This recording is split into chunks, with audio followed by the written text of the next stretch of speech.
Hello everyone, we are back with another stream. Now, in this stream, it's going to be a little mod for DDLC called Doki Doki Literature Club not Redux. We're gonna play Redux eventually, but exit music. I have never heard of this mod until pretty recently, so I'm not fully sure what we will experience or anything like that.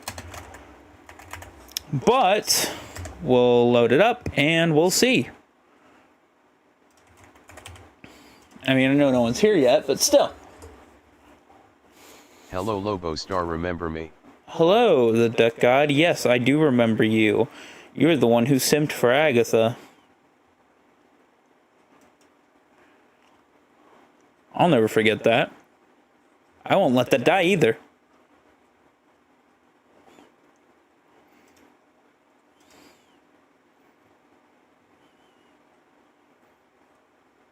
I won't let it die. I was joking about that angry face. Nope, I won't let it die. It's too late. You said it. You said it. I'm not letting it die now.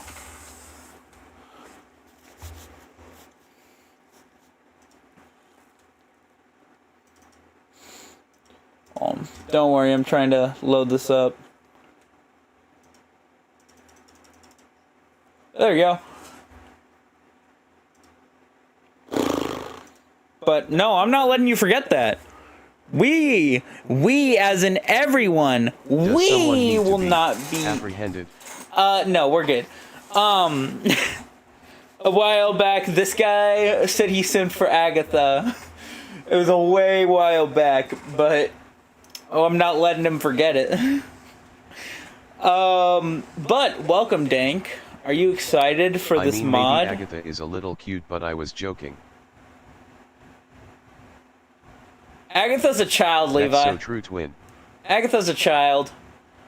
Regardless, this guy's also a child. But still.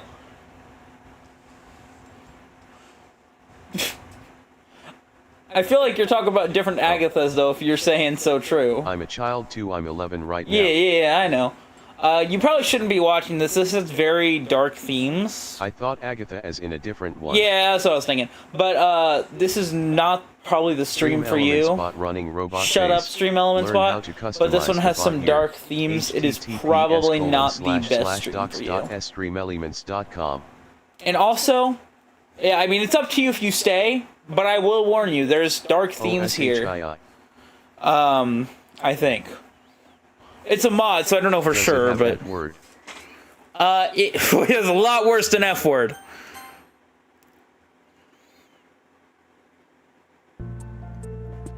Ooh! Oh, tough intro! This game is an unofficial fan work by... Okay. Oh, okay, guys. Levi, if someone arrives, if you could tell them that I am in the bathroom getting my water. Well, I'm getting water and going to the bathroom, but... if you could tell them that. 1979. Thank you. I will be back momentarily. But tell me if you think this game is going to be peak in chat, and if anyone joins, ask them if they think it's going to be peak, Levi.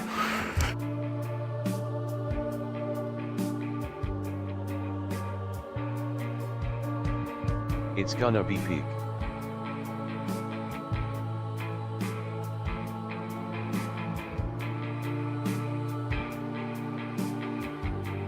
Alright, listen up, sissy femboys in chat.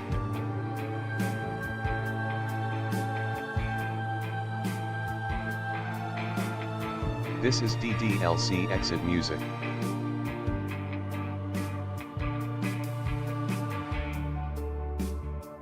Or a fan-made thing. It's good. I think. I don't know.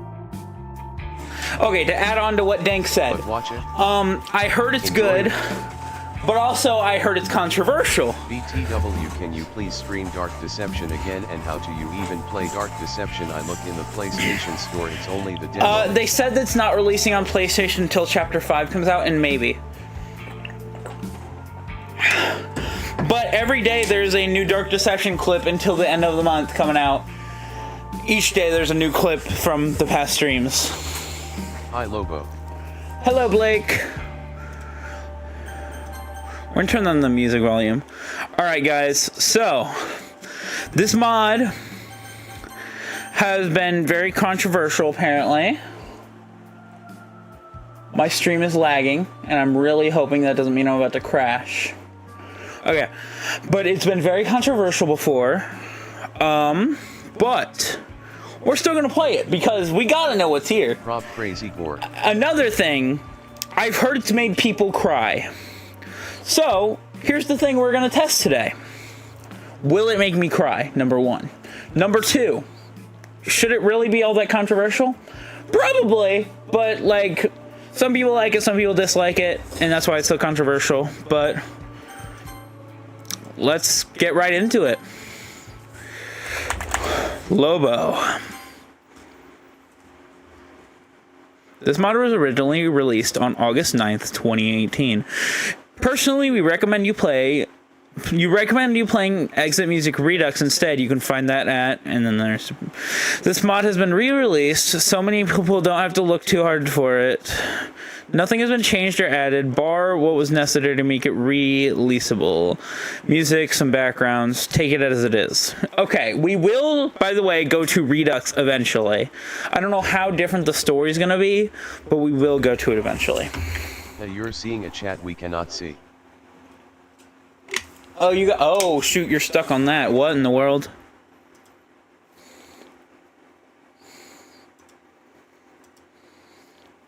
Why? Hold on. Quit. Okay. What in the world is going on? Sigma Gamer moments.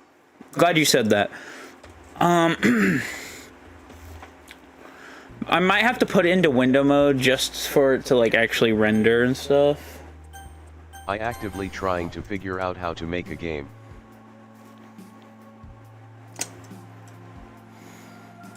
Okay, it's gonna be a little off because we're doing it using this. Okay. Maybe we can go full screen? Okay. Yesterday Maybe. I found out why I was having stomach pains. What was it?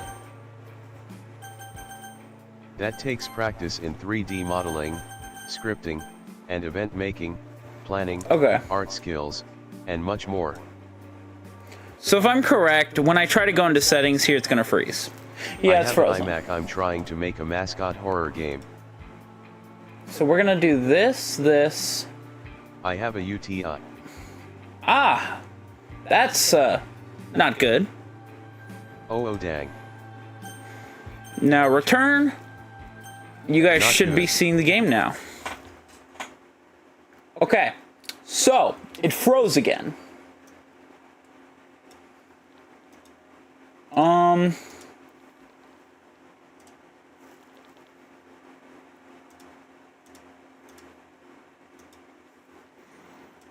This is not going so good, guys. What do you play Dark Deception on? PC. Monday. It is the day of the festival. Of all days, I expected this one to be where I'd... Hold on. Of all days, I expected this to be the one where I was walking to school, where I'd be walking to school with Sayori. But Sayori isn't answering her phone. I consider going to her house to wake her up. Hold on, I may call my mom real quick. Okay. It's not a big deal to at least wait for her or to help her wake up. Even the simple gesture of walking her to school makes her really happy. Besides, I told her yesterday things will be the same as they always have been. Oh god, you chose that option? That's all she needs and what I want to give her. The hell with it. I'll go get her. I grabbed the cupcakes Natsuki and I made yesterday and I make my way to Sayori's. I reach Sayori's house and knock on the door. I don't expect an answer since she's not picking up her phone either. Like yesterday, I open the door and let myself in. She really is a heavy sleeper. I swallow. I can't believe I ended up doing this after all, waking her up in her own house. And the more like something a boyfriend would do in any case. It just feels right. Outside Sayori's room, I knock on her door. Sayori, wake up, dummy. There's no response. I really didn't want to have to enter her room like this. Isn't this kind of a breach of privacy? But she really leaves me no choice. I don't wanna.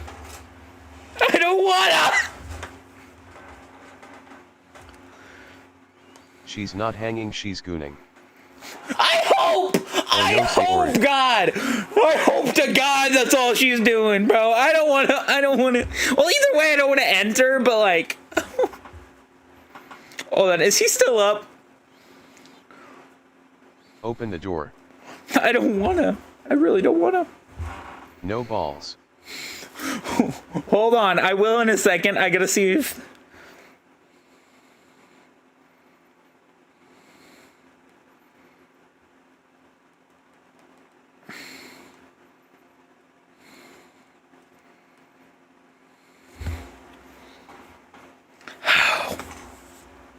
I don't want to click it.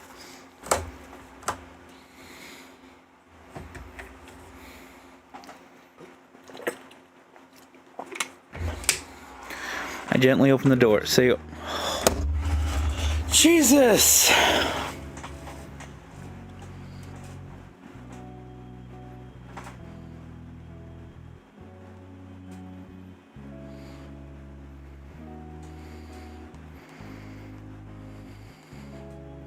Oh, thank God, Sayori. That's what I'm saying. How did you afford a PC? My dad's dead. And that is legitimately how. Lobo? Sayori stands at the foot of her bed, a long rope in her hand. So this is if he entered sooner. Oh! Because originally in the thing, doesn't he go to the school first before he goes to check on Sayori?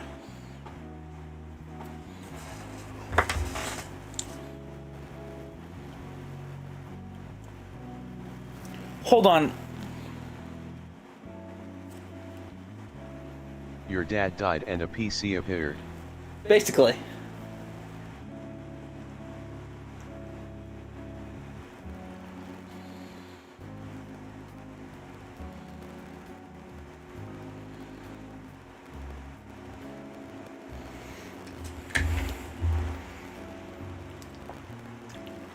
She's even wearing the clothes. I have never played or seen gameplay of DDLC, so I don't know shit. Okay, well, you're gonna get spoiled for some of it.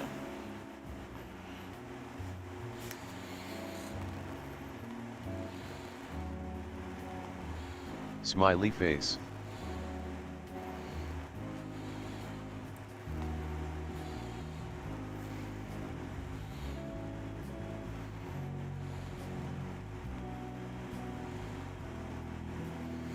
We're gonna continue reading this. Sorry, I got distracted messaging Sasha Gaming. Sayori stands at the foot of her bed, a long rope in her hand. It's tied into a hangman's noose. In the shock of the moment, I release my grip on the cupcakes. What the fuck? It's not what it... Like hell, it's not what it looks like. I'm sorry. I'm so sorry, Lobo. I can't believe this. Sayori wouldn't do something like this. Jesus, Sayori. I should have known it was this bad. Sayori drops the noose to the floor. Sayori, why haven't you talked to anybody about this? I don't want to waste people's time. You're not wasting anybody's time. We all just want you to be happy like you've made us. You really do deserve to be happy. I know you don't think that now, but... Well, it's the truth. And I'm determined to help you every step of the way. But to start, you need to talk about this. I can't. There's a short pause. All is silent aside from Sayori sobbing. I was about to do it, Lobo. DM. I'd have never seen you again. DM? Did you send me a DM? Look at DM when you get a chance. I'll look at it now. I'm not gonna exit the game. I'm looking at it on my phone. Oh God! I wish I could show you guys this, but exiting the game would make me have to deal with the technical difficulties again. Whew, that's good. That's good. That's good. I'd have never seen you again. Sayori, could you imagine if I found you like that? Sayori, listen, it doesn't matter what you're going through. It doesn't matter what you are going through. You'll always have a reason to stay with us. Even if there's only one thing worth living for you, then you need to hold on to that. And I know there is. You told me yourself yesterday. Lobo. She releases her grip on me and backs away. We know it'll be tough, but I'll be there for you. We all will. No matter what. Lobo, don't. Now listen to me. You need to talk to somebody professional about this. I'm not taking no for an answer, Sayori. I don't think I'm ready. We can go another time. Not a chance. You seriously need professional help as soon as possible. We're leaving now. I'm gonna have to go soon. Sad face, sad face, sad face, sad face, sad face, sad face. Please don't spam too many emojis because they will spam and be annoying, but sucks.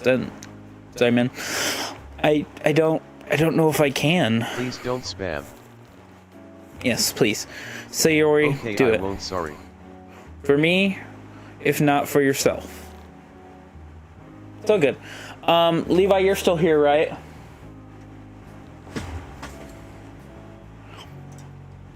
She sniffles, wiping her face with her sleeve. Yeah. Okay. Alright, good. So, if someone spams a second time after being warned, will you ban them for me? Well, not ban them, but like time them out. For like 10 minutes. Come on, let's go. Appreciate it. Appreciate it. Come on, let's go. To the doctor's. We'll take the bus. Lobo. Am I gonna the get festival. banned? Sad face. No. Only if you do it again.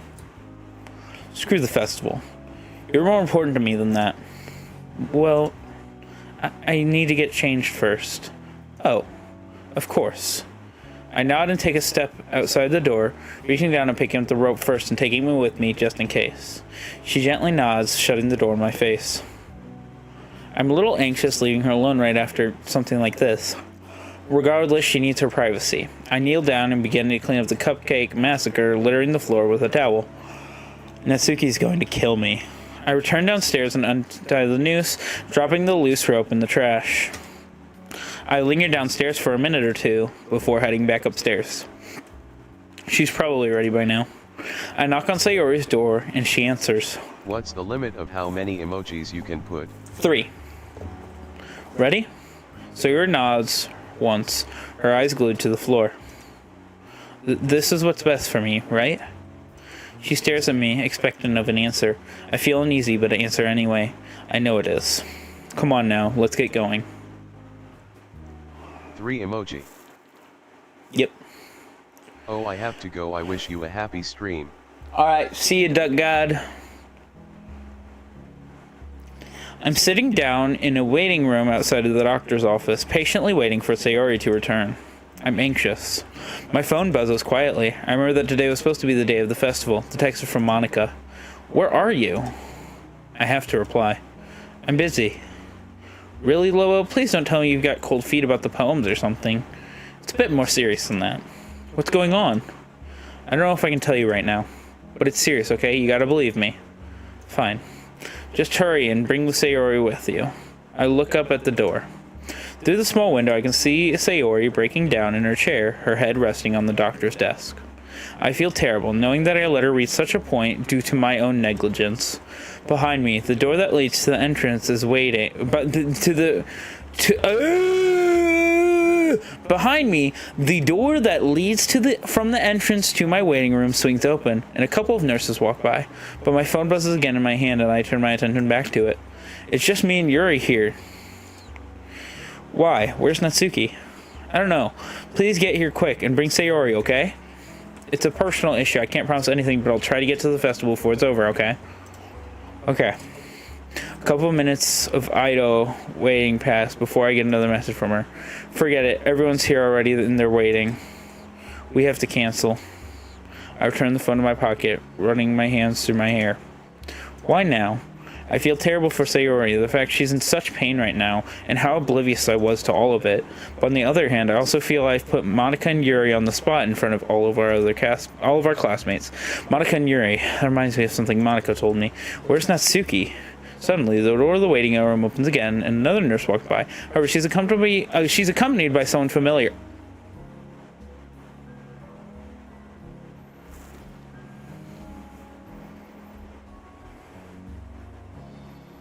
Oh.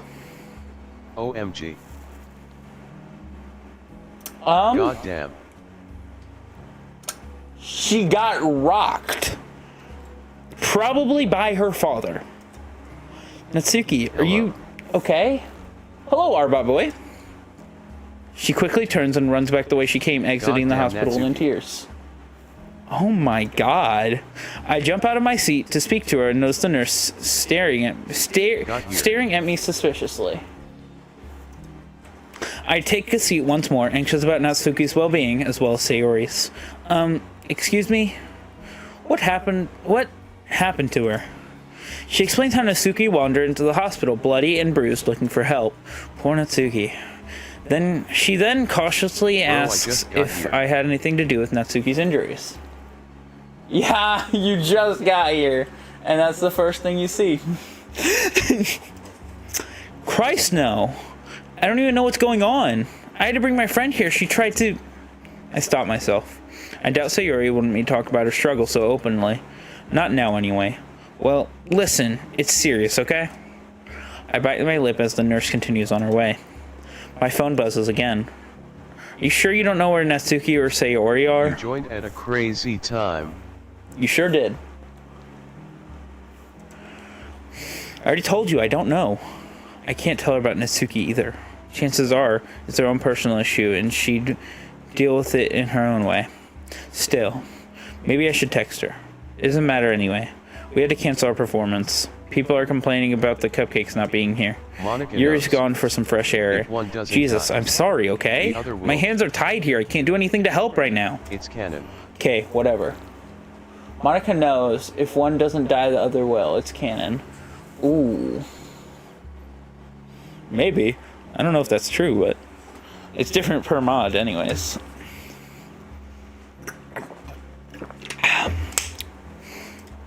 Thanks a lot, Lobo. I sigh. Now I've pissed off Monica because I couldn't bring myself to tell her what happened. I decided to text Natsuki quickly about what I just saw. A couple of minutes pass with no response. The message doesn't even mark as read. The office door swings open and Sayori emerges. Lobo, are you okay? Not really. I'm just stressed out. How are you? I don't really want to talk about it. Are you sure? Because I'm here for you. I can just... Lobo, please. Can't we just drop this? I just don't want to make a big deal about it, especially in front of the other club members. I stand up. Sayori, I don't think you understand how big of a deal this really is. You nearly killed yourself. What was he gonna say?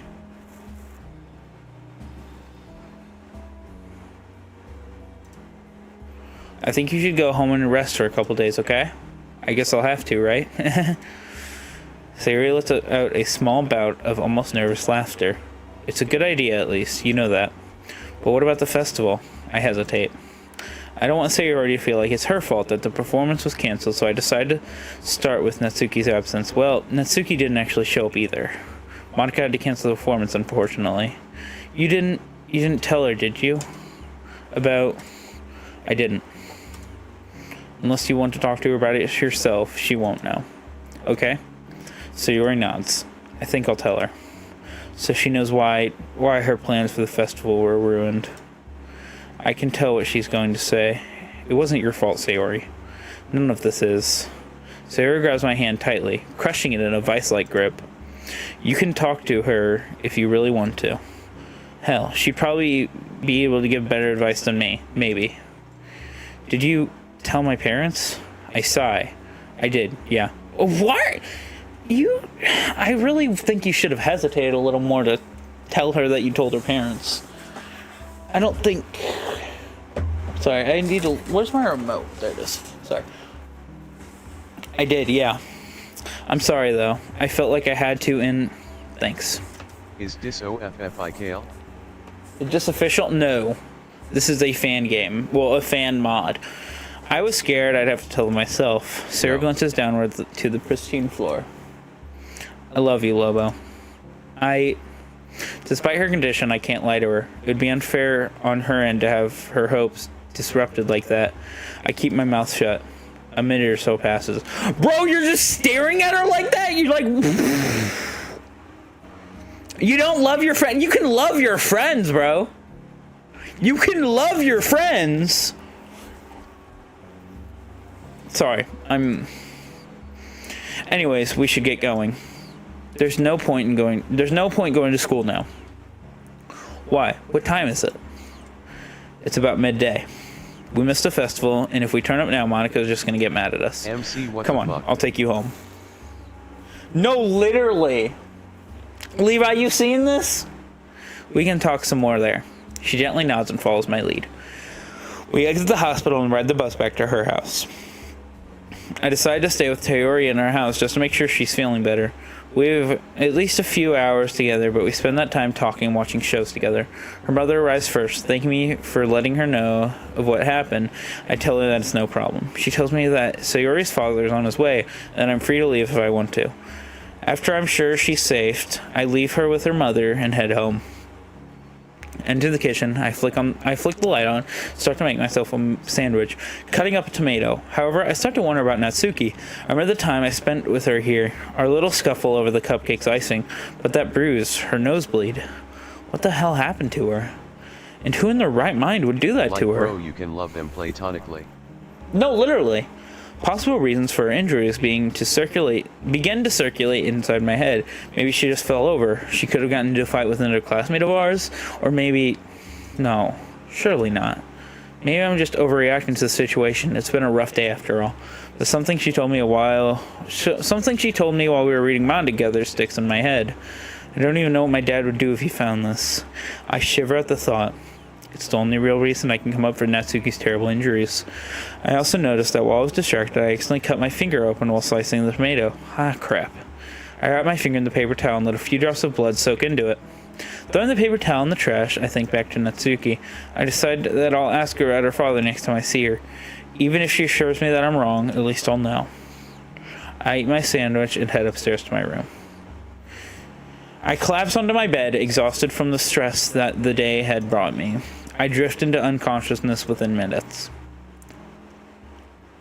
Wednesday. Wait, what happened to Tuesday? Oh, hi, Lobo. I'm back at the literature club. Craning? How do you say that? I think Levi left. But can someone tell me how you say that?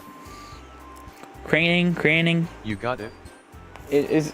I've said multiple different things. Is it craning or craning? Craning. Okay. Craning my neck, looking around the clubroom. It's empty. Yuri and I are the only people here. I leave the classroom door open, expecting the other members to arrive shortly. Hey, Yuri. I sit down on the desk next to her, unpacking my stationery kit as she did with her own. Listen, I know that Monica canceled the club yesterday, so I didn't get a chance to talk to you. So I just want to say I'm sorry that she had to let her little presentations go. Don't worry about it, Lobo. Monica told me that it wasn't your fault you couldn't come. She said it was something serious. Yeah, it was a bit of an emergency. I decided to play down the situation in case Yuri doesn't know the full story. I don't want to worry her after all. Are you alright? Me? I'm fine. Don't worry about me. It was someone else. Someone close. I see. Well, I hope everything works out for you and your friend. I hope so too, Yuri. A moment passes of complete silence. Yuri sat down in her desk, still reading. The class is still empty aside from us. So, Yuri? Yuri jumps in a chair a little, startled by my interrupting the silence. Yes? You haven't seen Monica today, have you? I'm afraid not, Lobo. She's been in a mood since the festival, unfortunately. Not that I mean to be rude about it. It did mean a lot to her after all. I know it did. That's why I wanted to speak to her. Maybe if I explained why Sayori and I were absent, she might forgive me. Well, the both of us. But I promised Sayori I wouldn't say anything to Monica. Has Monica said anything about me since the festival? Not really. I mean, she did complain that the three of you were gone. I was kind of thankful that we got to cancel. Not to ruin Monica's plans, though. I'd never do such a thing intentionally. I know you wouldn't, Yuri. Don't worry. I can tell you're a good person to be so... I can tell you're too good of a person to be so mean. Besides, you have no reason to want to sabotage her like that, right? Yuri falters for a moment, lost for words. Not at all. It's just that... I don't even know if I should be telling you this. Well, I overheard Monica talking about you and Sayori to one of her friends. I wasn't eavesdropping, though. What did she say? I heard her mention that the only good reason to cancel on her festival was if somebody died. What? Monica wouldn't say something like that, right? She's a sweetheart. Besides, not only is it egocentric, it's insensitive. Even if she didn't know about Sayori and it felt like it was too... Even if she didn't know about Sayori, it felt like it was too close to reality. Wow, that's harsh. I doubt she meant it, though. What I mean to say is, she was in no position to say that. I understand that she was frustrated, but there's never a good reason to say such horrible things about... Yuri's words get caught in her throat, and she retreats to the confines of her book. I turn and see Monica standing there in the doorway, giving Yuri an intense glare. She doesn't dare to meet Monica's gaze, instead concentrating on the portrait of Markov. I wish I could do the same. I swallow. She huffs and starts talking. Where's Sayori and Natsuki? She stares at Yuri intently. Monica's presence intimidates me. I don't know Monica. I haven't seen them. She gives me an acidic stare, her emerald eyes piercing my confident facade. Did Sayori tell her about the hospital? Are you sure? She knows. Yeah. Alright then. She does know. Alright then. How come you weren't at the festival, Lobo? I had a family emergency. At this point, I'm practically lying to her face to keep Sayori's secret safe until she's comfortable confiding in Monica. Then again, I've known Sayori for so long, she's pretty much a part in my chosen family at this point. She's like a sister to me. Oh, God, this guy. So it's more of stretching the truth than lying to her. Monica. Well, that's what I tell myself anyway. Right. Monica's not having any of this. Even if she doesn't know exactly what's going on, she must know I'm lying to her. But for Sayori's sake, I have to keep face for her. I can't betray her trust. If she finds out I told someone that private information... Monica's demeanor suddenly changes. She looks at the two of us with a weary smile on her face. Okay, you two. Since we're the only ones here, I've decided that we're going to have to cancel today's meeting. Hopefully there won't be any more emergencies or absences tomorrow. The emphasis on those words worry me, due to how aggressively she spoke them. That's all. You can leave now. Yuri looks up from her book guiltily, packs up, silently dropping the portrait of Markov and her stationery kit into her bag. She scurries out of the classroom without a word. Monica turns her attention to me, expecting me to pack up. I nod and pick up my bag, exiting into the hallway without another word. Walking through the school's dormant halls, I reach the door to the courtyard, but stop, placing my head in my palm. I forgot my own stationery. I'm an idiot. I return to the club room hastily to find my leather pencil case opened. As I swipe it into my bag, I realize my pen is missing. A quick glance... What? Which pen? Who took my pen? A quick glance around, and I conclude that I must have lost it earlier. Returning to the courtyard, I notice Yuri. She's moving hurriedly, clutching her bag tightly against her cheek. So about that, can someone explain if they know? Someone who knows, explain, please. Because I know. If anyone else knows, please explain. No. I don't know pen. Okay, well, Yuri... What's going on? Yuri uses the pen to, let's just say, pleasure herself? Yuri's pen. In the main story, yeah, Yuri's pen. Well, my pen that Yuri stole. Oh, Shein. I remember that. Yeah, Pretty yeah. Pleasure herself, yes. She's moving hurriedly, clutching her bag tightly against her chest and wiping her face with her sleeve. Yuri? She didn't notice me at first, so I jogged to catch up to her. Yuri, what's wrong? Hi, it's nothing. Really? Yeah, I'm all right. Really? I don't believe her. What the fuck, Yuri? Yeah, that's in the main story too. My eyes meet Yuri's for a brief moment before she looks away. I can tell something terrible happened in the few minutes we were separated, but what could have brought her to this state? I take a hold of her shoulder and try and slow her down so she can face me. She jumps, but complies as she comes to a halt at the school entrance. Yuri, whatever's on your mind, you can tell me. I'm your friend after all. It's not much, but was something that Monica said. Jeez, I am stuttering even without needing to read the stutters. Monica, what could you have said? Well, if you don't mind my asking, what did she say? I don't really feel comfortable talking about it. If you're okay with that. Oh God. Monica must have said something really hurtful. It's fine, really. I understand. Well, if you're sure about that. She's gonna kill Yuri. Baby, you're always welcome to talk to me, though. I guess it'd be nice to talk to you. I guess it'd be nice if you walked with me. The fake stuttering is making me stutter for real. But maybe we can talk about it on the way. Sarah isn't here, and I've got some time to kill. Besides, I feel like I can't refuse. Not when she's so emotional. Yeah, okay. I'm sure that'd be nice. Following Yuri, I take the opposite turn from my usual walk home. Soon enough, I find myself in a part of our town that I rarely visit. The walk between us is mostly silent. Yuri occasionally sniffles, wiping at her face. What the hell did Monica say to her? I decide to make some light conversation about writing. Might be nice. She does take comfort in talking about subjects she's passionate about, after all. So, Lobo, how do you like writing poems? She must have read my mind. Well, I usually like to listen to music while I write. Even if it's just quiet, playing softly in the background, you know what I mean? Really? Most of the time, I just feel like I can only write in silence. It leaves me at one with my mind and lets me express my inner thoughts. Sometimes... I did the same thing with me side. I'm about to yawn. Though sometimes I do like listening to a soft piano track. Don't the lyrics alter the way you write? Well, yeah, but I guess that's what I'm looking for, most of the time anyways.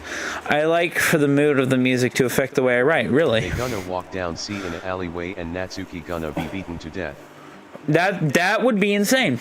That would be insane. Unless it's something I'm especially passionate about, then I can write about it. I can write in just about any condition.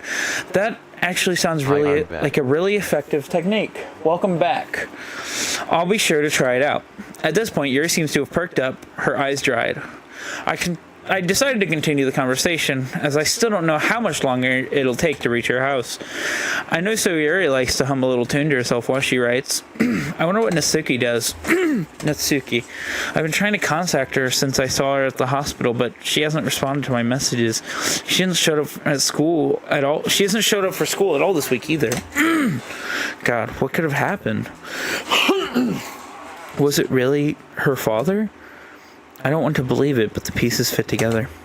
Her absence, her inability to contact somebody, what she said about him, but most of all, the bruises. I bite my lip as I feel my breathing growing heavy, and my blood reaching a boiling point. If I find out he laid a finger on her, So I'll be honest, I don't disrespect her or anything. Yuri's words derail my train of thought. Natsuki's Natsuki's poems are just a little too simple for my liking. I suppose they lack a certain edge. I spaced out again. Yeah. Speaking of Natsuki, however, I think we just passed her house then. What? Wait, which one? Yuri looks at me, a little bit surprised by my urgency. Regardless, she points out the house to me. It's that house, if I recall quite correctly. Right, thanks for that. Why do you need to know? I don't really want to worry Yuri about Natsuki. Well, I guess I just wanted to... Right. I guess I just wanted to. The rest of the journey is made in silence. I worry that Yuri... Jeez. I worry that Yuri got the wrong impression, but there's not much I can do. Eventually we arrive, signaling her wave goodbye. You know, Lobo, you're quite different when no one's around. When it's just the two of us. Yuri falls silent for a moment, lost in thought. Listen, I'd love to stay and talk. I really would, but it's fine. I get it. You have places to be. Her head darts toward the direction of Natsuki's house for a moment. It's fine. I've got some writing to do anyways. She turns and starts to walk to the door. No, please don't get the wrong idea. Yuri, I'm not really... It's fine, Lobo. I can take a hint. I'll see you tomorrow. Shoot, I missed that. No, please, don't get the wrong idea, Yuri. I'm not really... It's fine, Lobo. I can take a hint. I'll see you tomorrow. Before I can finish my explanation, she's already entered her house. I feel terrible knowing that Yuri probably blames herself for my rejection, but I leave quickly regardless. As I turn the corner and approach Natsuki's house, my attention is directed upwards. On the second floor balcony, a large, heavily built man leans against the railing, smoking a cigarette. Is that her dad? Jesus Christ. I can't decide what to play. I don't know. He's on the phone, and I can't help but overhear his conversation. The man utters something about having business to attend to, but promises to be wherever the caller wants within the hour. My stomach sinks. Business? If he means what I think he does... Backtracking Yuri's route, I made my way back to school, then to my house from there. Fumbling with my keys, I unlocked the door. I entered my bedroom and hurriedly changed out of my uniform into some dark clothing.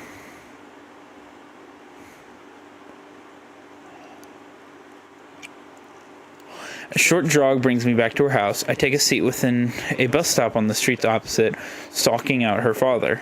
I ponder over if he's already gone, perhaps I missed him. Or maybe he's still dealing with business. After a few minutes, however, I'm proven wrong by the sound of an engine revving up and a new, expensive-looking performance car emerging from the driveway of Natsuki's house. It speeds away and around the corner within seconds. Once I'm certain it's gone, I move over to Natsuki's house and ring the doorbell. I wait. Nothing. Oh God. I press down on it again. This is so well written I cannot Once more. predict anything. No answer. No, for real. Growing ever anxious, I knock on the door heavily, aggressively, banging my balled fist onto the door. A moment of silence. Is he Then, stalking? Preparing murder? Oh no! He's not preparing murder. He's stalking. More than that. From the second floor window, I see a curtain pull back in a flash of pink, and just as quickly, it's replaced just once more. I watch intensely, waiting for any sign of movement until I hear the sound of the door chain being unhinged, and the deadbolt turning. My heart is ready to jump onto my chest. I don't know what I'll be greeted by, but I await it nervously. Lobo, what the hell are you doing here? It's Natsuki. Thank God. Natsuki, are you alright? What happened to your bruises? What bruises, Lobo? I don't know what you're talking about. She's playing dumb even though I saw her. What could have happened to her for her to be so devoted to keeping it a secret? Before I can reply, she grabs me by the collar of my shirt and yanks me into her foyer. Hey, how do you know where I live? Now's not the time for that. Has she been drinking? Better question is, where have you been? I haven't been feeling very good the past few days. No need to be so mean about it. Does she expect me to believe her? Believe that after what I saw? Natsuki, I know something's wrong. I saw you at the hospital, remember? Oh, that. She giggles. That was nothing. Don't worry about that, okay? There's much worse to be worried about. I can't do a hick. Is that a good... I'm gonna do that. That's what you guys get for that. What do you mean? Come with me. I could do with another glass anyway. What? I thought she just, like, had the hiccups. Like, I didn't think she was actually drinking. She grips my arm loosely and tries to move me along with her through her house. As she moves, she begins erratically wobbling as though she's having trouble walking. She holds tighter onto my arm for support. Oh. She stumbles and nearly trips. I catch her, wrapping my arm around her chest and pulling her upright. Thanks. That's not like her. Normally, if I grabbed her for whatever reason, she'd freak out and call me gross or something of that sort. But here, she didn't even flinch or say anything about it. Something feels off. I release my grip on her reluctantly, and she's still staggering her way along. I assist in moving her now up the stairs, making sure she doesn't fall and knock us both back onto the steps. We finally make it upstairs, and Natsuki guides me to her room. Her room's a mess. The floor is littered with small, ripped-up pieces of paper. Picking one up, I recognize one of the protagonists of Parfait Girls. The cover is heavily laminated cardstock, and it's now ripped. It's ripped in two! Bro! Laminated? Doesn't that mean it's like usually some kind of collector's thing? Okay, someone correct me if I'm wrong, but if something's laminated, it's usually something collector's like, right? Am I wrong? I think I'm wrong. I think I'm stupid. I might be stupid. What the fuck? It is a collector's. It is collector's. Okay. There's no way Natsuki was able to tear that in half herself. Not only that, but she had no reason to either. Laminated but I can think of someone who like does. Pokemon card. That's what I was thinking. Her dad ripped up her manga. There is a large bottle of red wine, cap open, lying on its side on her bed. Only a small drip escapes, staining her bedsheet crimson. There can't be much left of it. I knew she'd been drinking. I could tell from the moment she opened the door. Natsuki, you haven't drunk all that by yourself. You haven't drunk all of that yourself, right? She looks flustered. Of course I have, you dummy. That's a bit much, isn't it? That doesn't matter. I haven't even finished it anyway. She retrieves the bottle from the bed. I reach a hand out and take it from her. Natsuki. Nuh-uh, it's mine. She holds the bottle just out of reach and tries to push me away. She's too weak. However, I simply move her arm aside. Come on, that's enough. Lobo, please. I need this. Is Natsuki even in the legal age to drink? No, none of them are.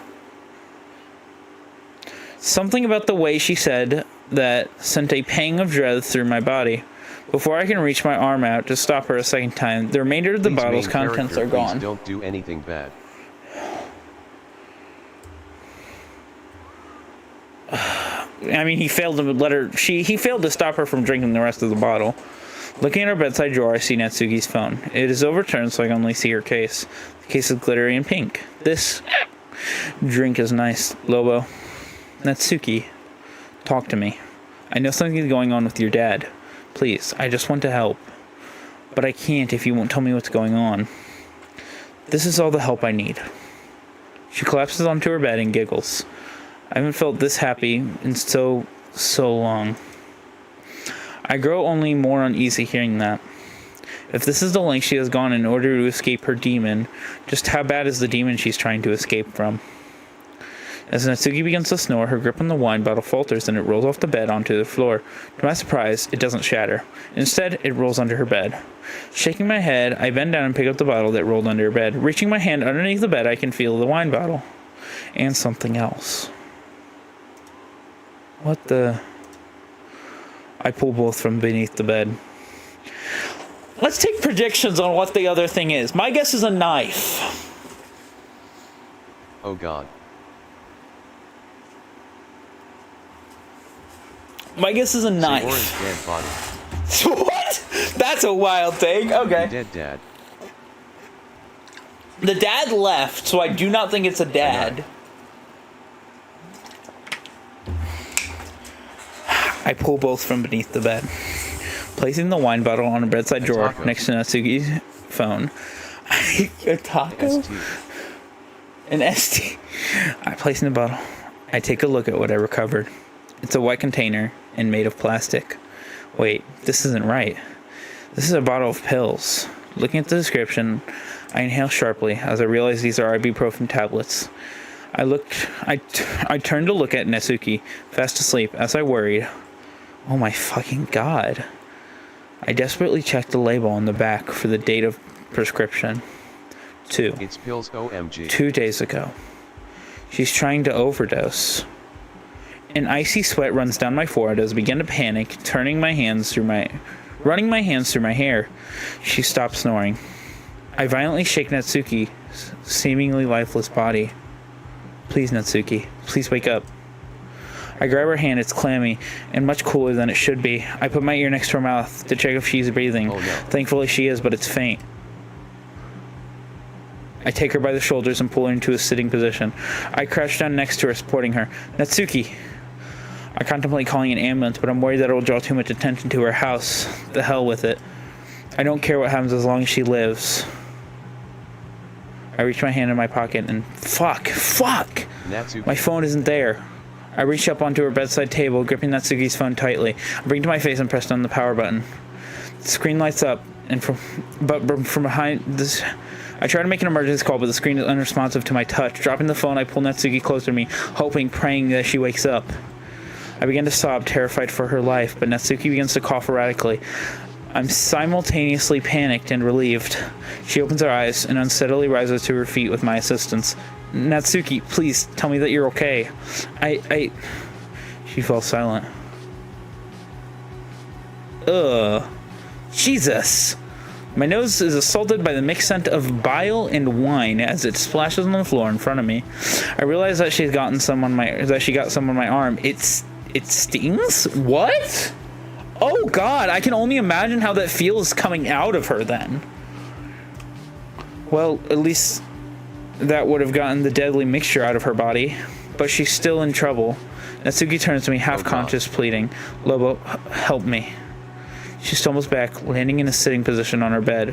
I don't want to die. Look at me, okay? You won't, you hear me? I won't let you die. Natsuki, listen to me, okay? I'll be right back. She nods weakly, barely aware of her surroundings. I need to find her something to eat. Hopefully, it should absorb what's left of the alcohol. Bolting downstairs, I reach the kitchen within seconds.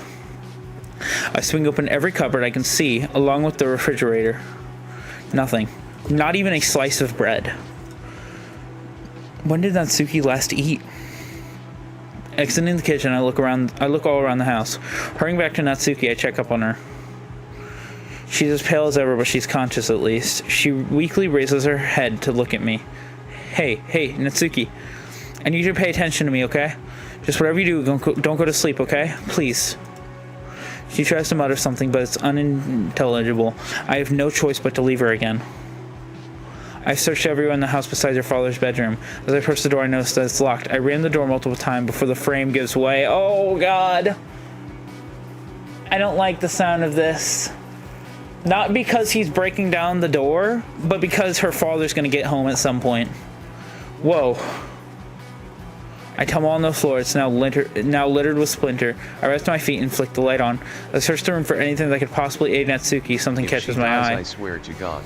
If she dies, bro. A few bags from various restaurants around the town. I tear them open to find nothing but empty takeout containers. I return to Natsuki's room. We have to go, now. Okay. I help her to her feet, wrapping my arm over her shoulder, holding her hand in place. She'll make it. I'll make sure of it. Where are we going? The music OMG. Somewhere safe. The music is intense. We make our way down the stairs. I keep Natsuki on her feet, though it is proving to be more difficult as she fades in and out of consciousness. Just pick her up! Starvation mixed with alcohol and painkillers. It's clearly taken a toll on her, but she isn't dead. We make it to the front door. With time feeling like a lost luxury, I shut it behind us, moving through the porch. I can feel Natsuki's tears soaked through my shirt. We reach the gate, and I set her down while I opened it. I scoop Natsuki off the grass and close the gate behind us. Holding Natsuki close, I move as fast as I can down the street. As we approach the glow of the streetlights, I begin to feel relieved. I loosen my grip on Natsuki. Can you walk? Yes. I think. I set her down for a moment. Her knees buckle. Again, I wrap her arm around me and mine around her. Let's go. Okay. I end up supporting her the entire way through town. There's nobody about to call me out for looking suspicious. I'm most glad she has such a small figure. It certainly makes it so much easier to... That's why she's so small. Her father's been leaving her malnourished and living on fast food. Jesus Christ. Finally, I recognized a familiar view of my house. I set Natsuki down on my front step. I fumbled with my keys for a moment before I'm finally able to unlock the door. I help Natsuki through. She's safe, from her father at least. I bring her to the kitchen and sit her down on one of the chairs. Lobo, why did you help me? How did you know where I was? Where I... Don't worry about all that now. Let's just get you settled in for the night. I'm worried that it will be longer than one night. I have a spare bedroom in my house. She'll be able to sleep there. I search through my pantry and my fridge for something she may like. I decide to just make some toast and chicken noodle soup. Is that chicken noodle... I haven't had that in so long. Her words break my heart. How long? How long has she lived like this? I watch the clock as Natsuki eats. It's late. Now that the immediate panic is over, I realize that poor Natsuki is still dressed in her own stomach acid. Natsuki, I'm going to need you to get changed. What? Not here, silly. I mean, you can get changed in the spare bedroom, but I don't have any of my clothes. You'll have to borrow some of mine. Oh, okay. But only because I have to. Natsuki seems to be in much better shape after her meal. She stands up of her own accord to return her bowl to the kitchen counter. She moves slowly but deliberately. Despite the stink of bio clogging up my nose, I'm relatively calm too. Natsuki's skin tone has returned to normal, mostly. She still looks scarred by the night's experiences.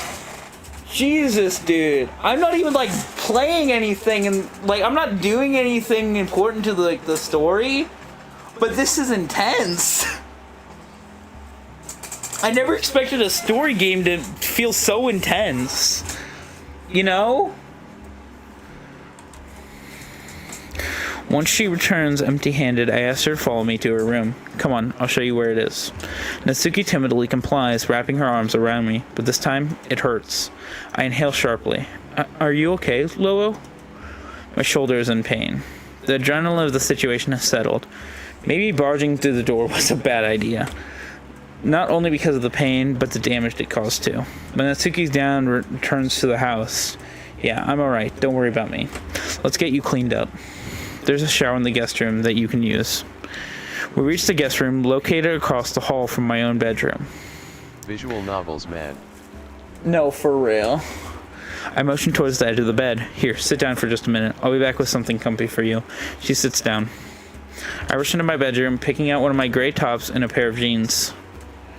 When I bring them back to her, she's struggling to take off her socks. I place fresh clothes on her bed and kneel down to help her take them off.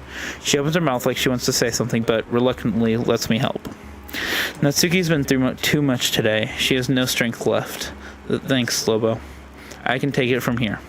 Are you sure? I really don't. All the blood in my body rushes to my face. She's going to have to shower. I was about to indirectly tell her I wanted to help. That's hilarious. Never mind, it's fine. You take your time. But aside now isn't the best time to question Natsuki about her family. Instead, she just needs a soothing shower and some sleep. Maybe that'll take her mind off tonight's events, even if only for a few moments. Those moments would do her a lot of good. As I stand to leave the room, Natsuki grasps my wrist gently. Lobo, wait. I wanted to thank you again. Don't mention it, okay? I'm just glad I got there in time. Natsuki stares into my eyes. Me too. How did you know where I was? I walked home with Yuri. She was having a bad day, so I went with her. She pointed out your place. And ever since I saw you at the hospital, you haven't left my mind. That's why I decided to go. I tried calling you God knows how many times, but you never answered. I cast my mind back to Natsuki's wrecked phone. I guess I know why. I saw every one of your calls. I couldn't answer because of the stupid screen. When all I wanted to do was hear your voice, I couldn't. I just wanted to go back to the club and sit with you under the window to read more together, because when we do, it's the only time I really feel safe. Well, not anymore. Of course. Her Parfait Girls manga was torn apart. She looks down at the ground dejectedly. I leave Natsuki to shower. Wait, hold on, sorry. In the normal lore of Doki Doki Literature Club, she stores Parfait Girls in the Literature Club. Why was it back at her house? Why did she bring it back to her house? Or did she bring it back to her house, I guess?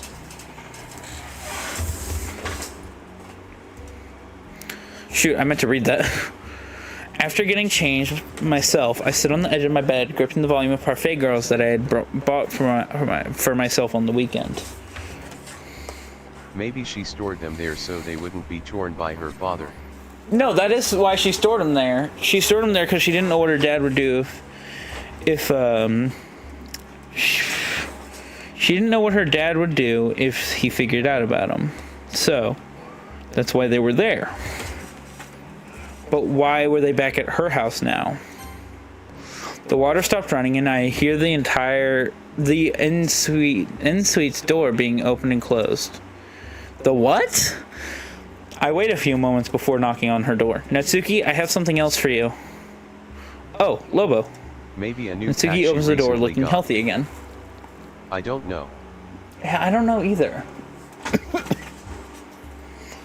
Natsuki opens the door looking healthy again. She's out of her dirty clothes and now wearing my shirt along with her own pants.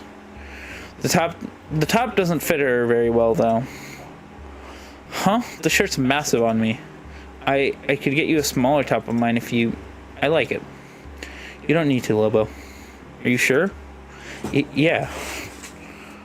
I present the manga to her. I saw what happened to your copy of Parfait Girls back at your place, so I thought I'd just drop my own in for you. Nash would so love you this. can read it. I don't know if he would, if you want.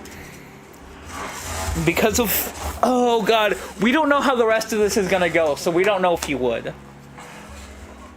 Natsuki gives me a weak but sincere smile. She reaches out to grab the manga. I'd love to, Lobo. Instead of pulling the manga from my hands, as I expected, she grabs my wrist and tries to sit me down on the bed next to her. But only if we read it together. It's the least I can do to make her happy. She needs it. So do I, in a way. First having to deal with Sayori's attempting suicide, now Natsuki. God, how terrible her home life must have been for her to want to escape like that. Well, I can take a guess considering the complete lack of food in her house. And her face when I saw her in the hospital. Christ. Hey, Lobo? What? You just kind of stood there for a second, what's spacing going out. on with Yuri? God, you're worse than Sayori sometimes, you know? Hey, I'm sorry, okay? It's fine, I was only teasing, dummy. You know that I shouldn't blame her. She doesn't know about Sayori's condition. As far as I know, she hadn't seen her at the hospital. Shut up, Levi. Regardless, that hurt me more than it should have. I move the duvet to the side and sit down next to Natsuki. She pulls the covers over the two of us. Wait, what? Hold on, why are we sleeping together? That wasn't me. Sorry, I lost the plot. Oh, shut up, Arbot boy. And Levi. Because Levi's going to catch a stray here. I don't care. You're catching a stray now, Levi. So we're sitting up with it draped over our laps. We decide to just start the volume over again. Lobo, you're so warm. I was about to say. Natsuki inches closer to me. Told you Nash would love this sentimental moment with Natsuki. He would love this moment. But he's watching the VOD. So Nash, VOD Nash. What's up, baby girl? Now we're shoulder to shoulder. Natsuki, can you see it okay? Not really. I inch myself into a lying position. Natsuki joins me. Much better. My left arm is awkwardly dormant between us. I slide it under the pillow around her. There we go. We continue to read. He would love this part. Before I know it, she's fast asleep. Natsuki? I lay there, motionless. I dreamed of this moment ever since I really got to know Natsuki. Hey, this Nash! I hate that it had to come due to her circumstances at home, but regardless, I run my fingers through her silly pink hair. I brush her bangs to the side. She looks so peaceful in her sleep. What is this feeling? I feel a lump in my throat. Just the sight of her is enough to make my heart pound. I don't recognize this. My chest is heavy. It feels like there's a weight in my ribs. It's hard to breathe. This is the happiest moment of my life. As I drop the manga to the side of the bed, not even reading anymore, I drift off to sleep. I'm jerked awake by the sound of crying. Confused, I open my eyes and turn to look at Natsuki. She's clutching the sleeve of my shirt, holding me tighter than before. She's sobbing into my shirt ferociously. Natsuki, are you? Silly pink hair? I realize that she's still asleep. Yes, silly pink hair. Sighing, I lament over Natsuki's nightmares. I'm almost certain they're related to her family, but I give her a nudge to wake her up. As she seemingly begins to stir, I try to calm her. Natsuki, it's just a dream. You're okay. You're safe.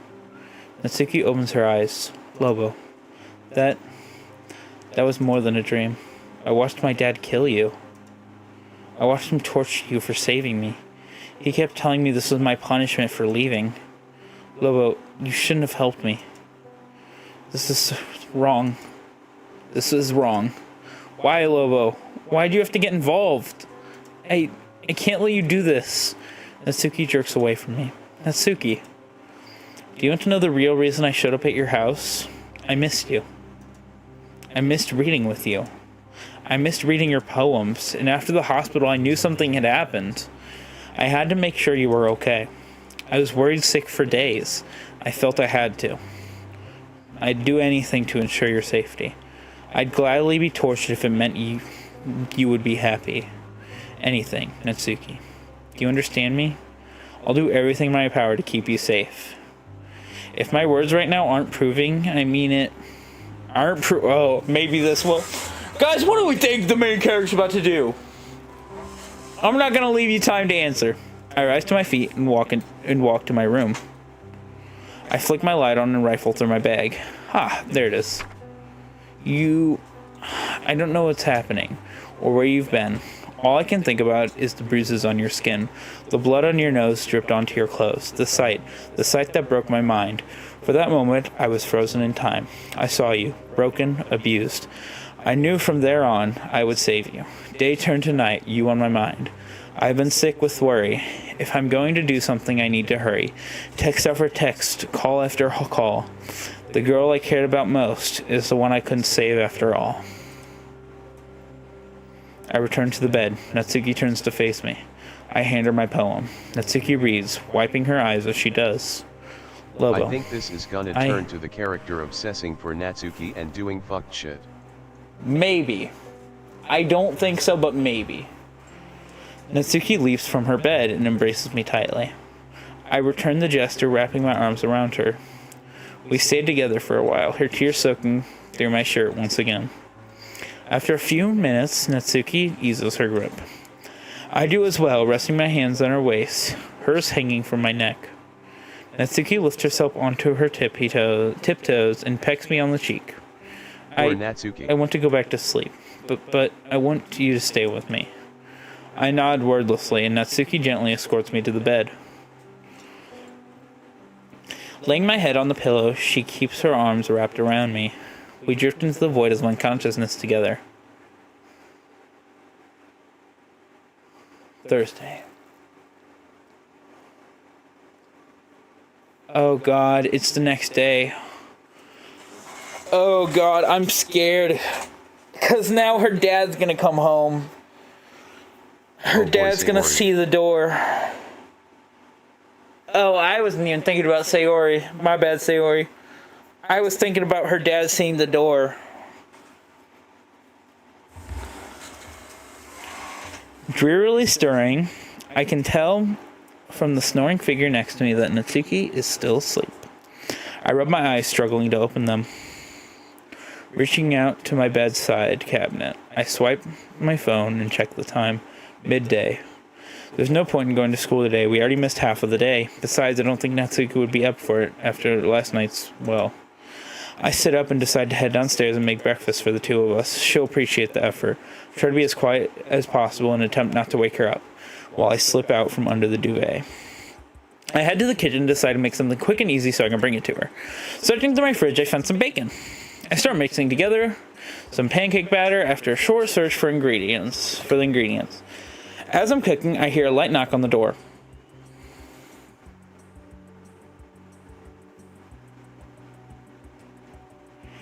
Anxious about leaving the cooking food, I rush to answer. It's Sayori. Whew. Hey Sayori, what are you doing here? I thought you'd be back to school. I step outside, closing the door behind me. I don't want her to know that Natsuki's here. I was planning on it, but I just couldn't get out of bed this morning. Are you cooking? It smells really sweet. Sayori peels through my window to see what I'm up to in the kitchen. Natsuki?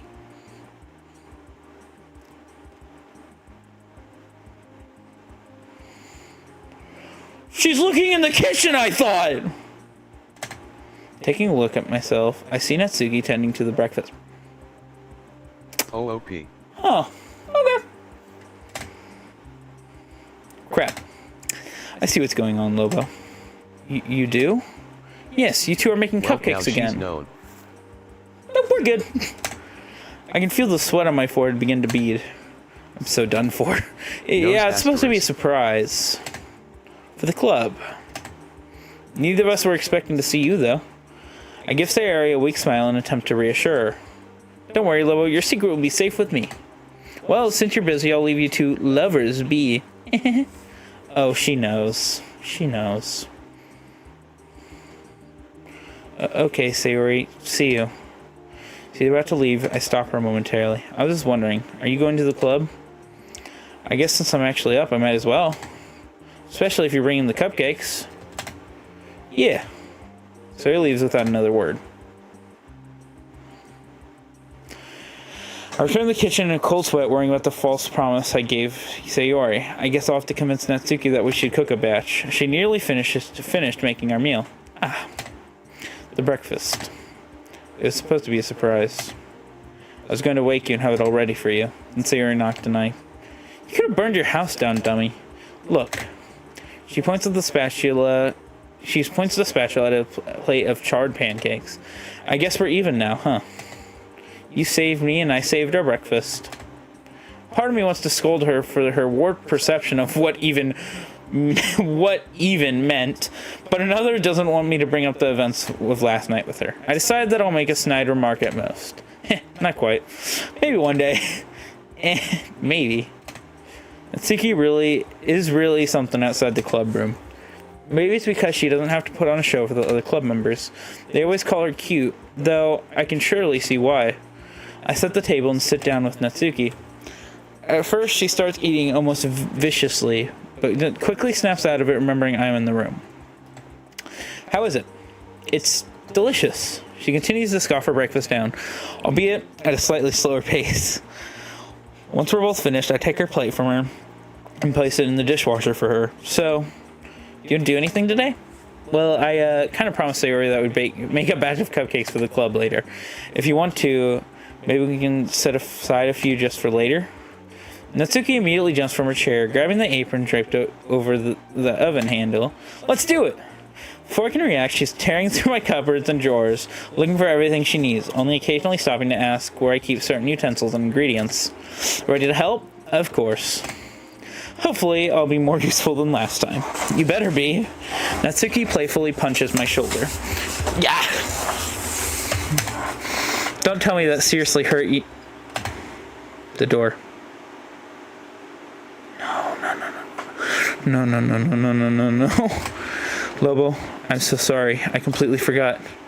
It's okay. It's only a bruise. You just caught me by surprise is all. Oh, she punched me in. Oh, because I elbowed the door. Or shouldered the door. Brute forced the door. It's okay. I'm having an extremely hard time trying to play it off. That genuinely hurt. I forgot how much power a small frame can deliver. What do you want me to do first? Well, I guess you could start preheating the oven to 350. I'll deal with the dry ingredients. I'll do my small part and watch Natsuki get started. She's so precise with her movements, it's almost hypnotic. Natsuki catches me staring at her, completely spaced out. Dummy. What? Where are your I shake my head. That's my question. Where are her parents? Well, I guess she just lives with her dad, but... Oh, are you talking about my character's parents? Dead? No, I actually don't know. I shook my head and I'm jerked back into the moment. You were staring. Oh, sorry. What's next? I've got everything ready to go besides the eggs. Yeah, that's a great question. Could you crack... Yes, I can. Could you crack them into this bowl for me while I set the tray liners? I grab an egg in each hand and crack both simultaneously. Show off. Yeah, so? What's the matter with me trying to show off for you? Lobo, I finally got you. What do you mean? Could you crack them?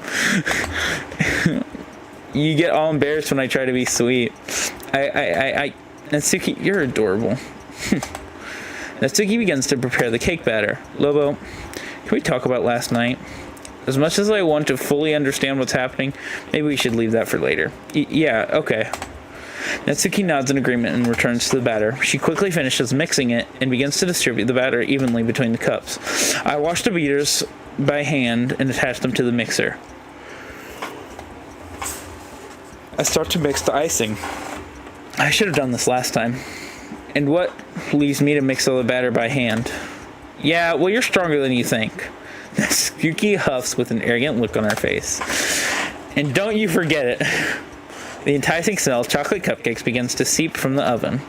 It's going to be difficult not to eat any on the way to the club. I drip blue food coloring into the icing. The timer rings and Natsuki opens the oven door. Instantly, my entire house is filled with the mouth-watering scent of Natsuki's baking. Oh my god.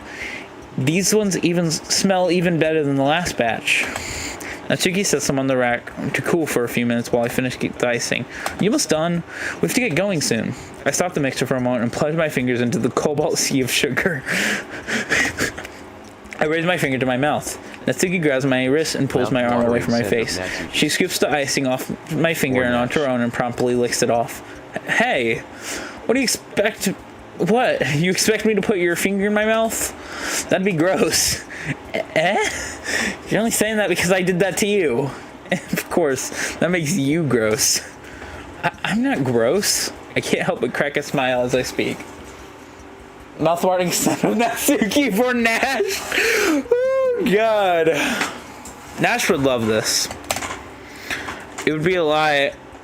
It would be a lie if I said I didn't enjoy her teasing. It makes her so happy when she gets a reaction out of me, even if only a tiny one. Natsuki and I ice the cupcakes and get ready to leave. Quickly, I head to my room and get changed in my school uniform. Natsuki, without her uniform, is forced to wear the clothes I gave her. Seeing as most of the teachers will have left by the time we arrive, she shouldn't end up getting into any trouble. I turn to the kitchen for a moment and grab some tin foil and cover the cupcakes. And Yuri is probably hanging in front of the school and Guts hanging down. What kind of comment is that? Oh my god, Oh, never mind. I thought my mom was calling me. Nope, it's my girlfriend. That's one way you think, okay, you think that's what happened. Good. The best. Natsuki notices and heads out the door. Hold on, let me... Seeing as most of the teachers should have left by the time she shouldn't end up getting... I return to the kitchen for a moment, grab some tin foil, and cover the cupcakes to protect them with. Oh, God is right. Natsuki notices and heads out the door. I follow. As we're walking down the street, Sayori calls out to us from her door. Hey! Natsuki grabs my arm, signaling for me to stop walking as Sayori catches up. Ooh! I can smell those from my house. I can't wait. Is she not going to question Natsuki's lack of a uniform? Natsuki, Sayori, and I make our way to the school. Sayori's acting quite normal considering what just happened a few days ago. Come to think of it, Natsuki is too. Perhaps they wouldn't like to dwell in dark times. I don't blame them. I just can't help but be reminded of their traumatic events. Within a few minutes, we arrive at the school. Only the last few students trickle out of the doors as it's the end of the school day. Three of us make our way to the club room, being careful not to drop the cupcakes. I set the cupcakes down on a desk near the door. Hey, Yuri! Sayori runs up to Yuri and gives her a hug. Sayori. Sorry, you startled me. Where have you two been? Not feeling well? Yeah, I wasn't feeling good the past few days. I was really sick. Me too. Well, I'm glad you two are back now and healthy. Yeah. But Natsuki, where's your uniform? Now someone questions it. Nowhere to be seen. Yeah, which scares me. Oh, it was dirty and I didn't have time to watch it. But you'll get into all sorts of troubles with the teacher if they see you out of uniform. Well, that's why I skipped the rest of the school day. Yuri stares down Natsuki doubtfully. Instead of calling her out, though, she changes the subject. By the way, I have a surprise for you all. Ooh! What is it? It's a surprise for a reason, Sayori. Just wait a moment. I'll show you all when Monica arrives. Lobo and I decided, since I was feeling better, that we should make some cupcakes. I've already missed a majority of classes this week, so what's one more day? Especially if it means I get to bake. I wonder what Monica is doing. That's a great question, and I am scared. Natsuki retrieves the box, lifts up the foil, showing off our handiwork. Such a deep shade of blue. They look delectable. Thanks. I can't wait, I'm starving. What?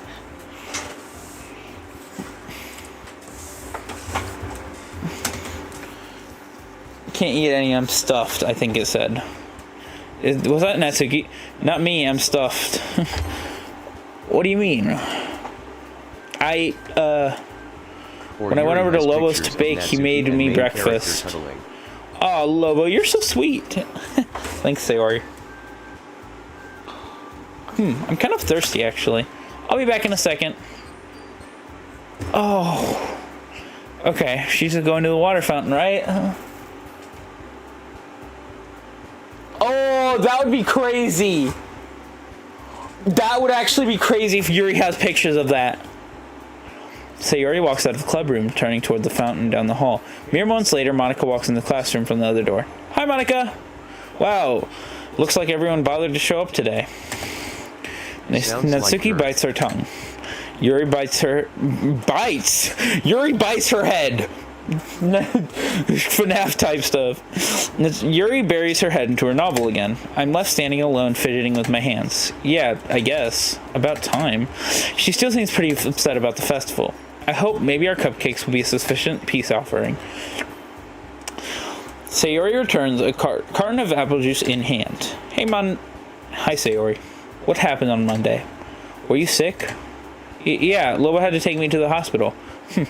Lobo, I thought you said it was a family emergency. It was kinda. I've known her for ages. She's basically like family to me at this point. Besides, I've never seen her like that. I felt like I had to make sure she was going to be okay. Well, what? Natsuki got into FNAF, it seems. No, that was Yuri. Yuri said that.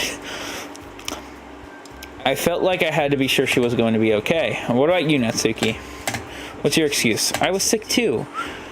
And don't call it an excuse, like you don't believe us or something. No, I do. This isn't a good enough reason for him to... It just isn't a good enough reason to have ruined the festival. Shut up, Monica! Kill yourself! I should have guessed that she was still up in arms about the festival. Of course, I mean, unless you were nearly dying, then I'd certainly understand. Since you were both here, I take it that wasn't the case. Oh, shut up! Whatever, just don't miss important days like that again, or there will be consequences.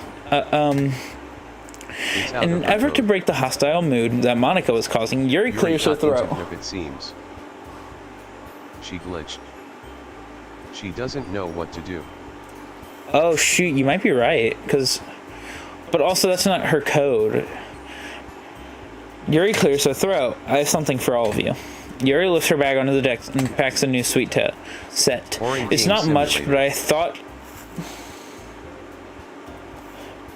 Alright, someone take that guy's balls. Don't ban him, take his balls. It's not much, but I thought it'd be nice to share. The new set has 5 cups. One for each of us. Each one has one of our names painted on it in a different color. Whoa! The new teapot has Literature Club written in script across the middle on each side. Thanks, Yuri. This looks so elegant. Thank you. And the cups are a little bigger. Thanks, Yuri. This must have taken quite some preparation. Yep, Naria. Your balls are getting taken. Thanks. Yuri is clearly uncomfortable with that attention being given to her. Turns attention towards Monica, who hasn't said a word. Well, it's not everyone's thing. It's a visual novel, so... Oh, good job, Yuri. Could she have sounded... Hold on. She's supposed to sound monotone here. Oh, good job, yes. Yuri. Could she have sounded any more monotone? Yuri politely nods and retreats back to her novel. Sayori is writing something down. I can't make out what it is, but it looks to be a poem. Hey, Lilo, come on. Natsuki, dragging me by the arm, pushes me down into the windowsill. She grabs the next volume of Parfait Girls from her set, replacing the volume from last night on its rightful spot. Yes, I only read.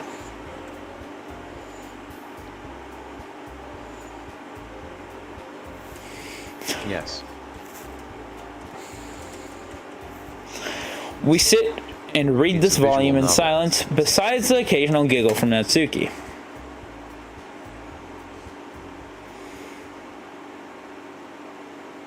After around 20 minutes, Monica clears her throat to get our attention from across the club room.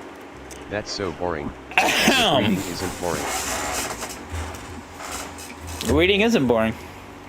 Why? Not to everyone. Might be boring to you, but not to me, and I think Blake is enjoying, and I think Levi's enjoying, I don't know. Okay, everyone. It's time to share poems. I left my poem for Natsuki at home. I'm assuming Natsuki was unable to write one down, and I'm presumably Sayori too. I need more. I love it, I need more. Don't worry, there's more mods to come. Well, none of you even tried to. I want less. Well, that sucks. That's why we're never playing TF2 again, because you just said that. What you just said just now will make me never, ever play TF2 ever again. We all stay silent. I did, but maybe we should just wait until tomorrow. Real. Natsuki and Sayori probably couldn't write because they fell ill. I love visual novels. But I'm not sure about... Fine. Tomorrow it is then. We all gather around the table. Monica is spacing out. Something else must be bothering her. Either way, it's still no excuse to be so cold towards all of us. Anyways, I changed my mind. I love this game so much. Oh, you love it so much. It's so fun. That's a crazy switch up.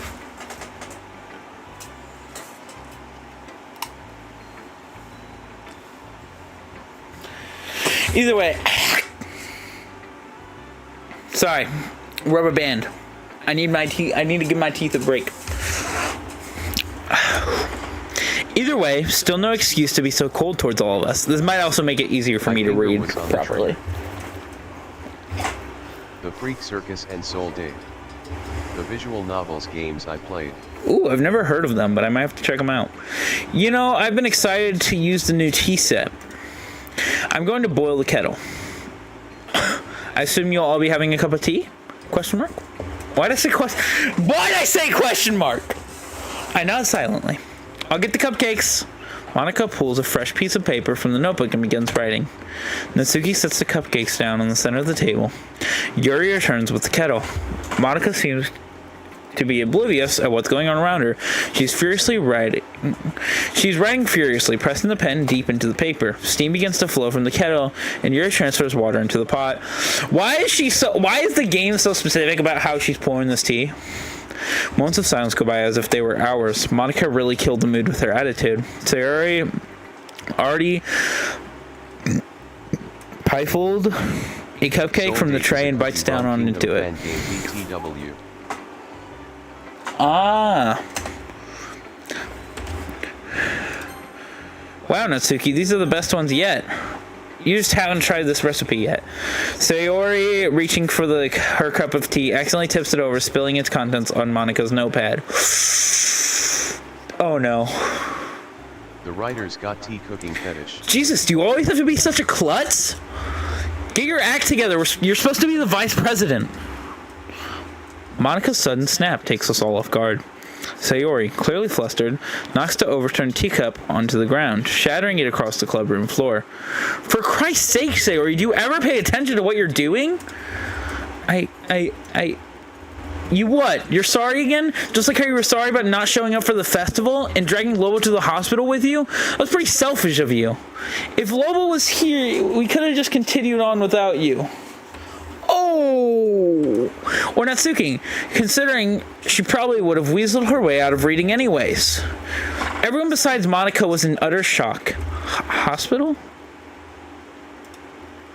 Why is she being so hostile?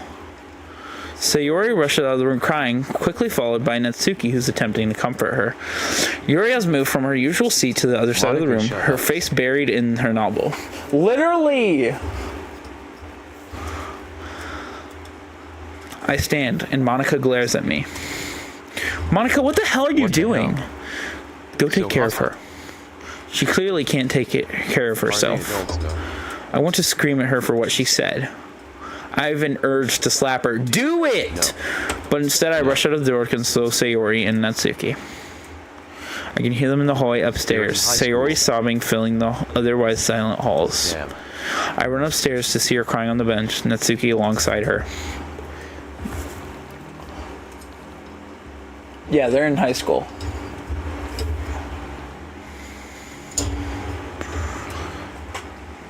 Doesn't stop one of the rules of the internet to getting to him, though. Anyways, hey, it's okay. Monica's just being I don't know what she's doing, okay? She probably had a really bad day or something. She was just taking it out on you. I'm not saying it's the right thing to do. What I'm trying to say is, don't take it to heart. She knows that we were looking forward to the festival. Maybe she just takes things like this harder than the rest of us. I don't care, Lobo. That's not how you speak to people. I'm going home.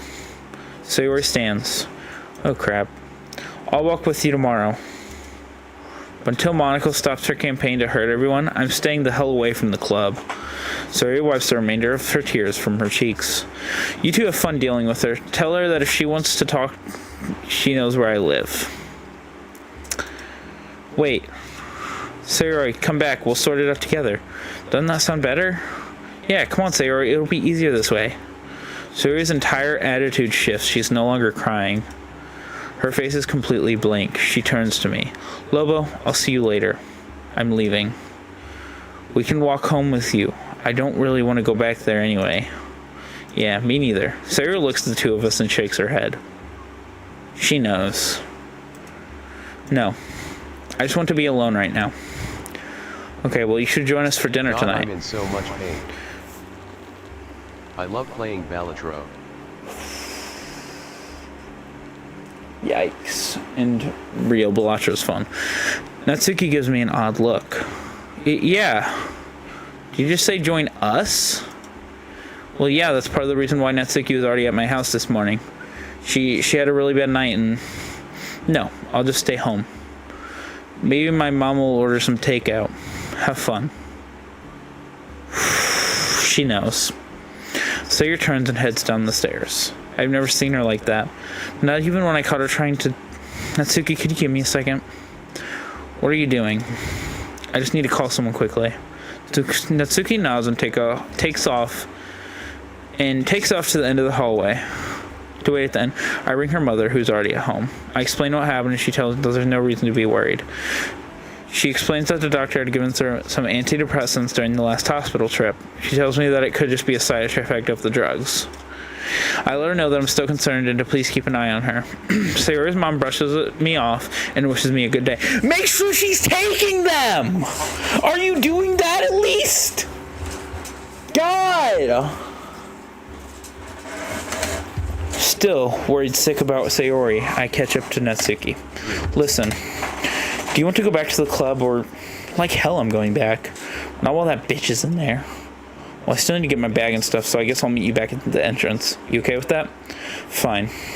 I'll wait. Thanks. Hurry up, though. I take off back downstairs to the club room. Bursting through the door, Yuri nearly jumps out of her seat, and Monika's writing on a new, drier piece of her notepad turns to face me. What do you want? None of your business. Leaning down at my desk, I pick up my backpack, sliding it over my shoulders. Moving back towards the exit, Monika tries to get my attention. Lobo, what's wrong with you? I turn and stare at her in utter disbelief. What the fuck is wrong with you, Monika? Ever since we accidentally ruined your festival event, you've been nothing but pure venom for the club. You were needlessly rude to both Sayori and Natsuki, neither of which are in the mental state capable of... capable of handling that right now. I understand that it was a big day and it was important to you, but you have no right to lose your shit on us. And don't think I didn't hear about what you said to Yuri. I was only partly telling the truth. I knew that Monika had said something to Yuri, but I didn't know what it was. Oh, is that so, Lobo? Well, you do know what she's been doing, don't you? Yeah, I do. Yuri's eyes are locked onto me, peering over her book. She's shocked but won't call my bluff. Yeah, she's been trying to sabotage the club. We know. Didn't want any new members. Not only that, but I caught her rummaging through your stationery yesterday. I only told her that she was being a selfish bitch. Selfish bitch. Monika turns and points at Yuri. You can't fool me, Yuri. I know exactly what's been going on here. Monika, that's way over the line. How paranoid are you to think... Shut up and listen to me. You're the real reason the festival was canceled. I could give a shit if Sayori was sick. Of course, Yuri wanted me to let it go. So tell me. So I'll tell you the same thing I told her. This is my club. We do what I say. Do I make myself clear? Crystal. But just one thing. Yuri, care to explain? Fuck you, Monika. Damn. You crazy bitch. Do you not see that this is... Hey there. Don't cut too deep now, Yuri. Whatever Monika meant by that, Yuri was Yuri. Yuri was affected, mortified. She drops her novel to the ground and falls back into her chair, stunned. Shoving me out of the way, Monika marches over to Yuri. She stumbles out of her desk and backs away into the closet. Monika follows her. I watch from behind all the commotion. She grabs her by her waist and yanks up her sleeve. Oh, what a shame. You couldn't help yourself, could you? What did I say, Yuri? Yuri stays silent, her eyes fearful. I gotta be honest, Yuri's face looks quite creepy here. But also, bro. She has a bloody hand. Monika moves closer, forcing her to make eye contact. Maybe I didn't make myself clear, Yuri. What did I say? I can't believe what I'm seeing. If I didn't shut up, you'd tell the club. That's right. If you dare criticize my ability to lead the club again, Yuri, everybody's going to know about this. Everyone. How do you think they'd feel about knowing what you do behind closed doors? My blood is boiling. I'm about ready to knock her out. Monica, what the hell has gotten into you? You're crazy. Monica lets go of Yuri's arm, pushing Yuri and the desk away from her. Look at me. She speaks up. Looking at me, she speaks up. You want to see crazy, Lobo? I'll show you crazy. That's blackmailing. From her school blazer, she pulls a sheet of paper, neatly folded. That is so she thrusts it into my hand. Get out of my head, get out of my head, get out of my head, get out of my head, get out of my head. Wait, hold on, sorry. Gotta restart, guys, I messed it. I messed it up. Percent. Get out of my head, get out of my head, get out of my head, get out of my head, get out of my head, get out of my head, get out of my head. Jeez, I can't speak correctly. Let me try that again, guys. Percent. Get out of my head, get out of my head, get out of my head, get out of my head, get out of my head, get out of my head, get out of my head, get out of my head, get out of my head, get out of my head, get out of my head. Get out of my head. Get out of my head before I do what I know what's best for you. Get out of my head before I listen to everything she said to me. Get out of my head before I show you how much I love you. Get out of my head before I finish writing this poem. But a poem is never actually finished. It just stops moving. That is crazy. What the hell is this? The poem that Sayori sent me on the morning of the festival. She told me everything after. It was supposed to be her suicide note. Suicide note? What the hell is wrong with you? Sayori, she'd never... Monica. I shake my head in disbelief. Wordlessly, I storm out of the club room. I walk down the vacant halls towards the front doors. I can see Natsuki standing outside through the glass. Are you okay, Lobo? You look a little... I'll be okay. It's just Monica who's not okay. Holy! Holy! Nah, first I would have straight thrown hands with Yuri. Yuri? What did Yuri do?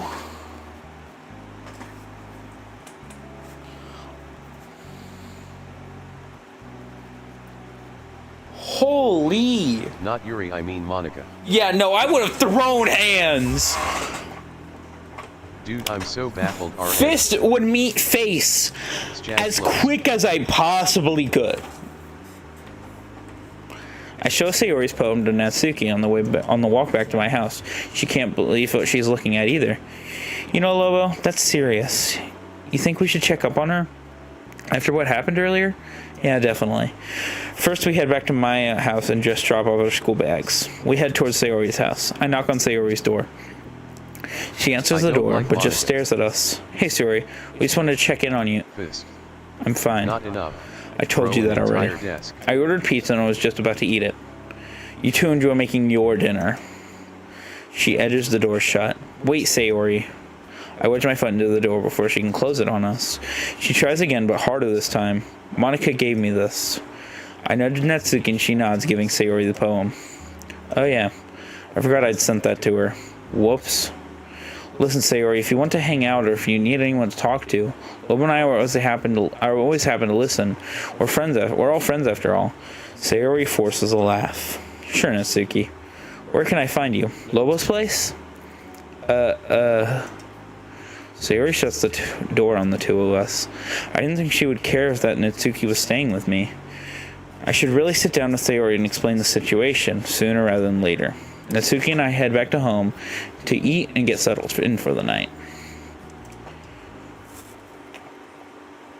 Throw an entire desk, I agree with you, Nario. Lobo. Yeah? You barely have any food left. How are we supposed to make dinner? I don't know. Well, we'll have to go to the shops, but quickly, it won't be long before they close. No, guys, I've got a terrible fear that we're gonna meet Natsuki's dad while we're out. Sayori is fucked. Absolutely. But I have a terrible feeling that we're also gonna meet Natsuki's dad while we're out. I think I said Sayori. I meant Natsuki's. I open the closet by the door and grab my jacket. You coming? Because I don't really know what I'm getting. It's getting pretty cold out there, and I don't have a coat. Dad. Or run into Monica. Oh my god, I pray it's just running into Monica. Is it at your place? No, Lobo. I don't own one. I hand Natsuki my coat for the time being. We'll hold on to this for now, then. I can handle the weather until we get to the shopping center. Are you sure? Because I really wouldn't want... It's fine, believe me. Come on, we're going to have to hurry before the shops close. As we get to the house, a gust of chilly wind hits us both. Natsuki hurriedly pulls my coat on. I shiver violently. We catch the bus and make our way to the store. On the route, the bus passes Natsuki's house. She shuffles down in her seat in an attempt to keep it out of her line of sight. I can understand. You okay? Natsuki wraps her arm around mine. Yeah. Shortly, the bus arrives at our stop, and we make our way to the mall. So, where do you... Natsuki's already dragging me into the nearby clothing store before I can finish my sentence. She rips my jacket off and hands it to me. They're all so cute! Oh, Lobo, how do you like this one?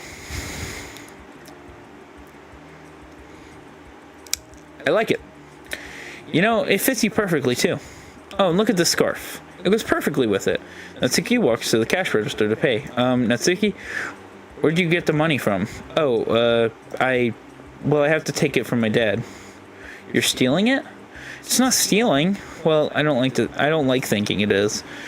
It's usually for baking stuff, sometimes manga. I was saving it for the Parfait Girls box set, but this is more important. The clerk scans both of our items, and the total is a bit steeper than Natsuki expected. Begrudgingly, she gives the scarf back to the rack she found it on. I have an idea. I grab the scarf while she's paying for a jacket and grab a black beanie for myself. Did you think this would look good on me? Maybe. Good enough. I place the two items on the counter and the cashier gives me a sly smile, scanning my things. Natsuki is waiting for me outside. During the time we spent indoors, it had begun to snow outside. Could have done with the scarf after all, huh? Just you wait. Natsuki begins to shiver as we wait. The snow begins to settle as the bus comes to a halt. The snow's beautiful. Yeah, we board the bus with our things and sit at the back. I give Natsuki the window seat. We sit together wordlessly as she becomes more entranced by the snowfall. Her dad hasn't appeared at all yet, which scares me. It's a shame it'll be gone in the morning. A good jacket. It never really sticks. Yeah, I wish it stayed a bit longer too. Natsuki rests her head on my shoulder, still staring out the window. This is nice. I wrap my arm around her. We stay this way for the remainder of the trip back home. As we approach our stop, I grab all of our bags. The bus comes to a stop, and we get off. We're a short walk from the house, and that's probably a good time to... Hey, Lobo. How much was the hat after all? Oh, I actually don't have a clue. I only bought it so I could surprise you with this anyways. I pull the scarf out from inside the hat. Lobo, you really didn't have to buy me the scarf, you know. I know I didn't. I just wanted to. I hold it out and she reaches out to grab it. Draping it around her neck, she beams at me speechlessly. Lobo, Natsuki grabs the sleeves of my jacket. I pull her in close and embrace her for a moment. I embrace the moment for as long as possible. Her grip loosens a little. Sorry. You shouldn't be. Okay, I just couldn't stop myself. It's fine, Natsuki. In fact, this is great. Thanks, Lobo, for everything you've done for me. I never want this to end. Nor do I. Remain together for a little more. What? Eventually our responsibilities get the better of us and we separate. I take Natsuki by the hand and we walk to the grocery store. We grab all the ingredients we need for tonight and head on our way. But then, no. Please no. Hey, Lobo. I can carry some of those for you. No need. It's my turn to do some heavy lifting. The pain in my shoulder slowly returns, leaving it aching. I do my best to ignore it. As we approach my house, I take a peek over to Sayori's window. Her bedroom light is on. I think back to the hospital. I told her I would be there no matter what. From the shadows. Did I break that promise by letting Natsuki stay with me? That would be insane. No. When I explain the situation with Natsuki, Sayori will understand. I know her. We arrive back at my house. I set the bags on the ground and unlock the door. Natsuki wanders towards the gate. I don't want to go inside. Not just yet. It sounds childish, but I kind of want to enjoy the snow. Only for a little longer. Well, wait there and I'll be right back. Swinging open the door to my house, I make a beeline for the refrigerator. I hurriedly throw everything inside, not even bothering to take the food out of their bags. I return outside. Natsuki is nowhere to be seen. Now, what? Now where'd she splat? From what seemed to be thin air, a snowball hits me square in the face. I recoil, stunned. Hey! That's it. If she wants a snowball fight, I'll give her a snowball fight. I duck for cover behind a bush. She's already packing another. I begin to collect my own. I hear her footsteps crunch in the snow as she creeps towards me. I poke my head around. As I poke my head around, I'm clipped by Natsuki's next snowball. Nice try. I return fire on her. I hit her in the back as she retreats towards the gate. Natsuki lets out a yelp and falls to the ground. Natsuki, now on her hands and knees, holds her back in pain. Oh god, are you okay? I rush to her side, taking a knee to make sure she's not injured. Natsuki, I'm so sorry. Natsuki scoops a mound of snow up and throws it at my face. She hops back onto her feet, runs aside, giggling. Stunned, covered in snow, I sit and process what just happened for a moment. I brush myself off and head inside. Natsuki is washing her hands in the kitchen. You win this time. Natsuki, don't think I'll fall for that again. For Nash Part 2. Yes, we need that. We need to see this. We need them to draw this. Oh yeah? She leaves the water running for me as I proceed to wash my hands as well. I splat some room temperature water on my face. Ah, that's nice. Oh, come on. I could have done so much worse. I dried my hands and face using a flannel. I open the fridge and start unloading the bag. Who the fuck is Nash BTW? A guy. I open the fridge and start unloading the bag of ingredients onto the counter. What do you think you're doing, Lobo? Sit your ass down. I'm cooking tonight. You don't want my help at all? Nope. I can handle it. I mean, you did your part by carrying everything for me, and it's the least I can do since you're letting me stay here. I shrug. Not about to say no to a meal cooked for me by Natsuki after all, of all people. If you insist, I take a seat at the table. I'm right here in case you need a hand, Kat. $10,000 for animators too. Actually NVM. You're just going to watch me cook? Is that a bad thing? Well, not really. You might want to pay attention to what I'm doing, though, considering you almost set your house on fire making those pancakes. I can feel the blood rush to my face. You're never going to let me live that down, are you? Nope. Natsuki moves fluidly around my kitchen. You really need to learn to manage your time in the kitchen. Cooking and baking should be fun, not a pain in the ass.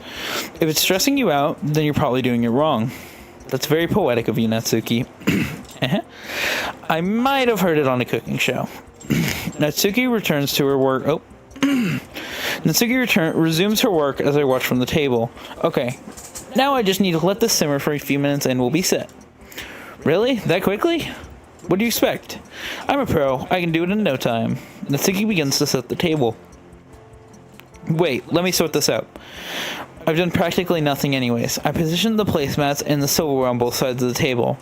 Natsuki divides the food onto our plates. The scent of chicken and sauteed vegetables fills the kitchen. It's only a stir fry, Lobo. It's not that special.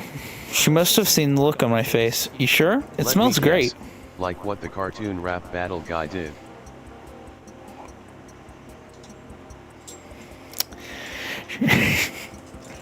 She talks about it like it's nothing, but I can tell she's reveling in the compliment. We sit at the table and eat our dinner.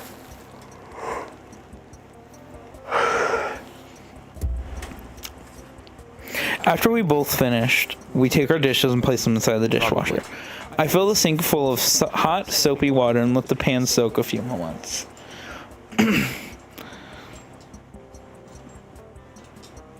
You guys are talking so bad on someone you guys don't even know who we're talking about. Can't believe you guys. Natsuki already made her way to the couch and started looking for something to watch. She shouts at me from the next room over. See, and I think he said his name. I think his name was revealed before, so like I think that's the best part. Because I think we've called him the Mix We've called him Nash, and we've called him everything under the sun. She shouts to me from the next room over. Lobo, anything you want to watch? Unless you have something in mind, not really. I scrubbed the pan hastily and tossed it in with the rest of the load. Sorry, guys. I enter the living room and find Natsuki staring out the window. Oh, it stopped snowing. It'll probably be gone by tomorrow. Hey, at least we got to have our fun with it, right? Natsuki nods in agreement. Natsuki flips through the channels. Soap, drama, comedy, soap, drama, comedy, soap, drama, or documentary, soap, game show, etc., etc. There's never anything good on. I know. You want to look for a movie instead? Sure. Soap opera. Well, yeah, I don't know. I thought it would actually say the full thing, so I just read the next word, you know? I thought it was gonna say soap opera. Why the fuck did I just get deja vu? I don't know. Sure. I open the streaming app I like, and Natsuki begins to browse the selection. She picks a cutesy love story. I didn't even get a chance to read the title before she hits the play button. I love this movie so much. I used to watch it all the time because... Lobo, I forgot. Natsuki pauses the movie and turns to me. About everything. My father. I can see the tears forming in her eyes. Lobo, he has a problem. He's been like this ever since my mom left us. I was thinking I was 5. I was thinking I was 5. I think I was 5. Looking back, I can get why she stopped talking to him. He was a terrible person before, but why me? What did I ever do? I think my dad blames me for her leaving. I think that's the reason he drinks so much. He always tells me that I remind him of her. And that he hates it. Natsuki can't even speak. The sobbing is drowning out her voice. Natsuki, just try and breathe, okay? Take your time. We don't have to talk about this right now. We can save this for another day if... No, Lobo. I need you to know. Lobo, since I was 14, he's resorted to borderline torturing me for existing. He only brings food home once a week, and it's usually just leftovers from a restaurant. And when he drinks, he sees me as my mother. The day you saw me in the hospital, that wasn't even the worst. But believe me, I've tried to run away from him before. A couple years ago, I found my mom's address. It'd been something like 11 years since I'd seen her. I took the train to her city, and when I knocked on her door, she slammed the door in my face, telling me that she left for a reason, and that she didn't want me. She didn't want me. So I came back home because I had nowhere else to go. He found out I went to see my mother. That's when he really started taking out his anger on me. He beat me to the point I had to cover it up with makeup just to be able to go to school. Of course, no one noticed. I secretly hoped that someone would think something was up, that I'd have time to explain myself, but they never did. I mean, I was trying to cover up, so I can't really blame them. She takes a moment, wiping her eye with her sleeve. The other night, you know, the drinks, that was the only escape I could think of. I'd gone back to the doctor's a few hours after you saw me. He gave me painkillers for my ribs, so I stole a bottle of wine from my dad's rack in the basement. I've tried everything to get away from him, but every goddamn time, I would always fail and have to go back. Lobo, I wanted to die. I really wanted it. All to get away from him. I thought the pills would have been enough. But I guess the few that I had left when I was ready to go weren't. And I'm glad, because you came to check on me. You were worried. You cared about me. I never thought I'd have this, Lobo. I never thought I would feel this way. In the school. What? This is the first time I can remember where I've truly felt happy. All those years. It's all good, Nario. All the pain. Nothing can change the past. But I grab Natsuki by the shoulders and hold her tight. Natsuki buries her face into my chest. She's sobbing uncontrollably. Sayori did not have all that. Sorry, I know this is random. Sayori. Natsuki did not have all that. I won't let anything else happen to you, Natsuki. I promise. You're here now. I'm always here for you, no matter what. Do you understand? She nods her head, keeping it embedded in my chest. I sit there for a while. I don't know what else to do other than let her cry. She's held all this in for so long. She needs to let it all out. After a long time, she sits back upright, wiping her tears from her face. While she's drying her eyes, I glance at the clock. It's getting really late. If we plan on attending class tomorrow, we should go to bed. Although there really isn't much point in going. We already missed a good part of the week anyways. You literally only missed a day! What do you mean you already missed a good part of the week? Oh wait, no, you went in the morning to the... Never mind. You missed Monday. But you didn't miss the next day. You only missed 2 days. She's the one who missed a good part of the week. So thank you, Lobo. For reading with me at the club. For helping me bake for the festival. For saving my life. For everything, really. It's no problem, Natsuki. I'll do it again for you. You're so sweet.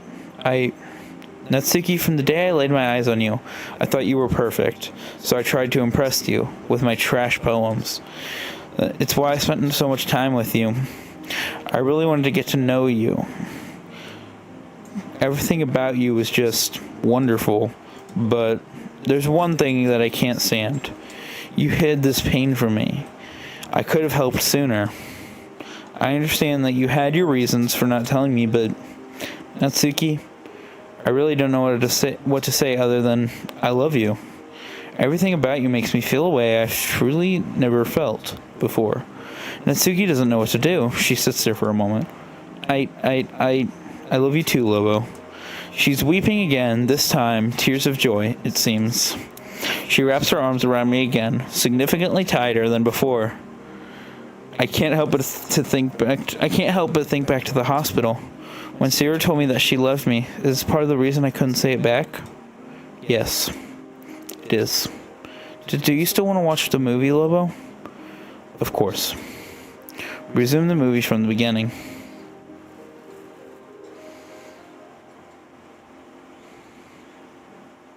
As the movie credits roll, I realize it's now early morning. I nudge Natsuki to stand and she follows. I head to the kitchen for a drink. Natsuki lingers behind me. Lobo, can we sleep together again? I really liked it, okay? Sure. Come on then. Natsuki and I head upstairs to her bedroom. I let her in to change first. She closes the door on me and I wait patiently outside. Just because I said I love you, that doesn't give you the right to peek. I wasn't trying. I never tried. I know. I'll stay out, I promise. Of course I won't invade her privacy. Not without her consent anyway. What? Okay, I'm ready. Come in. I inch the door open and Natsuki's already in bed. I grab my pajamas from the drawer and take my top off as... Did you really just in front of me? Whoa. What's the problem? Natsuki seems tense, as if she wants to say something, but is withholding it. Dummy. That's mad. Oh, right. I was about to get undressed in front of her. You're wild. This guy's wild. Do I ever stop to think about anything? Moving out in the hall for a moment, I get changed into my pajamas. I come back in. I climb onto the bed after turning off the light. Natsuki immediately rolls over and holds me tight as she did the night before. Night, Lobo. Friday. So is this just gonna be like a week, I guess, maybe?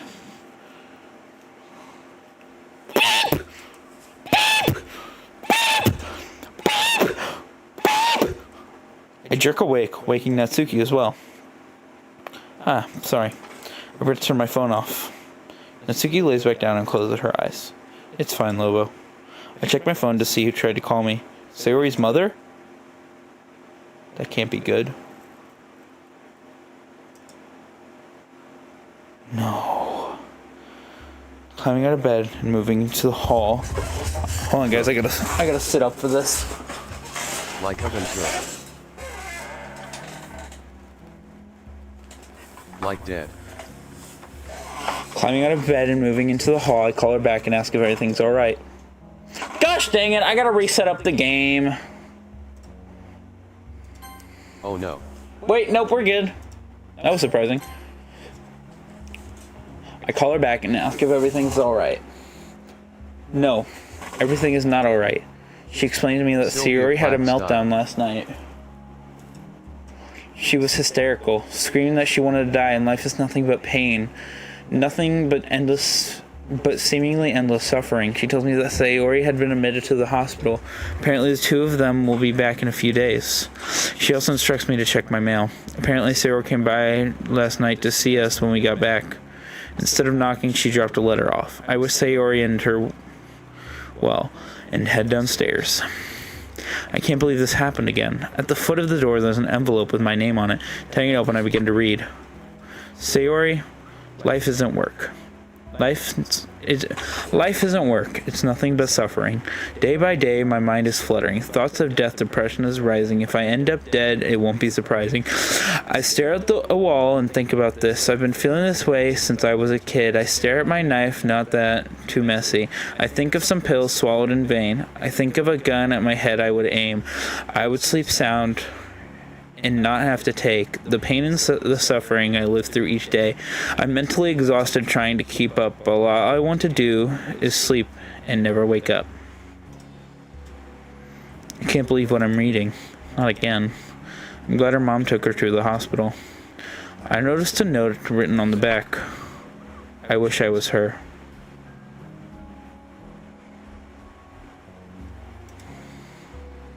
I feel sick. I can't believe this. Natsuki walks up behind me. What's the matter? I wordlessly hand her the poem. Well, yeah, it's clear as day. I wordlessly hand her the poem. Oh God. Natsuki's about to hand it back to me before she notices the scribble on the back. Wait, there's more. It takes her a second to process what it meant. She loosens her grip on the paper, letting it fall out of her hands. Oh. How does she even... No clue. We both stand in the doorway for a moment. She was outside the door when they exchanged I love yous. Oh no. Eventually we'll take a seat on the couch together. You should call. Maybe ask her mom if she wants you to visit. That's a good idea. She's not going to want me to visit. I ring Sayori's mother and ask her if she wants me to visit. I ask if Sayori would like me to visit. According to her, she'd love it. I let her know I'll be there as soon as I can. Looks like I'm going right now. You coming with? No, I don't really want to get involved. So you'll be okay here by yourself for a few hours? Yeah, I'll just watch TV or something. I think I'll get my clothes washed. I've been wearing your stuff for 2 days now. Alright, sure. I take my phone and my keys off the table. Why didn't they wash them as soon as they got vomit on them? Well, like, as soon as she changed out of them. I nip her on the cheek as I pass by her seat again. Okay, I'll see you in a bit. I have not good feelings about her coming back, or like when we go back. I feel her dad is gonna be there. I lock the door behind me and head to the bus stop. I barely make it to my stop in time. I barely make it in time for my stop. Hold on. I don't know what I read. It's only a short ride to the hospital. I enter through the emergency doors, moving as quickly as is allowed. I find the reception desk and explain that I'm here to visit Sayori. They give me Sayori's room number. I move quickly to the mental health wing. I find her number and enter the room. Sayori. Lobo. Sayori's mother leaves the room and to give us privacy. I found your poem. I figured. Sayori, what's the matter? I told you I'm always here for you. Speak to me. Well, last night I wanted to, but all I could hear through the door was you. You and her laughing. It was like the two of you were laughing at me. Sayori, you don't understand. No, I get it. It makes perfect sense. Sayori, do you know how much it hurts to see you so happy? To know that I'll never be needed? It feels like a knife being plunged into my chest, Lobo, over and over and over again. And I can't stand it anymore. Sayori, Natsuki is staying with me because, Lobo, you don't need to rub it in. You're happy with her. You don't need me anymore. There's no point in hiding it. Just go. Sayori, please let me explain. Lobo, go away, please. Having heard the commotion, a nurse peeks her head through the door. She asks if there's a problem. Please just get him out of here. Sayori, wait, please.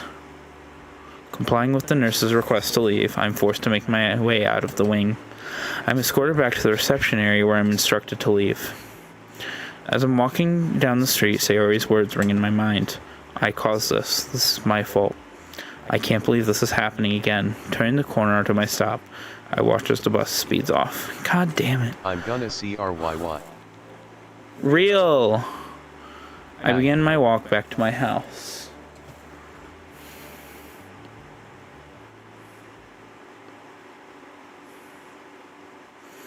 It took me a lot longer to get back home than I thought. I opened my front door. Natsuki, you there? No answer. I check downstairs, but she's nowhere to be found. Natsuki? I head upstairs. I hear a rustle coming from the guest room. I gently open the door.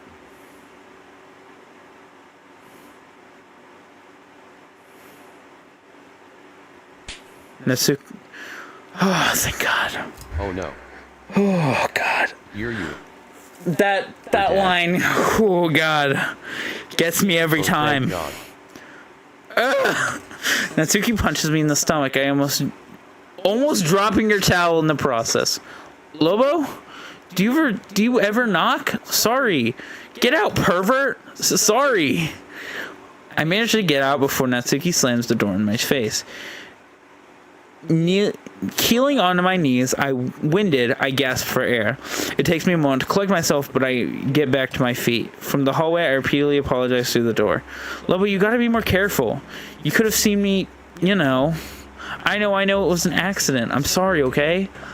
You need to hit me so hard, though. Is back to normal, it seems. It does seem that way. 1 second frame of her kinda naked. Where? Weirdo.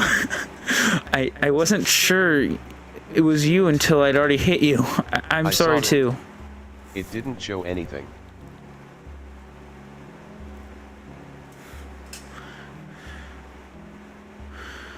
Just please knock next time, okay? I will, don't worry. Now give me a minute to get ready. Sure, I guess I'll be in my room. I retreat to my room and wait. While I'm set at my computer, my phone pings from across the room. I pick it up and see it's a text from Yuri? How did she get my number? Is this Lobo's number? It's Yuri. I have no choice but to reply. Yeah, it's me. What's up? I need to talk to you about what you saw yesterday. I stared at it for a minute. She wants to talk about the cuts, or are you talking about your arms? She takes a moment to respond, sending over a sizable paragraph. Yes. I've never given a chance to explain myself. I'm going to have to be careful with how I word my sentences. Well, I'm going to ask questions then. All right. Did you cut yourself because you might be depressed? No, I'm not depressed. In fact, it's quite the contrary. The pain is what motivates me. It's so exhilarating. It's almost like a high. Then how did you start? She takes her time writing out her response. The 3 pips indicate she's typing flickering. She's typing flicking one by one. Flicker one by one. Eventually her explanation comes out as a large paragraph. Well, I've always had a morbid fascination with knives from when I was young. Before I started, I just collect them. All different styles, engravings, colors. They really are beautiful. And well, while I was reading a book some time ago, the topic came up. I was only going to try it once to see what it felt like. But it grew into a fully fledged addiction. I know, courtesy of Monica, that's not a good position to be in. But I can't stop. There's just something about the blade effortlessly slicing open my skin that excites me. It's such a thrill, I can't help it anymore. The sensation, it's too powerful. That's not healthy. This is something else. I don't even know what to do, but there's something nagging at my mind. Speaking of Monica, how did she find out? Another few minutes pass. Another paragraph. It was one day after the club had ended, no more than 2 weeks ago. I don't even remember what I was doing at the time, but my sleeve slipped and Monica saw everything. We spoke about it for a few hours. She invited me to her house to talk in private. She tried to help. I could tell she cared, but nothing she suggested actually worked. After she had shut down the Literature Club's festival, she took it out on me. She assumed I was going to blame her, even though I really didn't think any less of her when she had no choice but to postpone it. All I said was she shouldn't have tried to get in contact with everybody before the festival. Hold on. I said that she should have tried to get in contact with everyone before the festival started. She didn't take it well. She threatened me, telling me not to make a scene about the festival in front of the rest of you, or she'd tell everybody about my arms. I was very shaken by what she said, not because of what she was threatening, but because I'd never seen that side of her. And if I'm honest with you, Lobo, she scares me. Once again, I'm at a loss for words. I don't know the full story, and I can't approach it now. I hesitate. If anything, I just wanted to convince Gary to seek professional help for her self-harm. If I can have a say in it, that can't go on any longer. I see. And have you considered getting help for your arms? How can I convince myself to get help when it's the best I've ever been? The best she's ever been? I don't think she understands what she's getting herself into. Not to say that I fully do. Right. I can hear Natsuki moving through the house, humming to herself. Well, I've got to go. See you later. Alright, Lobo. I'll speak to you another time. In the club, perhaps. But I wanted to thank you for trying to help. Even if it won't change much, it shows you really care. Smiley face. I do care. Bye, Yuri. I send a final text, throwing the phone onto my bed. Natsuki knocks on my door. Yeah, come in. See, it's not that hard, Lobo. I said I was sorry. What more do you want? Oh, I know. You can carry my Parfait Girls collection home for me. So this is your home now, sorry. I didn't mean it like that. I just thought I could, stay here. I'm a little worried I took my teasing too far. How could I say no to her? Well, of course, Natsuki. I was only trying to tease you. Though, now that you mentioned staying, you might actually need this. Turning to my bedside drawer, I rummage through it for a second, looking for my spare house key. My phone beeps, and Natsuki beats me to checking it. Opening the message, Natsuki recoils, dropping my phone to the floor, disgusted. Hey, watch it! So I go to pick up my phone. I see for myself what had sickened Natsuki. It's a picture of Yuri. She's sitting on her bed, her scarred arm covering her otherwise bare legs! She's wearing a purple... What? I'm gonna continue reading this. She's wearing a purple bra, a small crimson heart drawn on her left breast with a red marker. Or OMG. at least, I hope it is. I don't know how to respond. I don't know how to continue this story! Closing my message down, I throw my phone back onto the bed. Natsuki is distraught. Yuri, I what would the be fuck? too! I don't even know This what's went going on. wrong. Oh cool, things aren't crazy bad. Oh shoot! Lobo, what the hell is that doing on your phone? Dude, I mean, I feel like it's clearly a message I just got.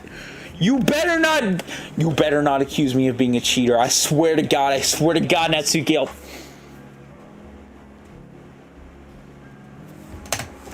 I don't know. In her arms, the heart.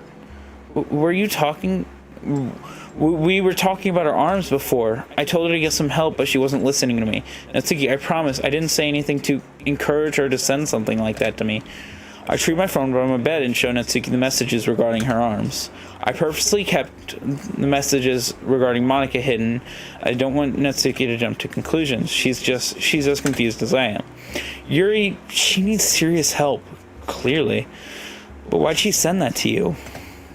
And be so open about this with you? Well, I saw her arms yesterday. Before I omit Monica from the incident. Or, hold on, what? Before. As before, I omit Monica from the incident. There we go. She told me not to tell anyone, so I didn't because I didn't know what the hell else to do. Lobo, you know we're gonna have to talk to her about this. It's not healthy to be cutting like that. It didn't help that she clearly gets off doing it. There must have been something in her head that made her think that this was okay. I've known Yuri for as long as I've been at the club, and yeah, she gets overly attached the moment anyone shows her any attention. I hate to say that, but it's true. But holy crap, I've never seen anything like that before. Well, we'll talk to her the next chance we get, okay? Alright, Lobo. Oh, and before I forget, I take the spare house key from my desk drawer and hand it to Natsuki. To my surprise, Natsuki's mood seems to completely shift. She pauses for a moment before jumping into my arms. Lobo! Thanks. You're the best boyfriend ever. Whoa! When did I say we're dating? Natsuki? Fictional women? Okay. What am I doing? Oh, I'm going insane. As those words escape Natsuki's mouth, she jumps back. That was the first time she's ever called me that. I can't help but smile. Hearing her call me that made the text with Yuri, Monica's argument, everything melt away. They didn't matter.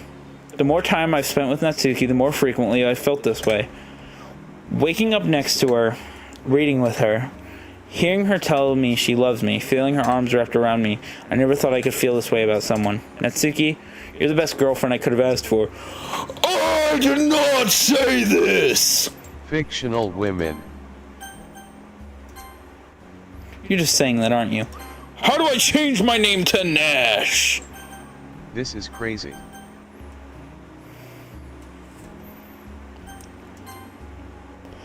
You're just saying that, aren't you?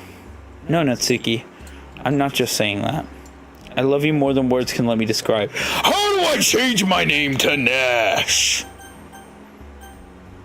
Chat, should I re-go through the game and then skip forward back to this part with the name being Nash? Am I allowed to make jokes now? No. I mean, it's gonna get deep. It'll be quick. I don't think so. But it's still gonna be pretty deep, so I would say probably not. But also, yes. Don't make too many jokes. And if the game gets dark, take a break from the jokes. How would Natsuki end up? How would Sayori be? Yeah, that's basically what this is. This is like, what if you focused on Natsuki? It's all insanity. Or actually, it's more like a what if you visited what if you wanted Natsuki, visited Sayori before going to school? Like Princess Bubblegum. I see it. I love you more than words can let me describe. So it's official then. Yeah, I guess so. I love you so much, Lobo.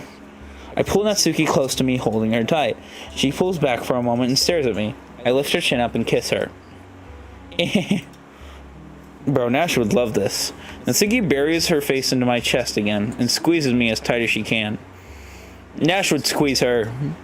What? At least one of them is okay. Oh, God. I never want this to end. The two of us stay locked in this embrace for what feels like an eternity. Doesn't act like but in reality, probably only would last in reality, probably only lasted a few minutes. Yeah, Princess Bubblegum isn't a tsundere.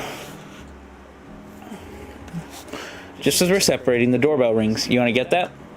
I nod. Natsuki heads back to the bathroom and I head downstairs. I wasn't expecting any visitors today. I peer through the peephole. It's Monica. God! Way fucking worse than a high schooler. Her dad. No, it's Monica. Fuck. Waiting patiently for an answer. How does she know where I live? What if Monica has her dad with her? I crack. Natsuki. I crack the door open and slip outside. Hi, Lobo. Oh, hey. Shouldn't you be at school? Shouldn't you? What do you want? To apologize for the past few days. I wasn't very nice to anyone. I've just had a lot going on the past week, and sorry doesn't fix everything. I know. I just needed to tell you something. I know this doesn't excuse my actions. What is it? I told my parents about the festival. They told me how disappointed they were in me. They think that I have no control over my club. Oh, that makes a little more sense with how she was acting. The fact I couldn't get 4 people to show up on a special day like that. Lobo, they've only ever expected the best from me. There's a reason I always try to be so perfect all the time. That's why I've been so harsh this week. I was trying to control things that I shouldn't be. Game code. Bum bum bum. Bum bum bum. Maybe. What about Sayori? You saw her poem. I lowered my voice a little. You knew it was a suicide note. For the record, Lobo, I didn't. It was worrying, sure, but I'd never interpreted it as that. In fairness, it really doesn't seem like something you could interpret as that. She ended up confessing everything to me over text on Wednesday. But still, it's okay if you don't accept my apology, Lobo. I understand. It was heartless. I said things I don't think I'll ever be able to take back. I know that. Sorry, guys. I'm adjusting. I can't say that I forgive you for what you said and done to all of us, especially what you did to Yuri. I know, but seeing your perspective, I think I'm willing to give you a second chance. That's all I needed. My front door opens. Oh, there you are. What the hell are you doing here? Loa, why is she here? Natsuki, she's here to apologize. Wait. What are you doing here, Natsuki? That doesn't matter. Oh, you've got to be kidding me. Of all the people to find out. There's something going on between you two, isn't there? I need to change the subject. Monica, we accept your apology. Hey, speak for yourself. DDLC mod where it's DDR, Ushin, LC where you play as Heavy with his sisters. What in the world?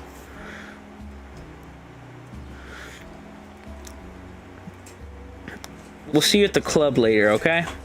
I slowly inch the door shut, but Monica resists. Not yet. You didn't answer my question, Lobo. My brain goes blank. I'm panicking internally. I don't want her to know about Natsuki and I, for the fear of her intervening.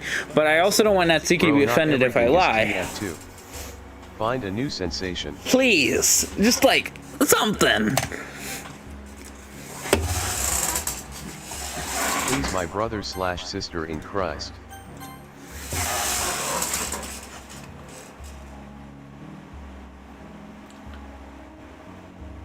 This is the first choice we've gotten. But if it's anything like the first game, but you know what I mean, like the game. If it's anything like the game, my choices doesn't matter. Why Natsuki's here?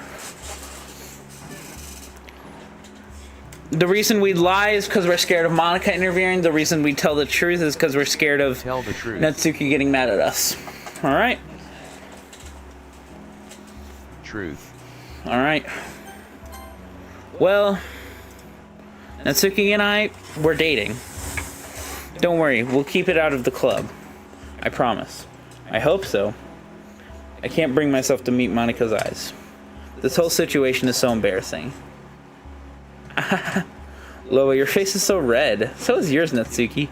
You two are pretty cute together. When she touches Yo's thing, I am not cute. Well, clearly Loa thinks so. She's right, you know. Shut it! Can we please just change the subject? Yeah, I'd love to. Well, Monica, I'm still mad at you for the horrible things you said to all of us. Good, I deserve it. Be mad all you want. I came here to let Loa know how terrible I feel about all of this. And well, you too now, I guess.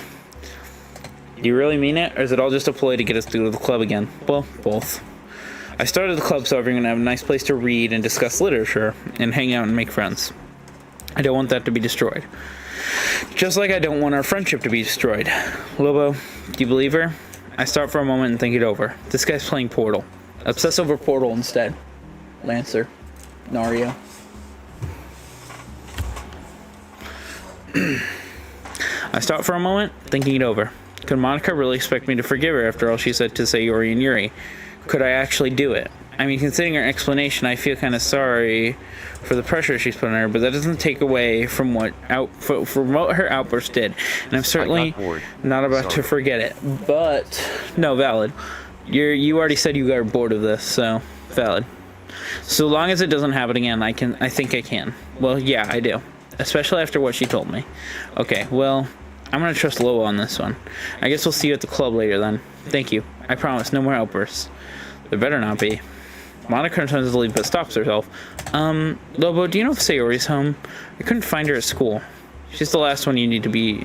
She's the last one of you I need to apologize to, and she isn't answering your calls. I'm not sure. You can knock if you want, it's worth a try. Right, thank you two again, and I'm sorry. See you later. Monica walks away briskly as Natsuki pulls on my sleeve. Let's go back in. I open the door and head to the kitchen. We have some time before we have to go. Do you want to eat? Do you want something to eat?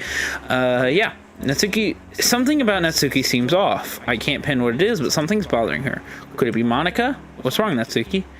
Do you think the other girls accepted Monica's apology? I don't know. Well, I hope so.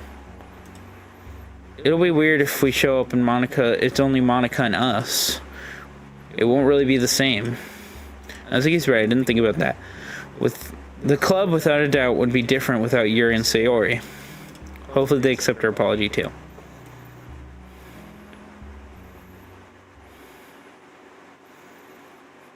After about an hour of lounging around watching TV, I realized how soon the school day was going to end. We should get going. Give me a second. I head back to my room and quickly get changed. You're all ready, right? Well, I still don't have my uniform, but there isn't much I can do about that. Yeah, I'm ready. Let's get going. Natsuki locks the door behind us. As we walk down the shrink... As we walk down the street, I feel her fingers curl around mine. We continue towards the school.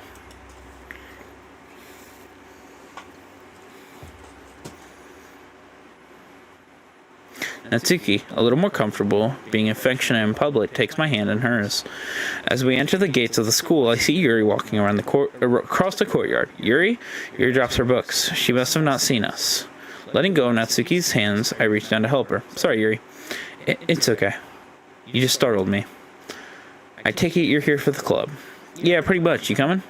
Yeah, Yuri, are you? Yuri nods her head in agreement. Good, come on then. That's one we know for sure, but it's Sayori. Could Sayori even get here? We all started off the day in the club, as we usually do. Natsuki and I head to the closet to pick out the next volume. Yuri has her head buried in yet another novel. Monika's off in the corner writing something in her notebook. Sayori absent, as she's been a lot recently. I'd be lying if I said I wasn't worried about her, but there isn't much I can do right now. Lowell, come on. Monica perks her head up and gives me a smirk. I really wish she hadn't shown up this morning. I join Natsuki under the window, our usual spot. She's already grabbed the next volume of Parfait Girls. Hey, lovebirds. So much for keeping it out of the club.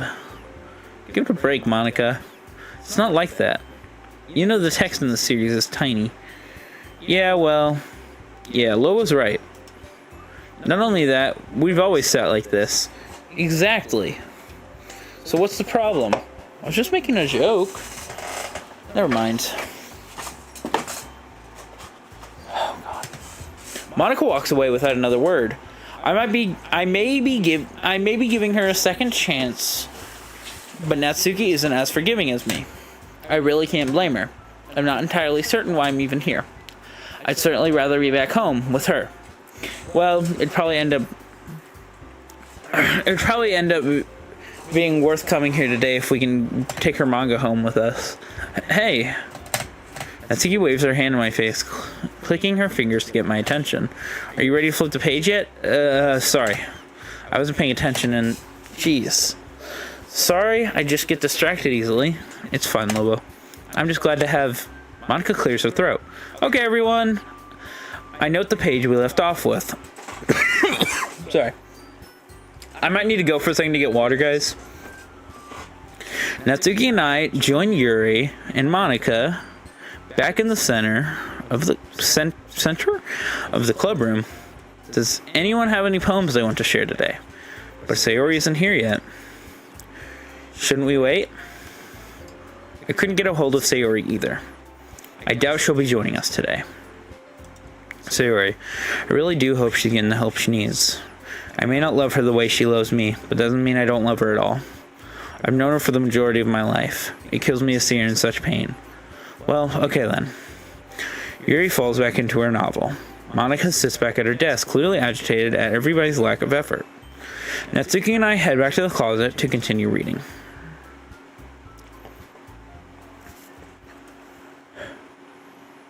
Why'd the music stop? Minutes pass by like seconds, and before either of us realize it, the meeting is over. Ready? Yeah, let's go. See you guys tomorrow. It's the weekend tomorrow, dummy. Oh, my bad. Yeah. Alright. No need to rub it in, guys. As Natsuki and I are walking at the door, Monica halts us. Wait a sec. I can walk you home, Natsuki. No, Monica. Monica, no. Oh, wait. I don't know. I'm scared. No. I'm going over to Lobos. Yeah, we wanted to keep reading. Well, another time then. Monica smiles sweetly. Monica. It's unsettling due to her behavior the past few days, but if she's trying to give us a reason to forgive her, then maybe she's being genuine. She's not being genuine. She's not. She knows what happened. Natsuki and I navigate the halls to the front doors. Crap, my collection. If you want me to get it, I'll only be a second. If you want, we're back. I take off through the vacant halls. I hope Monica hasn't left yet. I make it back to the club before she locks the door. Hey! Sorry, I forgot something. Oh, no problem.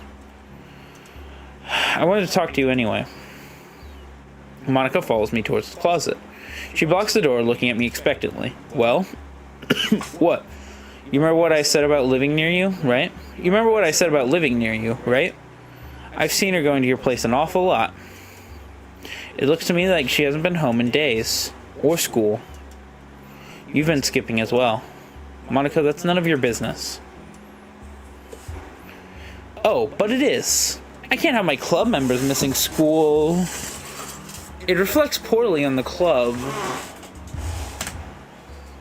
Yeah, I get that. We've just been... Been what?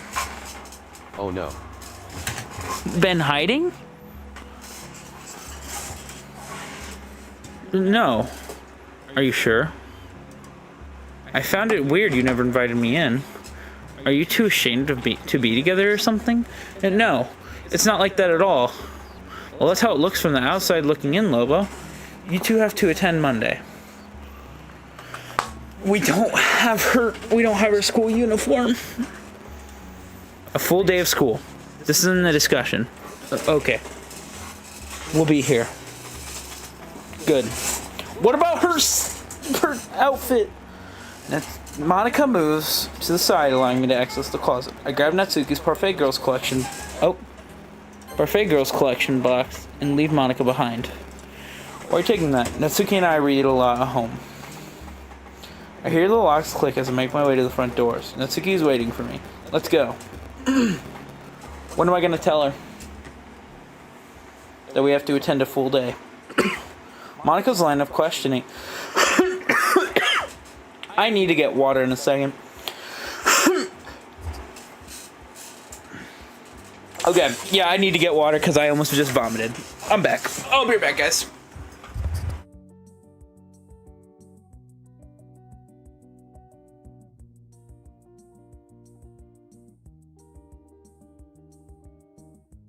Welcome to the one and only best stream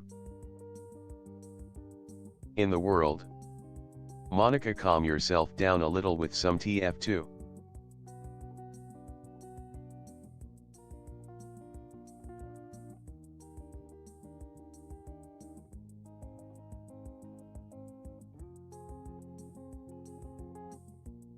Brutha she def not need TF2.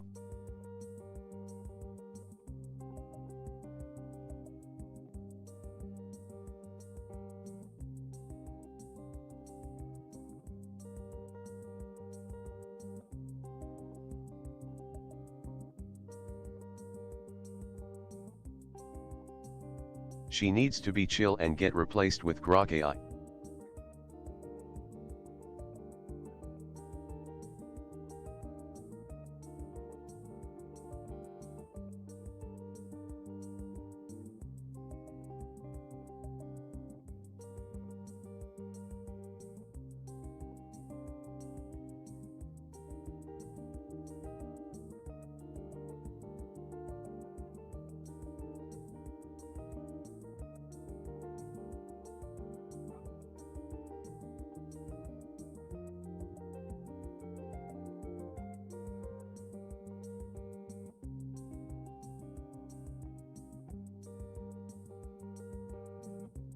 Gork, is that true?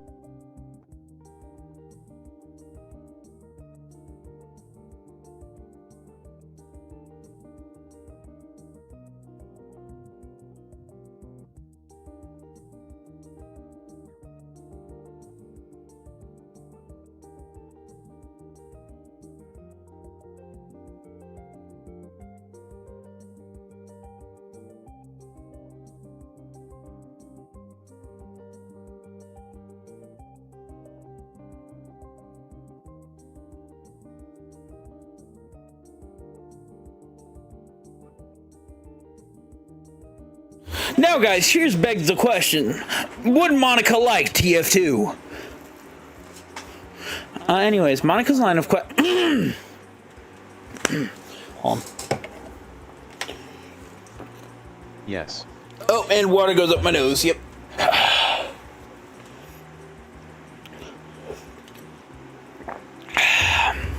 Monica's line of...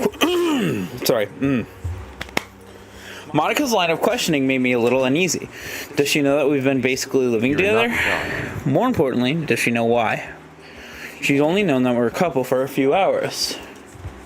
It's not like Natsuki would tell Monica that she's living at my place, or why she is. Lobo, snap out of it. Did you even hear a word I said? Natsuki, I'm sorry. I've just got a lot on my mind right now. Whatever, I'll tell you later, okay? We talked for a few minutes and we reach our house. Natsuki unlocks the door for me as I have my hands full. I rest the collection on the kitchen table. So do you want to read or watch a show? I actually have to go and do something quick. I want to try and explain to Sayori what's going on again. I'll be back in a few hours at most. Oh.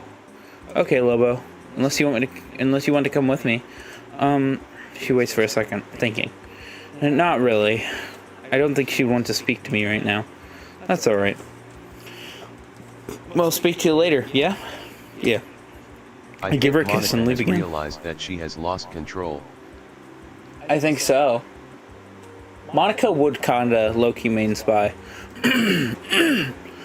I waited for a few minutes before the bus arrives. As the bus navigates through the residential area, I see Natsuki's house. Her father's car is still absent from the driveway. That reminds me, I still don't have my uniform, but there's not much I can do about that.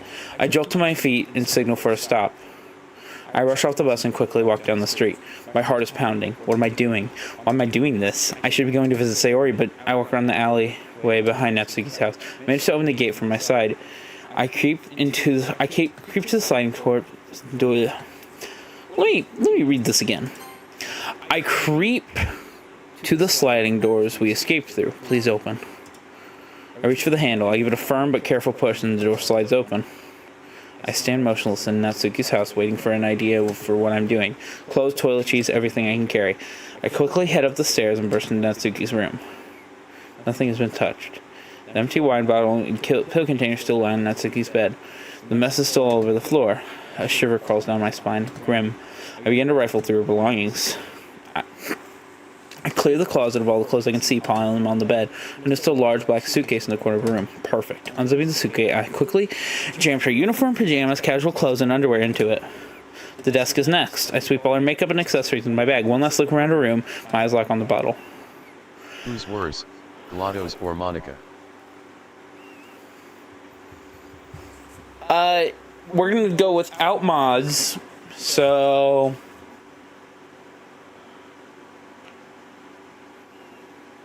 GLaDOS by a mile. Yeah, GLaDOS by a mile. She's actually killing, like, a human. She doesn't know it's a game. Monica knows it's a game, so she's killing inanimate people.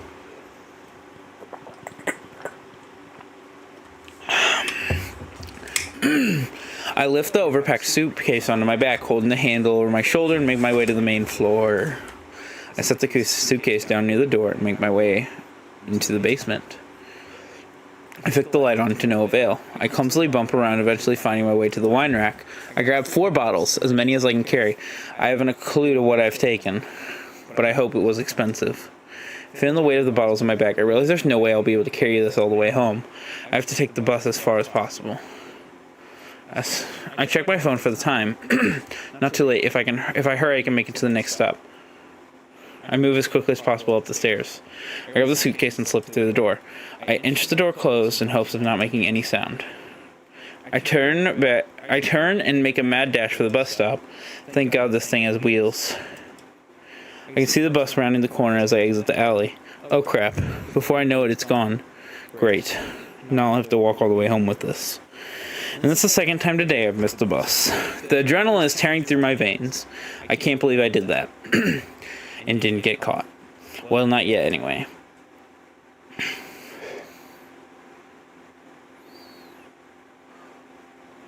I ended up having to take multiple breaks. Monica or even one stop at... Oh, God.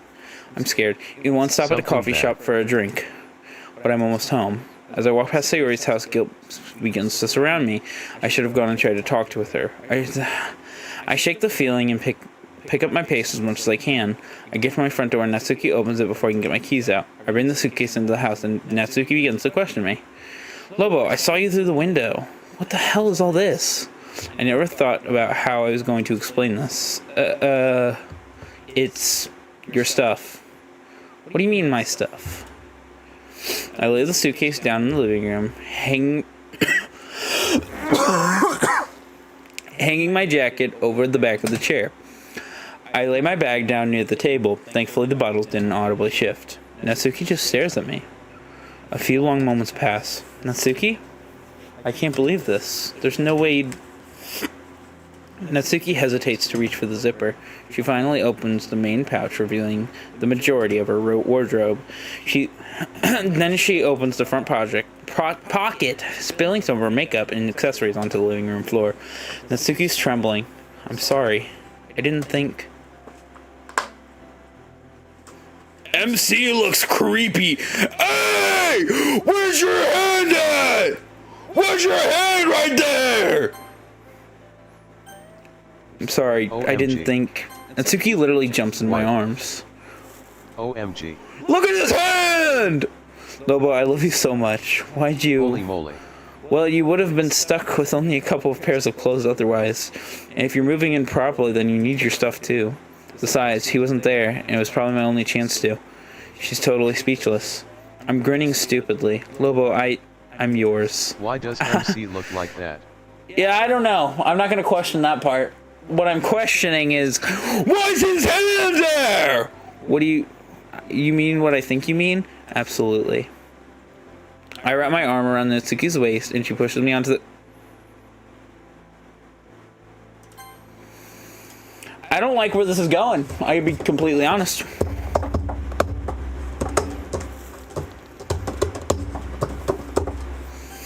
We're going to continue going. I wrap my arm around Natsuki's waist and she pushes me onto the couch. Pushes me onto my back as she climbs on top of me. I feel her fingers run through my hair as I kiss her neck. I can't help myself, neither can she. Thank God. Oh, thank God they cut it there. Oh, God. Oh, I was risking stream right now. God. Now that it's a new day. Y'all say they're high schools or SMTH. Yeah.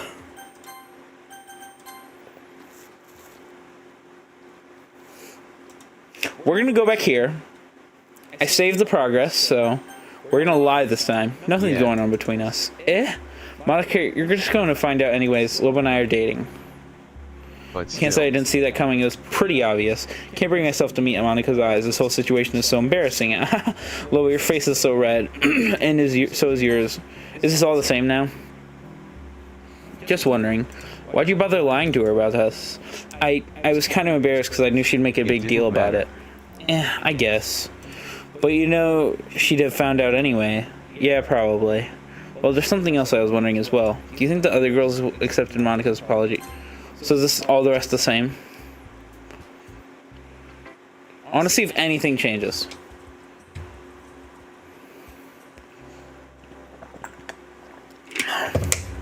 Nope. Not one thing. So we're going to load this back up. Because I like me not lying. As willing as I'd be to stay with Natsuki like this for the rest of my life, my phone buzzing beckons me. She's fast asleep, so I do my best to escape her delicate grip without waking her. Retrieve my phone from my pants. See, so you didn't have your pants on. I look out the window. It must be early morning. I should have disabled my alarm for the weekend. I shrug it off and pull my shirt over my shoulders. Yeah, nope, they definitely did. I notice a folded piece of paper on my desk as I pull my pants up. My name's printed on the front in Natsuki's writing. I open it. Hero. I look to the sky and I can't help but wonder how you kept my life from being torn asunder. Was it you being nice to me when no one else would? Was it reading together and thinking it was good? Was it your poems, your words entranced me, making me feel weightless? For those moments, bliss was so close, I could almost taste it. Then you would go back home, leaving me alone with him. Every night was a struggle. That's the least I can say, but it only got worse day by day until you saw me. I tried to hide. I've been treated me this way. I tried to hide. I've been treated me this way. I had a plan to escape. I was sleeping, never wake. But again, you came to save me. You saved me from the pain. You saved me from the hunger. You saved me from me.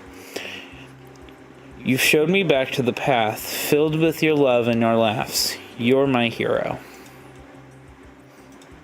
The feeling of weightlessness takes a hold on me once more. Okay, that's really sweet. That is really sweet. A warmth radiating from my chest pulsates throughout my body. I read the poem multiple times. The feeling grows more intense. I place the poem on my desk next to my computer. Careful not to wake Natsuki, I close the bedroom door and make my way downstairs. I make enough coffee for the two of us in case she wants some. That is really sweet. I sit at the kitchen table and wait.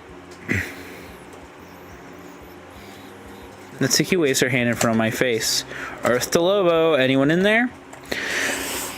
Hey, sorry, I didn't hear you come downstairs. Is that for me? Well, both of us, but Natsuki takes two mugs from the cupboard, handing me one as I stand to pour myself a drink. Thanks. I turn the milk jug to the refrigerator. Natsuki and I take our coffees to the living room. Hey, yeah? I found your poem. This. I handed the folded piece of paper. I loved it. Oh. Am I really your hero? What else could you be, dummy? Natsuki kisses me on the cheek and giggles to herself. I smile warmly back. So, what you want to do today? No clue. She gives me a playful grin. I beam back at her, only interrupting to take a sip from my coffee. It's unusually sweet. That's strong. What's the matter? I can't handle a cup of coffee? She knocks on my right arm jokingly. What? No, it's not that. It's just sweeter than I normally have it. Oh yeah, I put a couple teaspoons of sugar in yours while you weren't looking. I was just making your cup the same way I make mine. You like it? It's a little too sweet for my taste, but I don't mind it that much. Just let me know next time, okay? Yeah. I beckon for her to come sit on the couch next to me. She hops over, careful not to spill her own drink. I turn on the TV as I wrap my right arm around Natsuki's shoulder, holding my mug in my left. She digs her head into my chest.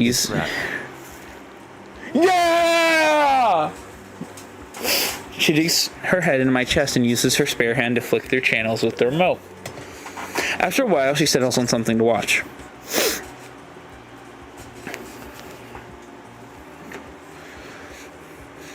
We laze about together for hours, watching a film and 2 TV programs. After a while, Natsuki speaks up. I'll be right back. What's up? I gotta use the toilet quickly. Sure, go ahead. I'll pause this here. As Natsuki leaves the room, I hit the pause button. I'm enjoying Natsuki's company quite a bit more than the film we're watching right now. And this is one of my favorite films. I hear the toilet flush distantly. As I wait for her to return, I hear her rush into my room. Well, what's she up to? A minute or so later, Natsuki returns with a scowl, my phone in hand. It's for you. She hands me the phone, currently engaged in a call with an unknown number. Hello? Lobo, we need to talk about Yuri. I'm taken aback. Does Monica want to know about what Yuri told me? Or sent? I'm listening? In person, I mean. As soon as possible. I sigh. Fine. Where? There's a little cafe on the other side of town. It's a couple blocks down from Natsuki's place. She'll know where it is. I'll pay. Alright, I guess I'll see you there in half an hour. Alright, sounds good. She hangs up. You said it's close to Natsuki's house? I don't like the sound of that. My pocket. I pocket my phone as I get in my seat and make my way to the hallway. I grab my jacket from the wall-mounted hanger and pull it over me. You want me to come with? Or you want to come with? Sure. Good, because I wasn't looking forward to have to face Monica alone.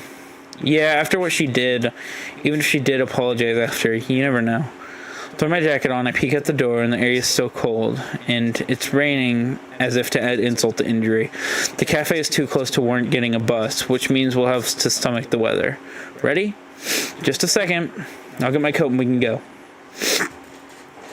Oh, God. Wait, Lobo, have you seen my scarf? Yeah, it should be in the closet as well. I can't see it. I look in the closet, see it on the shelf just out of Natsuki's reach. I grab it and hold it over her head. It's right here, silly. Natsuki attempts to snatch it from my hand, but fails to jump high enough. Couple more times, she hops up in the air trying to catch it, but to no avail. Defeated, she stares me down. Please? Alright, fine. Here. Sorry I couldn't help myself. Yeah, you've proved that a few times now, haven't you? She punches me jokingly in the arm. Hey, that was a little uncalled for, don't you think? Not really. You're lucky I didn't beat the crap out of you while you still have my scarf. Something. Oh, would you really? Yeah. I'm grabbing my 9mm Beretta. Thank you, appreciate it. Well, what if I like... What?!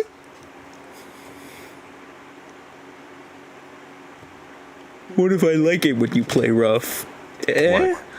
Natsuki goes bright red, stammering. Nice one, Lobo. Way to kill the mood. Now come on, let's go. We shouldn't make Monica wait, unless you want to feel her wrath again. She's at it trying to suppress a grin. Natsuki hops out the door. I follow with much less enthusiasm.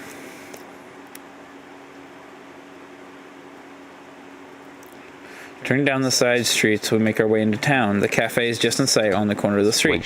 Cross the road and get to the door. A freshening gust of humid air hits us as we enter. There's a couple of people set around the place, but Monica's nowhere to be seen. Looks like we're early, huh? Yeah. Natsuki unwraps the scarf from her neck. She hastily folds it and stuffs it into her coat pocket. Well, come on, I'm gonna get a drink. No need. Monica said she's paying. Yeah, for you. I don't think she'd be happy that I'm even here, let alone be on good terms enough to buy me a drink. She still seems really mad at me. You honestly think, well, if you want to spend your money, that's fine. Yeah, now you're just trying to use reverse psychology. Trying to? Fine, I'll wait. We take a seat at a table in the far corner of the cafe and wait. I scroll through my phone while waiting. It beeps and I open the notification. OMG, I'm really sorry. Listen, I'm going to be another 10 minutes, I promise. Once again, the way Monica's acting has shifted drastically. Why? Why? Has something come up? I'll tell you all about it when I get there. Okay, hopefully it won't take too long. We're set at the back. We'll keep an eye out. We? Ah, crap. Time to bite the bullet. Natsuki's here with me. Ah, right. Got confused there, lol. She's gonna see you too. There. That's what I was thinking! That's what I was thinking, and I'm terrified! Shouldn't come as a surprise to me that Monica has softened up to Natsuki considering we're together now. Despite that, it still does. Despite Monica's apology, I, like Natsuki, was hesitant to accept. After showing us the heartless manner in which she emotionally destroyed Sayori and Yuri, I don't think I can truly forgive her regardless of her reasoning.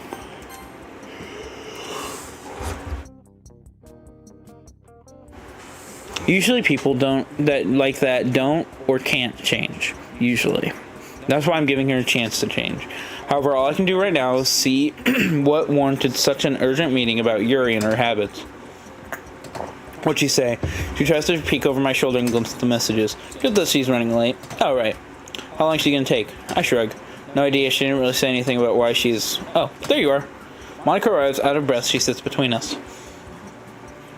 Hey, Lobo. And you, Natsuki. Hi. Sorry I'm so late. I didn't even have time to grab a coat. I was busy chatting with Yuri online. She said some things that, there's a short silence between us where nobody knows what to say next. Well, I'd say they speak for themselves. Since I'm getting the drinks, Lobo, what would you like? Pair with the selection of drinks they have on the sign hanging over the counter. Made my choice. I noticed Natsuki also looks over at the sign. Monica doesn't pick up on it. I guess I'll get just a regular coffee. Ooh, Lobo, can I get a... Sorry, Natsuki. I don't think that I have enough money to spare for you, and I promised Lobo that I'd buy him a drink. How much have you got, Natsuki? Natsuki fumbles with a change purse for a moment. I only have like 5. I got an idea. Why don't we just pull all our money together? That way we can all get a drink, and maybe a pastry on the side. Sound good? Natsuki beams at me for a moment before snapping her attention back to Monica. Yeah, that'll work. The three of us approach the till and make our orders and sit back down. I'll be right back, okay? Don't start without me. Natsuki heads off to the washroom. Monica leans close toward me. Oh, God, what's she gonna tell me? I can't be the only one terrified to know. I'm gonna be Frank.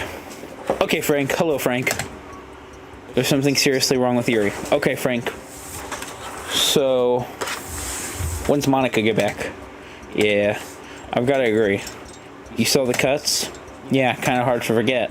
Yeah. Monica's reaction to my experience with Yuri's self-harm... my apologies. Frank's reaction to my experience with Yuri's self-harm was that of surprise. Like she only just found out I knew, even though she exposed me to it in the first place. Is she trying to pretend that the club's argument didn't happen, perhaps for Natsuki's sake? Well, it's not just that. Look at this. I flashed a picture that Yuri sent me of her. What the hell? That's Yuri? Wow, you're sure? Like 100%? Yep. How'd she react to it? Who? Natsuki? Monica nods. Well, she saw it before me, actually. We were in the middle of a conversation and she just sent that to me with zero context.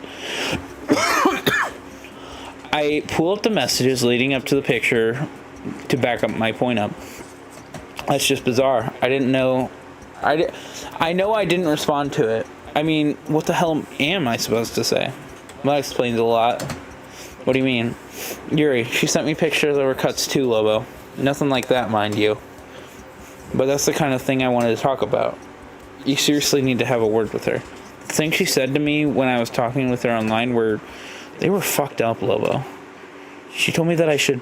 Well, you can take a guess. She told you that she should what? Monica hesitates. She slides her phone over the table with the chat open. It's none of your business, you preppy bitch. I'm fine. In fact, you should try it sometime. Maybe it'll take the stick out. I'm done talking about this with you. Wait, Yuri, I didn't mean to offend you. I hand the phone back to her. Yeah, I'll speak to her. Why me specifically, though? Oh, you didn't see it? Here. Once again, she handed me her phone, swiping down on the chat. Oh my god. That's my... Yuri sliced my initials into her arm?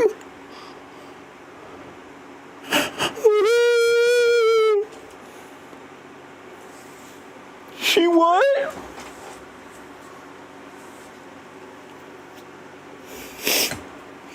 I feel lightheaded. Jesus Christ. Hey, you okay? I'm fine, just... that... Do you understand why I have... Well, why you have to talk to her? No, for sure. Well, it would have already gotten her sent there. So, yes, I get it. I suggest bringing up that we were with Natsuki. Maybe that'll knock some sense into her. Like hell it will. Lobo, I'm worried about her well-being. So I think they all live alone because Sayori's parents only came over after they got contacted by MC. Lobo, I'm worried about her well-being. I know I've been totally malicious the past week, a preppy bitch as she puts it, but that doesn't mean I don't care about her. I'm having trouble believing that, though she did actually bother to organize this just to show me. I don't even know what Monika's intentions are anymore. I understand. I'll try my best. Natsuki returns to the table. Is everything okay? I just need to have a talk with Yuri. Monika told me to cut... She told Monika to cut herself. Damn. Okay, that's way over the line. I'm sorry, Monika. The barista calls up to the counter for our drinks and food. I take mine and Natsuki's drinks while Monika grabs her own drink and the pastry. I'm sure you don't want to tell her about the picture. I get it, but she needs to know. What picture? Oh, what Yuri said to Monika? Well, Monika, can I use your phone for a second? Sure. I enter the phone. Yuri's picture is already loaded on. She recoils, squealing. Ah! What the hell? A couple of people turn at the commotion but resume their activities. That's why I need to talk to her as soon as possible. To let her know that I'm with you, and I don't plan on leaving you for anyone. Natsuki takes a sip from her caramel frappe. I get it, Lobo. But if this continues, it won't. I'm going to deal with it on Monday. We sit and eat our food in heavy silence. I still can't believe that picture. My phone buzzes in my pocket. Wide-eyed, I look at Natsuki. Lobo? Monika turns her attention to me as I pull my own phone out of my pocket. A text from Yuri. I can see you.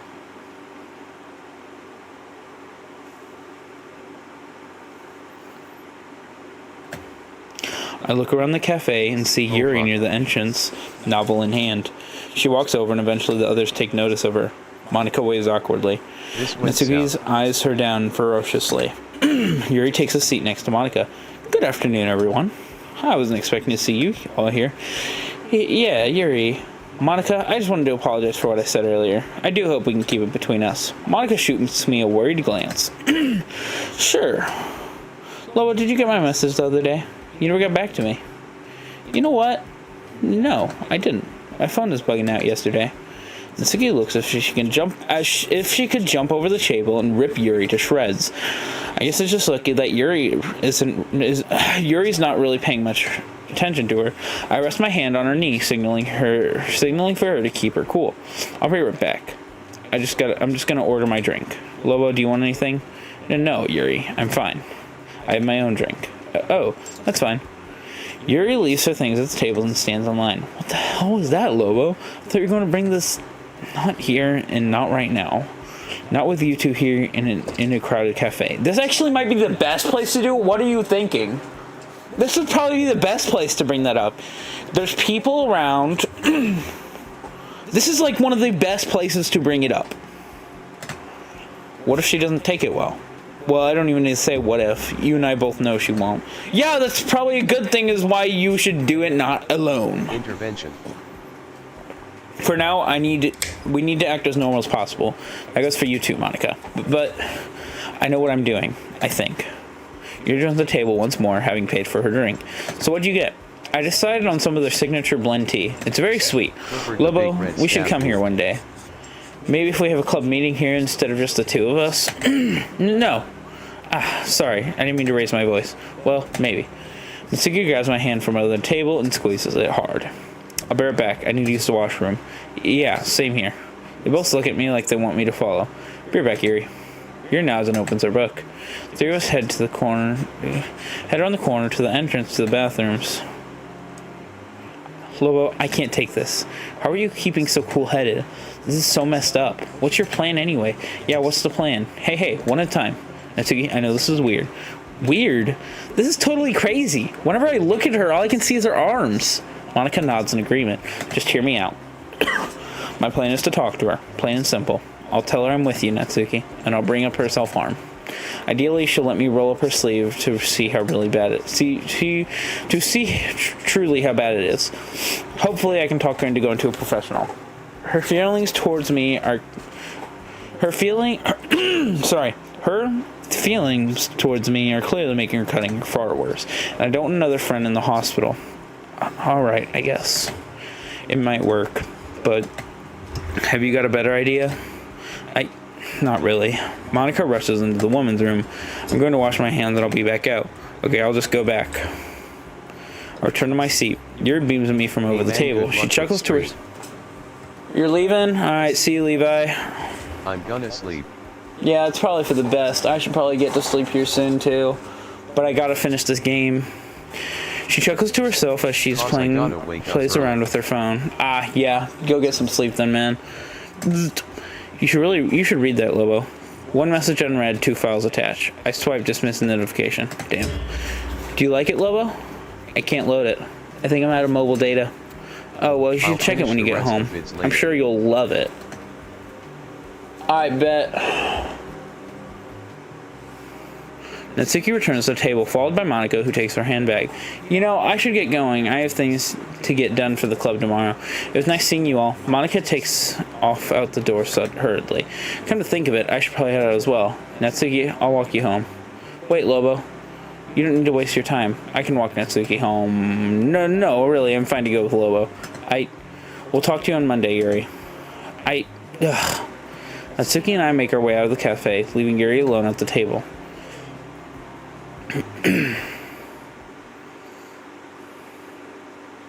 With our house in sight, we slow down to a normal pace. Lobo, yeah, you're really good at handling these kind of things. What do you mean?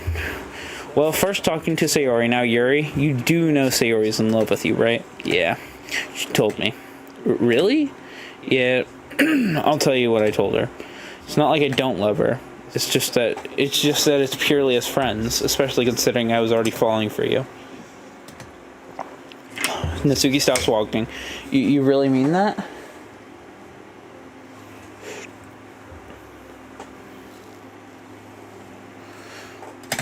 Yeah, I love you. Natsuki wraps her arms around mine as we continue walking. I love you too, Lobo. After a short walk, we enter our house. Natsuki makes her way upstairs, leaving me in the foyer. Foyer? I don't know. I stare idly into the mirror. The figure boxed within stares idly back. Lobo! Anyone there? Natsuki wags her arm in front of my face. Sorry, Natsuki. I've just been thinking. It's fine, Lobo. I can't really blame you. Today was nuts. You know, we look really good together. I wrap my arm around Natsuki. We stare in the mirror a few moments. Do you have your phone on you? Yeah, why? You take a picture of us. We really do look nice together. Cute, even. Cute, huh? What happened to I'm not cute? That doesn't count. I was talking about both of us together, dummy. Digging into my pocket, I grab my phone to take a quick photo. Natsuki's already posing. Take your time. Just a second, sorry. Ready? Natsuki faces me, nodding enthusiastically.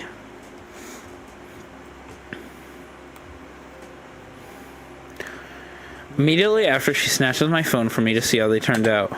This one's really blurry, I'm getting rid of it, but I really like this one. She turns the phone to me. I can't help but agree, it's perfect. Actually, yeah, that one's great. Natsuki takes my hand and leads me out of the bathroom. She hops on the couch, I follow. I pluck the phone out of her hand, turning it off. Did you want to watch something? Or maybe, what you got in mind? I give her a suggestive grin, she ignores it. We could bake some cookies? Oh, that sounds good, actually. Lobo, get your mind out of the gutter, dummy. Natsuki stands and heads to the kitchen. Her voice echoes back through the living room. Lobo, did we run out of eggs? I'm not sure. You checked right at the back of the fridge. Yeah, I don't see them. Natsuki house returns to the couch. So much for baking. Well, I've got a better idea. Don't even. I was going to suggest going out to the park, Natsuki. Come on, you really thought I was going to keep... Well, you meant it the first time. Yeah, but it was just a suggestion. Natsuki paused for a moment, unsure of how to come back. Alright, I get it. Well, I tell you what. Why don't we just order in? Yeah, I guess we could do that. So where do you want to order from? I don't know, really. I'm guessing you have something in mind? I don't, actually.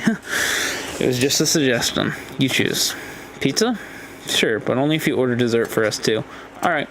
Using my phone, I quickly placed an online order and turned the television on. I'm gonna use the bathroom. I'll be right back. Okay. I pick my phone up off the coffee table and head upstairs. I enter the bathroom and lock the door behind me. I have to know what else Yuri sent me. Curiosity takes its course. Oh, God. Natsuki was already so upset at the cafe. I can't let her see those ones, too. I open the conversation with Yuri. There are a total of 7 images from her. The one with the blood-drawn heart on her chest. My initials carved in her arm. Wait, what? So that's why Yuri went through my bag. It's bloody. I cautiously continue to scroll through the pictures. Next one, she's wearing an unbuttoned shirt, sitting on her bed with my pen in her mouth. I can't help myself now. I keep scrolling. Oh God, I know what one of those is gonna be. I think I'm going to be sick. My face is completely red. Crap. I flush the toilet, splash some water on my face, and head back downstairs. I enter the living room and I shut my phone off completely. Just as I sit down, there's a knock at the door. Yay! I enter the door, pay for our food, and return to the couch. Sorry, guys. I set out our meal on the table. It's a large pepperoni pizza with a side of fries and some onion garlic dipping sauce. Mitsuki's already tucking in. I'm gonna replace that because what? That's really not what you use tucking in for. Natsuki's already digging in, having dipped the edge of her first slice in the sauce and taken a bite. Thanks, Lobo. She gives me a kiss on the cheek, accompanied by a speck of sauce. Sorry. Natsuki leans over and licks my cheek. Hey. Now we're even. Cheeky. I feel the blood rush to my face once more. You're so easy to fluster. Hey, so are you. Oh, am I now? I place my hand on her thigh, sliding up ever so slightly. There you go. Natsuki's cheeks light up like a Christmas decoration, and she moves my hand from her leg by shoving a cushion between us. That doesn't prove anything, dummy. You shouldn't throw stones if you're living in a glass house. I take a bite of my pizza, suppressing the urge to chuckle. Natsuki subtly retakes her original spot beside me. We sit for a while exchanging slices of pizza while watching TV. You don't always have to be right, you know. I can't help but crack a smile. Well, you make it easy sometimes. What's that supposed to mean? I'm a pro, don't forget. Alright, Natsuki, whatever you say. I shoot her a cheeky wink. She looks like she wants to say something, but she bites her tongue.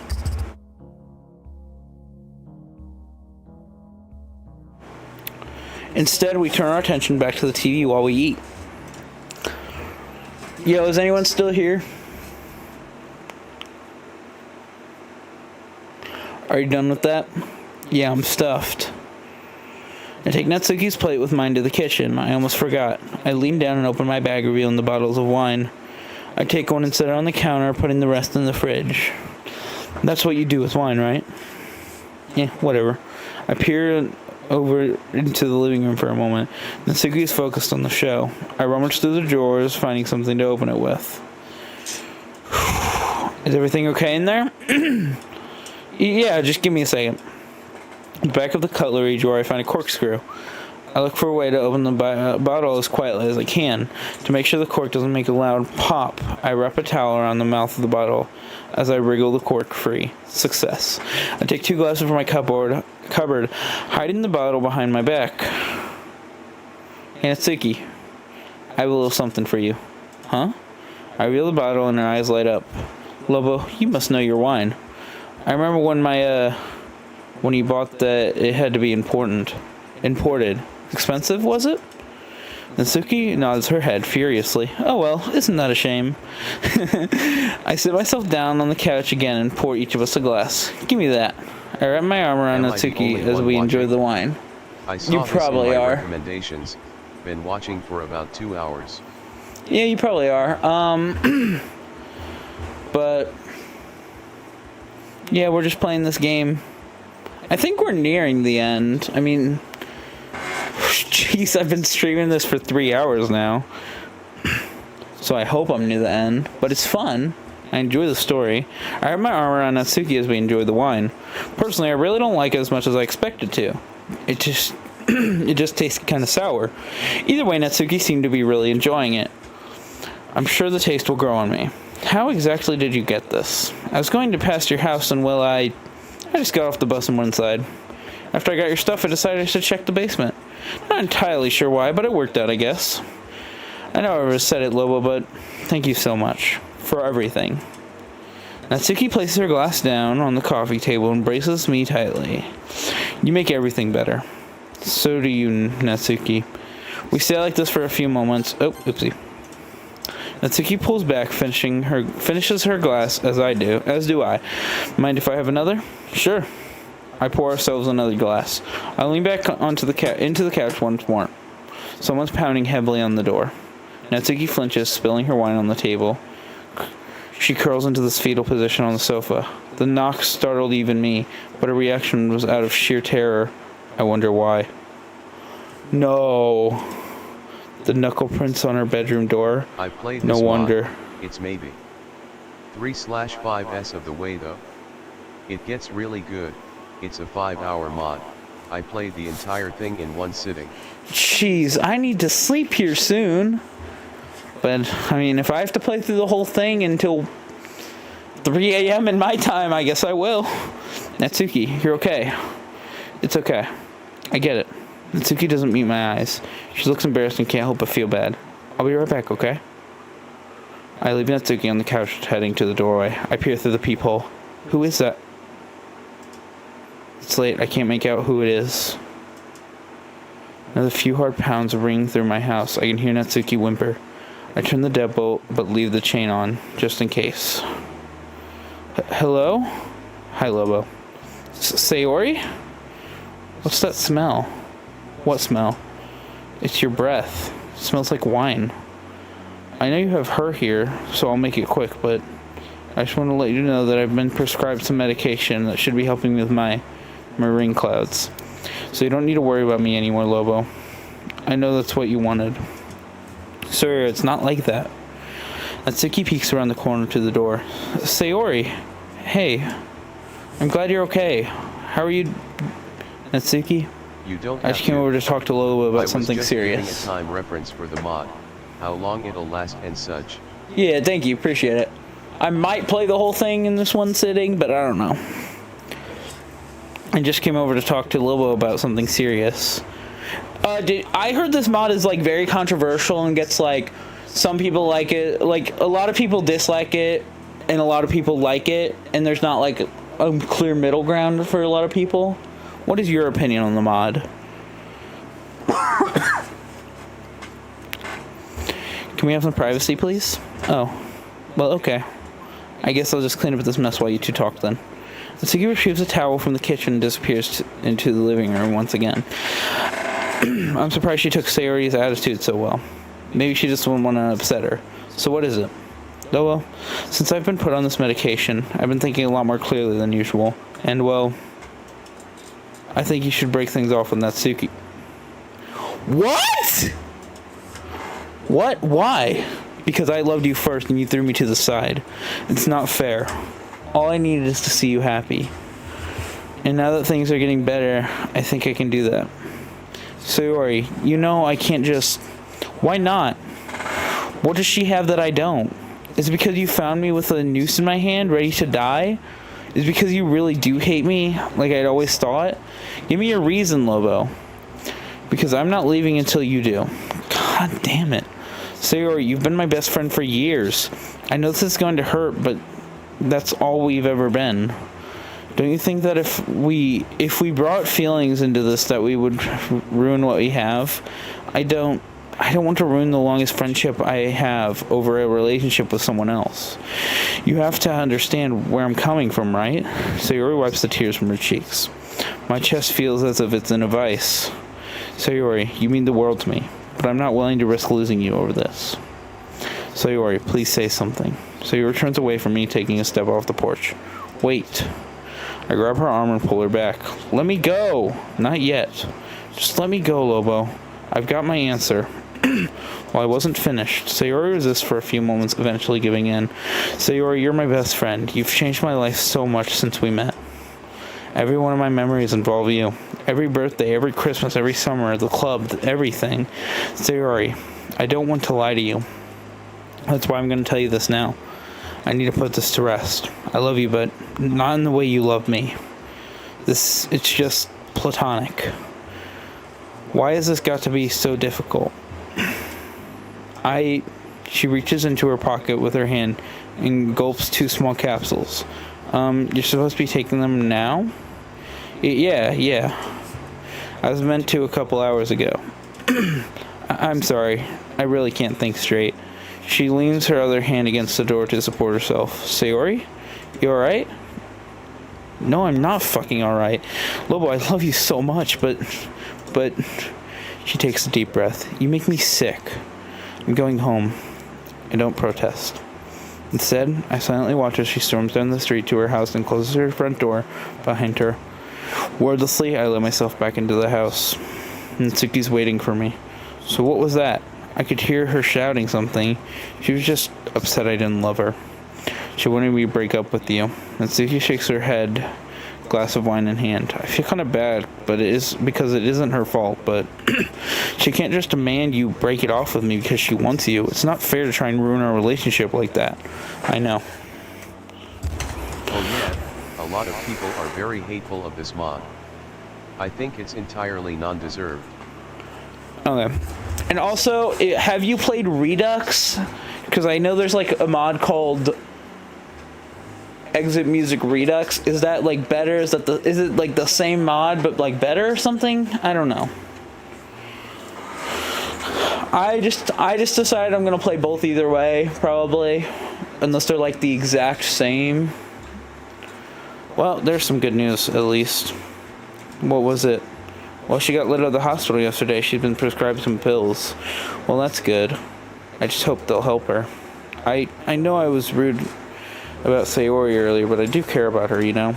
There wasn't a doubt in my mind, Nat. I just guess you were probably shocked by it. Wait. Did you just call me Nat? Oh, no. Did I do something bad? Yeah? I gave her a weak smile. My head is swimming. The drink is really starting to kick in. I like it. You do? Yeah. She giggles some more. I can't help but join in. I can barely stand. I feel like I could pass out at any moment. I don't even know if it's that late. Either way, I need sleep. Do you want to go to bed now? Well, it is kind of late, but I'd be happy to, you know... Oh, I mean go to bed, literally, silly. She keeps her eyes locked on me. I didn't. Oh, right. Well, if you meant it like that, I'd love to. Dropping the empty glass to the floor mercifully. Mercifully, it didn't smash. She grabs me by the hand and practically drags me upstairs. Once we're in my room, she embraces me tightly, brings her lips to mine. I can hardly see her, but that doesn't matter. We break apart after a moment, only to discard my shirt. Okay, whoa!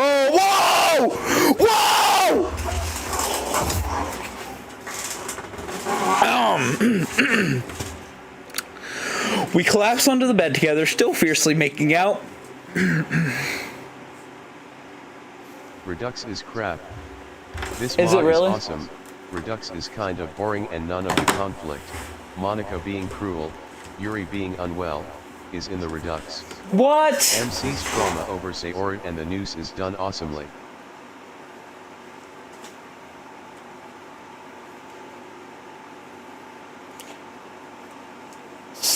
Why would they remove Monica being cruel and Yuri being unwell? Is that what made this so controversial? Is how they went? Like... Is that what made this mod so controversial?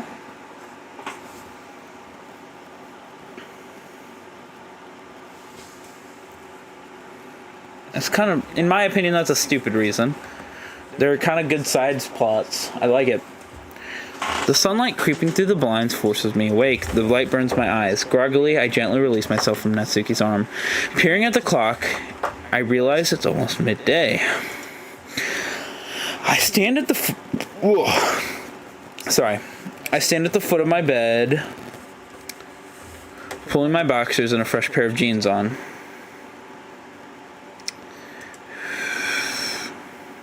I leave our room as quietly as possible. And downstairs, I hear a faint knock on the door. I head over and take a glance at the people.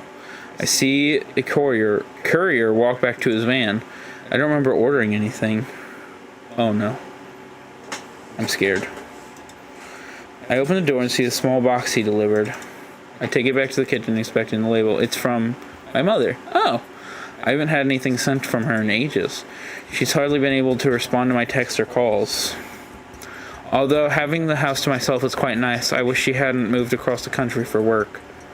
Moving to the counter, I start boiling a pot of coffee. I take my box cutter from the drawer and slice along the taped edge. I cut the tape holding the bubble wrap closed. Hold on.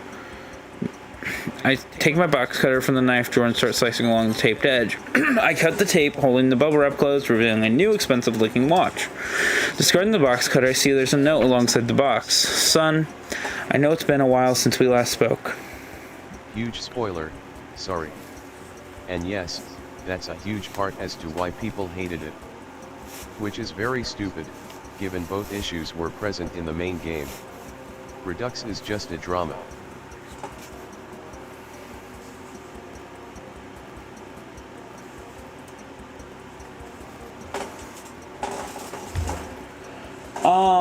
I don't know what the huge spoiler is there, but it's just you talking about Redux. I mean, you didn't really spoil anything about what I'm currently playing. I mean, I probably won't play Redux now, just because of the fact they removed like the good parts and that's it. Son, I know it's been a while since we've spoken. Jeez, my brain is working slowly, sorry.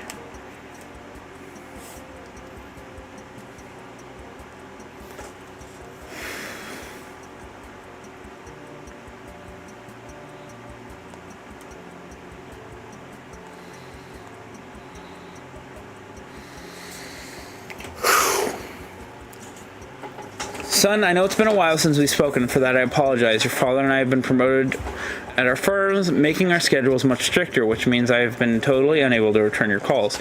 On top of this, our promotions have made our positions here permanent. While we're gone, the house will now be your responsibility entirely to look after. I hope that you will have a chance to visit us when the school year is over. We do miss talking to you. And while I'm sure this is long overdue, I spoke with Sayori's mother about what happened today. I'm terribly sorry you had to see what you did, but we're both extremely proud of how you handled it. Consider this a gift from your father and I. I hope to speak to you soon. Love, Mom and Dad. I wonder how they'll react when I tell them Natsuki's living with me. Who am I kidding? They'll just be happy I finally have a girlfriend. I removed the off-white box from its packaging. I'm faced with a smaller green package. It must have been quite the promotion. I delicately flip open the lid. The watch's glare is nearly blinding. I lean back in my chair, staring at the glimmering timepiece. Oh, wow, Lobo. Huh? Who's that from? My parents. Whoa. Natsuki can't take her eyes off the box. I can't blame her. I was talking about the previous message. Sorry for not being specific. Oh, no, it's all good. When it comes to DDLC mods, New Eyes is my personal favorite. It's DDLC, entirely from Yuri's POV. 9 to 12 hours long. 9 to 12? Holy dude, these DDLC mods are large! I think that was one of the ones I was looking into, though. Hold on, sorry. Give me a moment to search.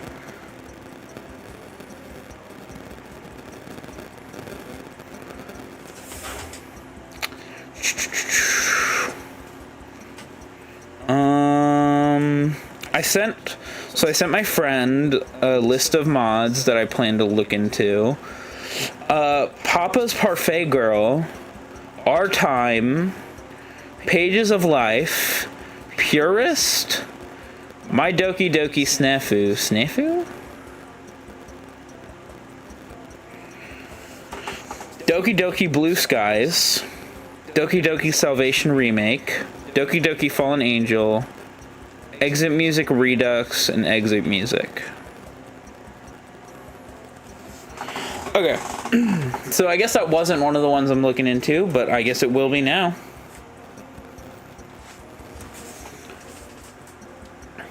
Yeah, but I also don't really know what you spoiled in the previous message. Don't tell me, obviously, but all you said is Redux is kind of boring down to the conflict. I can't blame her. The golden face and band are enough to entrance anyone. I close the box carefully. Natsuki pours both of us coffee. She joins me at the table, gently placing my mug in front of me. Thanks, Natsuki. She nods and takes a sip from the mug. So do your parents usually send you such fancy gifts? Not like this, but they got promotions, I guess. Where are they anyway? Well, they both had to move because of their jobs last year. They're fine with letting me stay here till I'm done with high school. After that, I've basically got to get a job ASAP. For now, though, they've set me up with a weekly allowance that gets transferred to me, just for groceries and other stuff. It's nothing too crazy, but it's enough not to go hungry, I guess. Those words exited my mouth that reveals what I've said. Crap. Natsuki squirms a bit in her seat. She doesn't seem all that bothered. Yeah, I figured. I don't know. Oh, shoot. I don't really know what he does. He'd usually be gone by the time I woke up for school. Kind of weird. Blue skies too. But an amazing one to do would actually be the original Salvation. It's DDLC, but a continuation of Act 1 and you're with Sayori. Oh, I like that. Okay. Sorry, I'm going to take a picture of your message so I can note that, because I will forget these. But I plan to do some more DDLC mods on my channel. They're not going to be after this one. Well, I'll finish this one up, then I'll probably take quite a bit of a break from DDLC mods, but then I'll come back to them eventually. I wanted to make videos out of them, but figuring out how long they are, probably not. Kind of weird, huh? Not even knowing where the money comes from. I don't want to have to dwell on this subject for much longer. After all, I don't want it to taint our day alone together with the thoughts of that abusive piece of Listen, did you want to do something special today? Not exactly the smoothest subject change, but Natsuki's eyes widened with my words. Like what? I was thinking we could go on a proper date. What do you mean? I could take you out to do something. Yuri's gonna be out. I'm calling it. Just the two of us. How's that sound? Oh, well, that sounds great, Lobo. What do you have in mind? Well, there's a cafe not too far from here, and the pastries were delicious. I was thinking we could go back to the cafe. I really liked the place. Looked like you did as well. Yeah, it was really nice, if you forget about the whole thing with Yuri. Want to go get ready then? Sure. Natsuki immediately slides over a chair and books it upstairs. I can't help but laugh. She's genuinely adorable. I take her mugs to the sink and await Natsuki's return. She's in the bathroom, probably fixing her hair or something. I put on fresh pants and a shirt.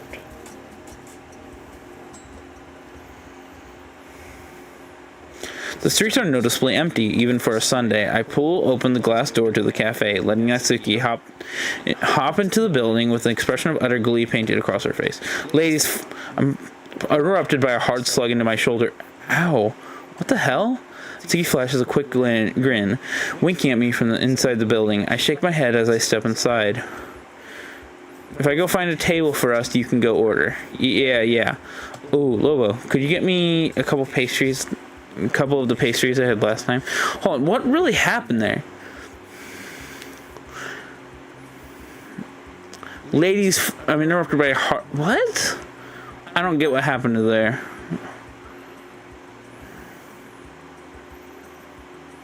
Oh, I was gonna say ladies first.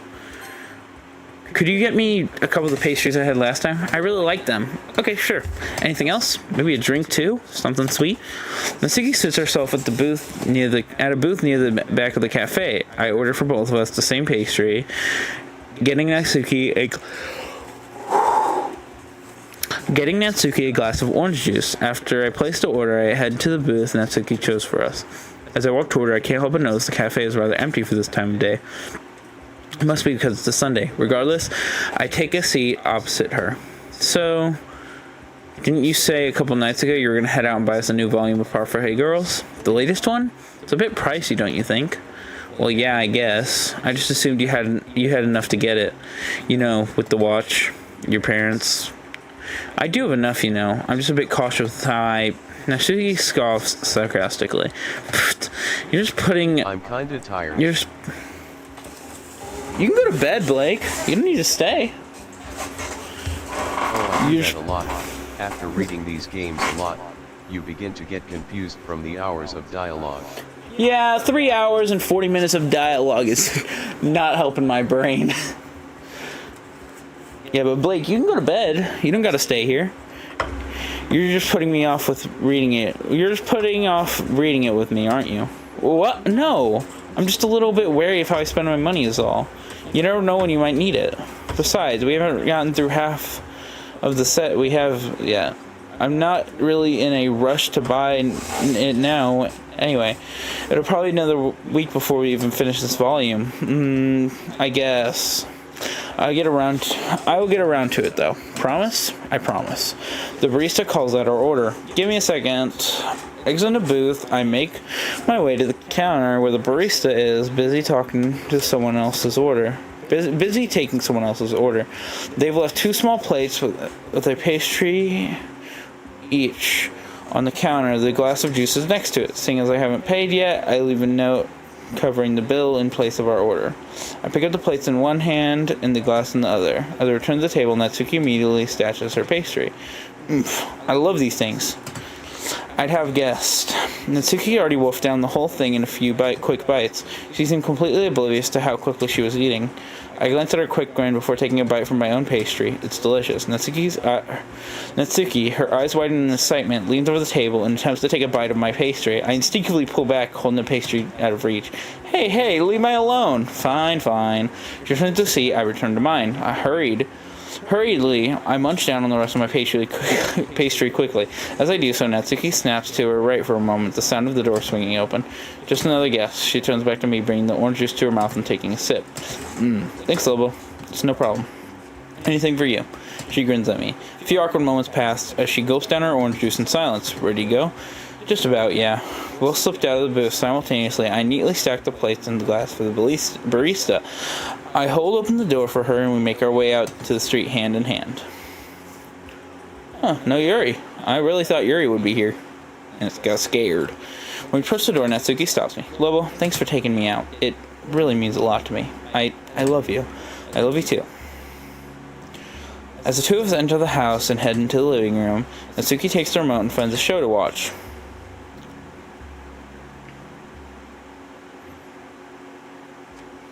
Hey, are you hungry yet? I look at the clock and somehow hours have passed. Oh, I see, yeah. Sorry. Looking at the clock, somehow hours have passed without my knowledge. Not really, are you? Nah, I ate way too much at the cafe. I am a little thirsty though. You want me to fix us a drink? Natsuki nudges her leg and moves her head. Removes her head from my shoulder. Yeah, thanks. I head to the fridge and take one of the remaining bottles of wine and pours both of a healthy glass. I struggle to fit the cork back in the bottle before returning it to the fridge. No bottle service today? No, we have school tomorrow. If we hadn't missed a majority of last week, I'd be more than happy to drink the whole thing. I can't imagine tomorrow will be an easy day. You're right. It's too bad we can't just keep bunking off. I know it'll be hard to get used to attending classes again. We finish our glasses of wine and watch a few more shows and then head upstairs. I think I'm just going to shower now. It should save a bit more time in the morning. Natsuki heads to the en-suite bathroom while I head to the main. What's an en-suite? What does that mean? I flop onto my bed and stare at the ceiling, hearing the water cut out from the en-suite. I decide to wait for Natsuki before I pull the covers over. Lobo? I stayed up and see Natsuki in her towel, and hardly see her in the moonlight. Natsuki throws her towel on the floor, pushing me back onto the bed. Monday. Okay, well.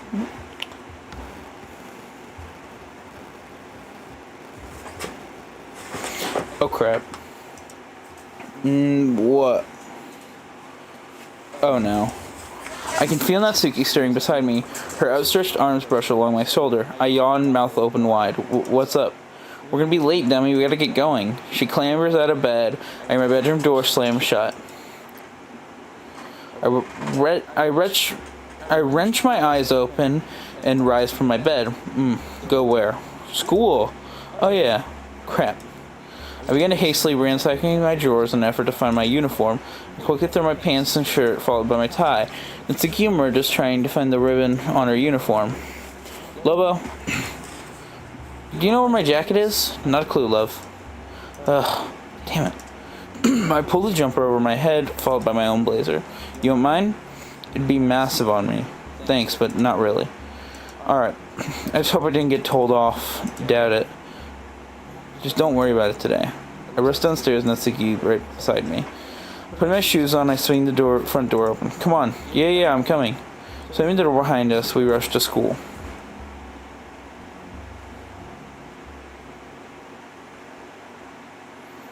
We made it on time, thank God. Walking through the courtyard, we part our ways with a light kiss as we depart to our separate lessons. See you later. Love you. Love you too. I noticed a couple students whispering and pointing in our direction. I have to assume they're just jealous they don't have what we do. I turned and flipped them off before hastily making my way into the school building. I hurried through the corridor towards my first lesson. As I turn the corner, I bump into someone, nearly knocking them backwards. The flash of purple I saw tells me that it was Yuri. Oh, sorry. Oh, Lobo. It's fine. I was hoping to see you, actually. You see, we need to talk. I don't think now's the time, Yuri. I got a lesson to get to. So do you, right? I suppose. But I wouldn't mind too much if I missed it. Besides, this is important. We'll talk later, okay? At the club? I try to walk away and she grabs my arm to stop me. Hey! This needs to be private. Just the two of us. Seeing that there's not much of a chance of me escaping this, I accept it. Fine. Make it quick. She beckons me along to a vacant quiet. Oh no. Oh no. Oh no. Not ready. Not ready. She practically barges down the door with excitement dragging me inside. She locks it behind us. Why are you... Sit there. I reluctantly take a seat at one of the desks. What the hell is she playing at? You see, Lobo? I need you alone because... I don't know how else to say it. I'm madly in love with you. There, I said it. I just need you to know. I don't care if that immature child is listening. Lobo, I don't want you to be with her. Too bad! Believe me, she's a bitch. She doesn't really love you. Not like I do. What happens to her is entirely her fault. She didn't deserve somebody as brilliant as you. You know that? You know that. You can do better. And I'm right here. Lobo, I want you to be with me and only me. No. I'm with Natsuki. I love her. That isn't going to change. Lobo, I want you inside. What? You know you want to. No, I don't. So just let me... You know you want to. So just let me... Yuri reaches out and grabs my tie, pulling me towards her. Hey! Get off me! The feeling of helplessness is inescapable. Shocked, I shove her back, knocking her into a desk. There's no nudity, I swear. No, okay, well that helps a lot. Still scares me. Her momentum slides it back a little, but it comes to a halt quickly. Oh, Lobo, why would you prefer a little girl when a woman is standing right in front of you? Trust me, Lobo, I could treat you much better than she ever could. All I'm asking is a chance to show you what I can do. Can you at least give me that? No, Yuri, I can't. Just leave me alone. I know you saw my pictures, Lobo. I know you liked them. No, I didn't! That's why you said your phone was malfunctioning. You wanted me to take more for you. No, I didn't! So why are you turning me down right now? She edges forward. You're just getting a little too close. Which one was your favorite? I bet it was the one with the heart. I saw it in your eyes, Lobo. At the cafe. I know you want me. There's no need to hide it anymore. So come on, take what's yours. Yuri reaches out to her shirt and begins to unbutton it in an attempt to seduce me. Yuri, that's enough. Really. Cut it out now. I reach out and grab her hands to stop her from unbuttoning her shirt any further. Why, Lobo? Afraid you'll give in? No, I won't. Yuri inches toward the wall, still unbuttoning her shirt. Yuri, I told you to stop. I grab her arms and shove her against the classroom wall. Wow, Lobo, I didn't know you liked to be so rough. Turning for a second, I see a blurred face in the window disappear. I'm absolutely sick of her attitude. Not going to bother being polite anymore. Fuck you. You're an obsessive, bullying, narcissistic bitch. And you're lucky I won't tell anyone about this. Just stay the hell away from me, you hear? Stay away from Natsuki, too. Because if you don't, they're gonna know about these. I motion towards my arms? What? Oh, okay, he's just... You understand? Why, Lobo? I let go of her and make a break for the other door, suspiciously wide open. Lobo, wait.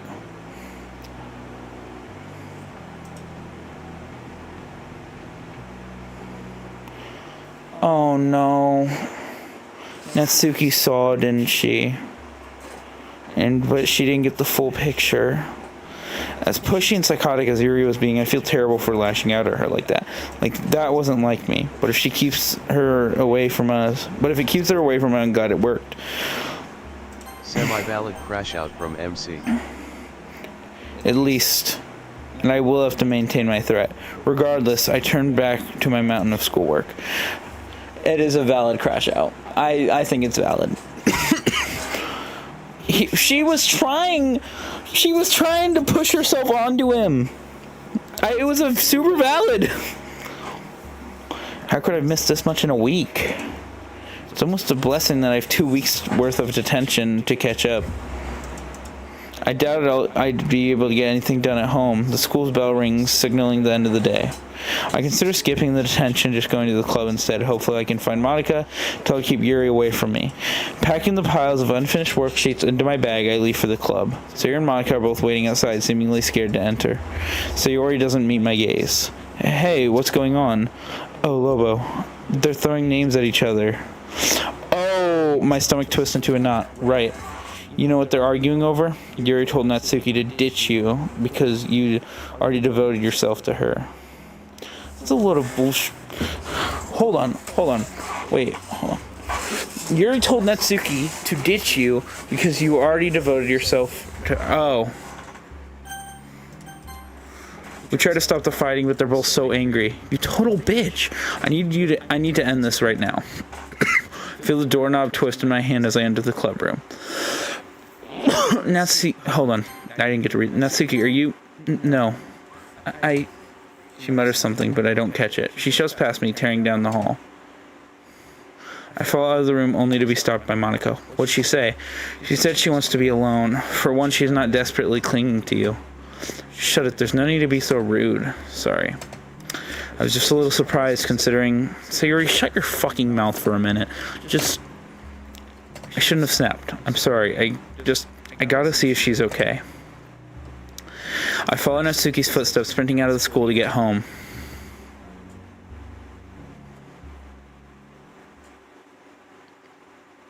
Slamming the front door behind me, I make my way upstairs.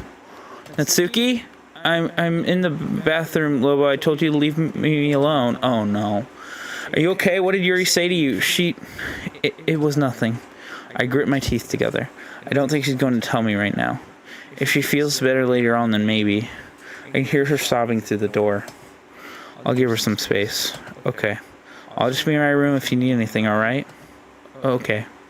I reluctantly leave her be, heading downstairs for a drink. I check the fridge to see what we have. Still baffles me how much food is in here. Since Natsuki moved into me...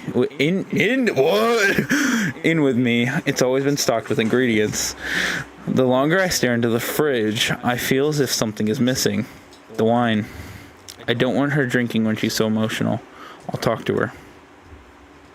I head upstairs and knock on the bathroom again. Natsuki, have you got the bottle of wine? Yeah? Just please go away.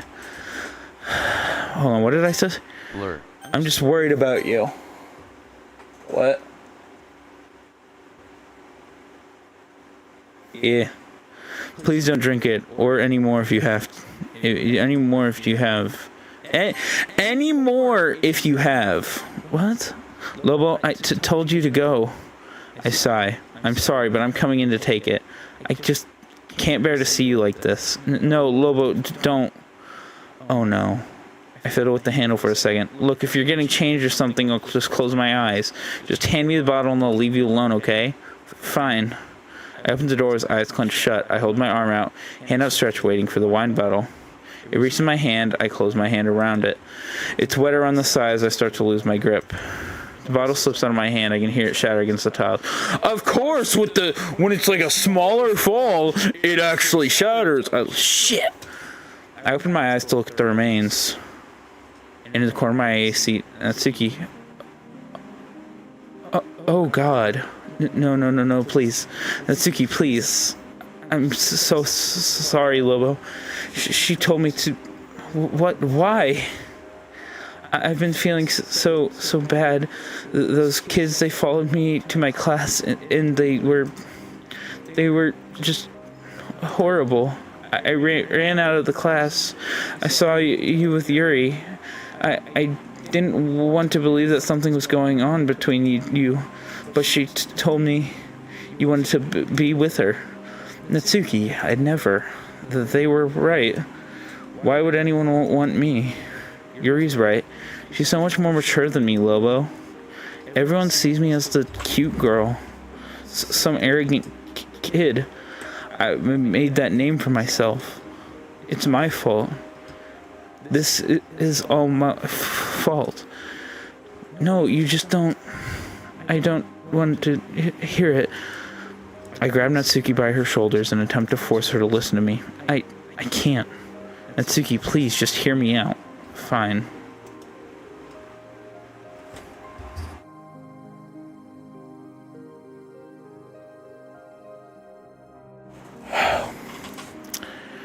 This morning, Yuri threw herself at me. She was overly aggressive. The only reason I got out of there when I did was because I threatened her. Threatened to expose what she's been doing if she didn't stay away from us. I didn't want to, but I was desperate. And she crossed that line now. I love you and only you, Natsuki. I don't know why you'd believe what she said. I recoil back, holding my cheek. What did I say that was so wrong? I deserve that? Don't lie to me! You would have deleted the picture she sent you otherwise. Nat, are you listening to me? Nothing happened. Yuri was acting like a psycho. She tried to force herself on me. That's all there was. I swear to you. Natsuki says nothing. And she's still bleeding. Shit. Come on, let's go. What? I'm not going anywhere. For fuck's sake, Natsuki, I'm taking you to the goddamn hospital before you bleed out in my bathroom. YouTube allowed that, though it's covered by the text box. Make me. And yeah, Yuri is insane, even for mentally ill standards. I get Not why if I people find this just... law intense. It's... Well, Yuri's weren't covered by the text box, I'll tell you that now. Shoot! I didn't need to do that. I really hope this fixes it immediately. And of course it didn't. I love this. My game likes to break. You'll see it again in a second. I'll save it right here real quick. Oh, are we good? We're back? Perfect. Okay, sorry.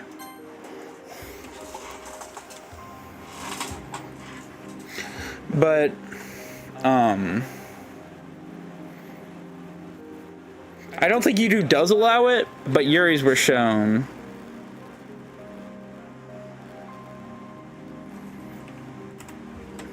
And there's hers. Natsuki sits... Hold on. Make me. Natsuki sits down on the rim of the bathtub, hands buried in her hair. Her locks begin to match with her ribbons. I grab her arms, careful not to touch her wounds. I pull her to her feet. We're going. Now. No, I don't want to. Natsuki's knees buckle and she begins to fall forward. I catch her on the way down. This isn't negotiable. We're going. No. Reaching into my pocket for my phone, I speed dial the emergency number and I press my phone to the side of my head. I explain the situation. The operator assures me that an ambulance is on its way. I gently lift Natsuki from the bloody tiles, carry her downstairs. I lay her down on the couch and rush to the kitchen for a towel. I kneel beside her, trying to minimize the bleeding before staring at the window, waiting for the flashing lights to appear. God, I hate Yuri in this story. After what feels like hours, the ambulance arrives. 2 paramedics hop out and wheel the gurney to my door. As I pick Natsuki up once more, I notice she's unconscious. The paramedics roll out the gurney to the living room. I lay her down onto it. They immediately begin to rush her back to the vehicle. I follow. Wait, can I stay with her? The attendant nods, motioning for me to get in. I jump into the ambulance immediately. We speed off to the hospital. I can't do anything but watch as the paramedic does everything he can to stop the bleeding. I have answered all the questions I could, of course mentioning that she's probably gotten through a whole bottle of wine. I overhear the driver speaking on the radio mentioning that Natsuki's wounds are fairly deep. The ambulance comes to a sudden halt. The back doors immediately swing open and Natsuki is rushed out. I try to follow her into the A&E ward to no avail. Instead, a nurse intercepts me and leads me to the waiting area. She also mentions that they will keep me updated. I reluctantly I take a seat and wait. Oh God. Tuesday.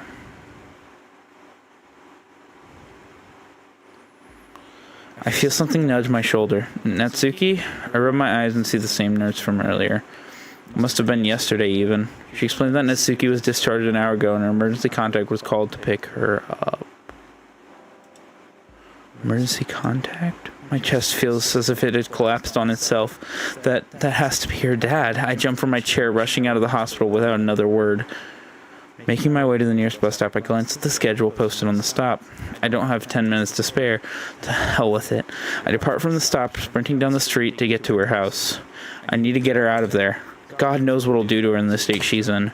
Not to mention the property damage and the fact we've stolen from him. I didn't even get a chance to fully explain what Yuri was doing. That I was totally against it, and even had threatened to Yuri just to get her to stop. I can see her street sign as I slow down to a jog. As I round the corner, I see him. Her father is planted on the balcony where I first overheard his conversation. He's smoking a cigarette, taking a deep puff from it. I can't tell if it's the running or the stress, but I feel as if my heart is going to leap from his chest any moment. I can't go confront him about this directly, not now. He'd kill me. I need to wait for him to leave. I hang a left, deciding to head back home.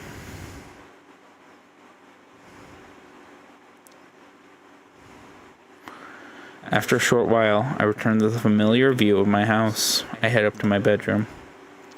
I undress, noticing blood stains on my sleeve, and she tried again.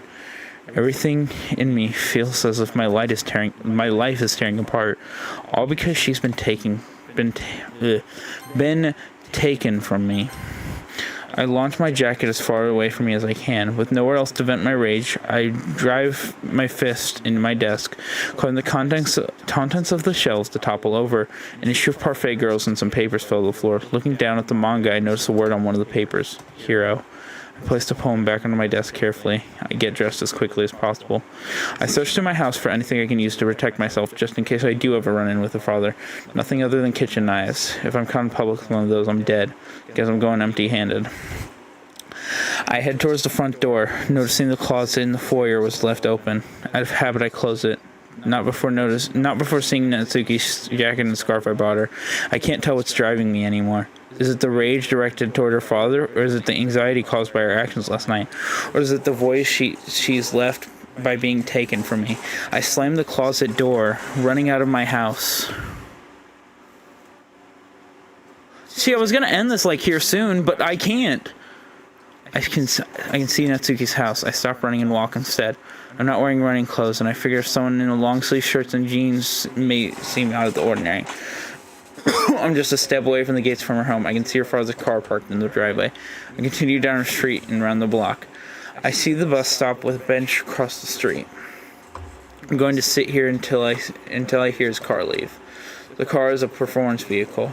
I'll be able to hear the obnoxiously loud engine from a mile away. Unless he doesn't leave. I check my phone for the time. I've been sitting here for an hour and a half, and she's still in there. I need a drink. My tongue feels like sandpaper. I stretch out and stand up, heading to the store nearby for a can of cola.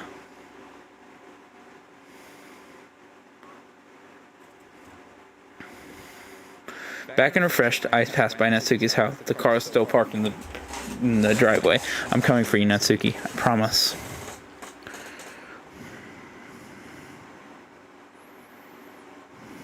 Again, I run the block, this time walking around and sitting down at the bus stop on our street. I stay there, motionless, fixated on the house's gate. A hand on my shoulder breaks my concentration, makes me jolt to my feet. Lobo, what are you doing here? It's private, Monica. Sorry.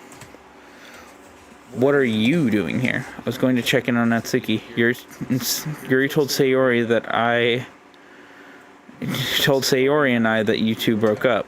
I stopped by your house as well, but you weren't home. We didn't break up, Monica. Her dad took her back after I took her to the hospital.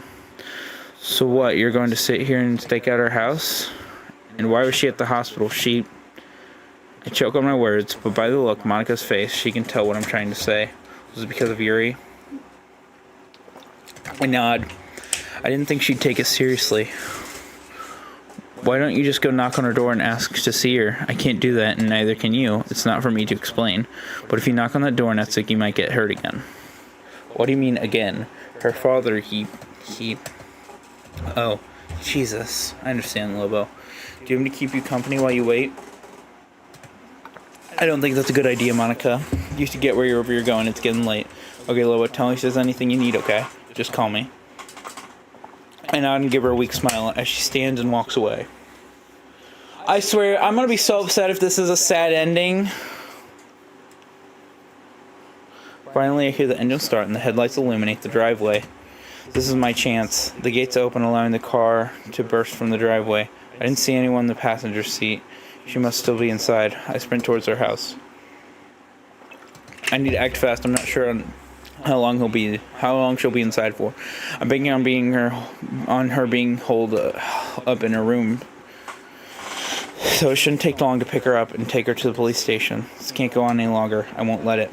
Seeing as the knocks provided no response, I'm not taking no for an answer. I brace myself for impact as I swing a small rock into the glass window on the door. The glass shatters. I know exactly what the consequences would be if her father caught me trespassing again, but I don't care. I jam my right hand through the window and lock the door from the outside. It creaks open and I slip through, slamming it behind me. Peeking through the downstairs of the house, she is nowhere to be seen. Definitely her room, then. I nearly find myself sprinting upstairs shouting her name. Natsuki, it's me! I noticed that the remains of the door frame I'd left behind had been cleaned up, leaving a vacant entrance to her father's room. Curiosity was watching over me. I take a quick look. Her father's room is an even bigger mess than hers was all that time ago. The cupboard is gaping open, clothes littering the floor, desk drawers torn open, their contents spilled. A fast food wrapper litters the bed. I reach out and feel it, still warm. That must have been from before he left. Backtracking to Natsuki's door, I nearly trip over on what appears to be her shoes strewn out neatly in the hall. I remember what she told me about knocking and what happened when I didn't. For my own safety, I rapped the door a couple times. Natsuki, it's me. Nothing. Ah, the hell with it. Swinging the door open, Oh!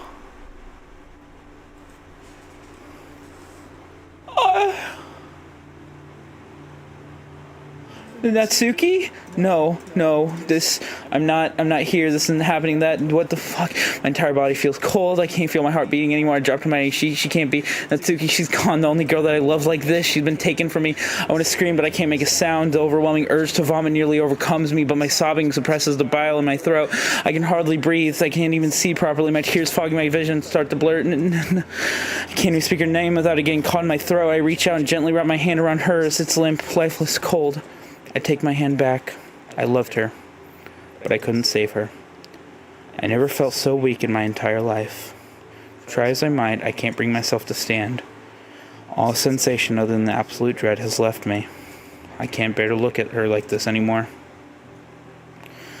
I jam my eyes shut and try to fill my mind with memories of her. Happy thoughts, happy thoughts, happy thoughts.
Sunday.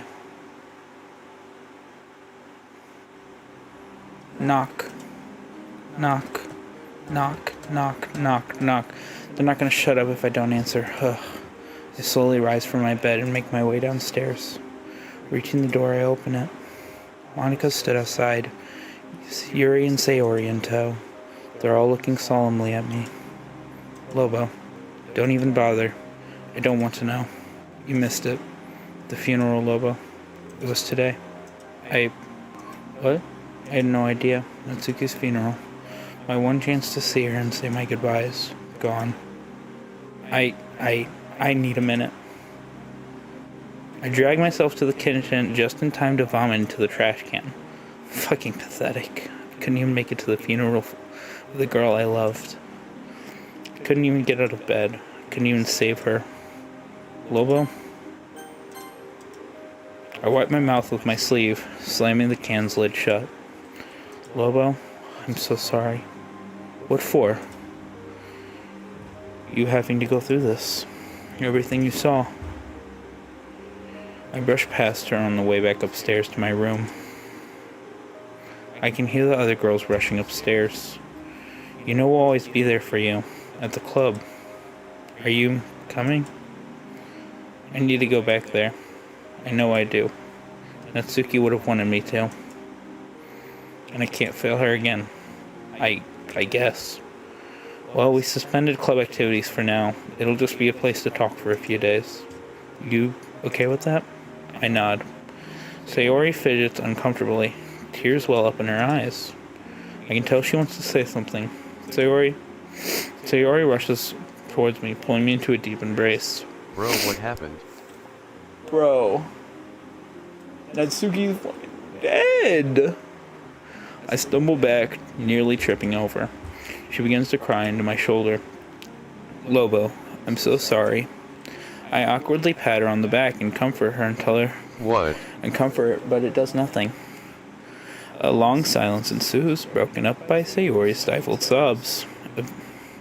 Same way... Well, actually, you wouldn't get that. She hung herself. Eventually, she breaks away, wiping her face. He's been arrested. Apparently for more than what he did to her. It wasn't your fault. There's nothing you could have done. Nothing I could have done? Nothing I could have fucking done? I could have done so much more. I could have stayed with her at the doctor's. I could have been there to comfort her. I could have told her I loved her more.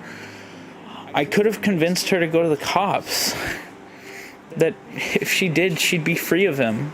She'd be safe. She'd be happy. But now, she never will be. Nor will I. I can feel the tears welling up in my eyes again. I need to get away from this. I need help. I need sleep. I need Natsuki. I need to be with her. Oh, guys, stop interrupting me. I need to... Oh! Lobo, don't. All of you, please. Just leave. Get out. I'll be at the club tomorrow. I need some time alone. Yuri wants to protest, but I glare at her glassy-eyed. She doesn't back down. Well, I'm sorry, Lobo, but... Yuri, come on. Lobo needs some space. Monica, you can't tell me what to do. He clearly needs somebody to speak to, and I know how to help him. Yuri, he just wants to be alone. Why is this so hard to understand? He doesn't know what he wants. And do you do? Yuri rushes Monica, but Sayori jams herself between them, trying to retain the long lost peace. I know exactly what he needs. You don't know anything, Yuri. Now that Natsuki's gone, you just want to swoop in and take him while he's vulnerable. Guys, stop. I saw the pictures you sent him. You're disgusting. My head is spinning. I can't focus. Stumbling back against the wall, I slide down to the floor, watching the fight wearily. How dare you? How much must you hate yourself to be such a self-righteous... Yuri stumbles to her knees, dazed and confused.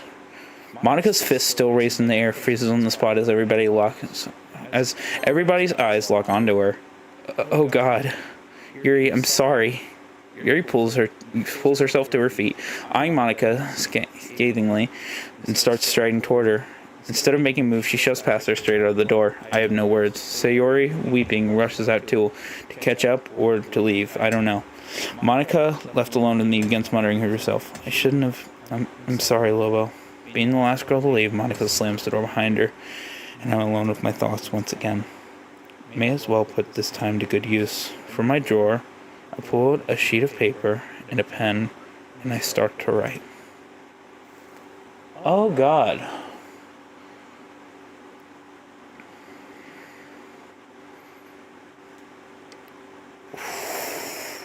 Morning. This is it. My first day back at the club. Let me read. Hopefully I make my way to the bathroom. Oh God, I haven't cleaned up. Her dried blood still specks the tiles, broken glass spread along the floor. I can hear it crunch from beneath my shoes. I'm surprised that Yuri didn't get charges from this. WTF. She kind of caused all the stuff with Natsuki, at least a big part of it. Like that's a crime, what Yuri said and such. They don't have proof. All they have is MC's words. MC's words against hers. And that's not going to be enough proof in a court of law. It's the only reason she's not in jail. I can hear it crunch from beneath my shoes as I make my way to the sink and splash my face with water from the tap. Facing the mirror, I take a good long look at myself. Look at you. You're disgusting. This is your fault. You should have done more. You should have called the police as soon as she confirmed your suspicions. But you didn't, because he was out of town and things were going well between you two. You were lazy. You didn't want to deal with the hassle. You disgust me. You fucking idiot. It's your fault she's dead. It's your fault. It's your fucking fault. I can't take it anymore. I leave the bathroom. The tap's still running. Back in my room, my uniform lays waiting for me. I get changed quickly, ready to go. Taking one last look around, I make my way downstairs and out the door.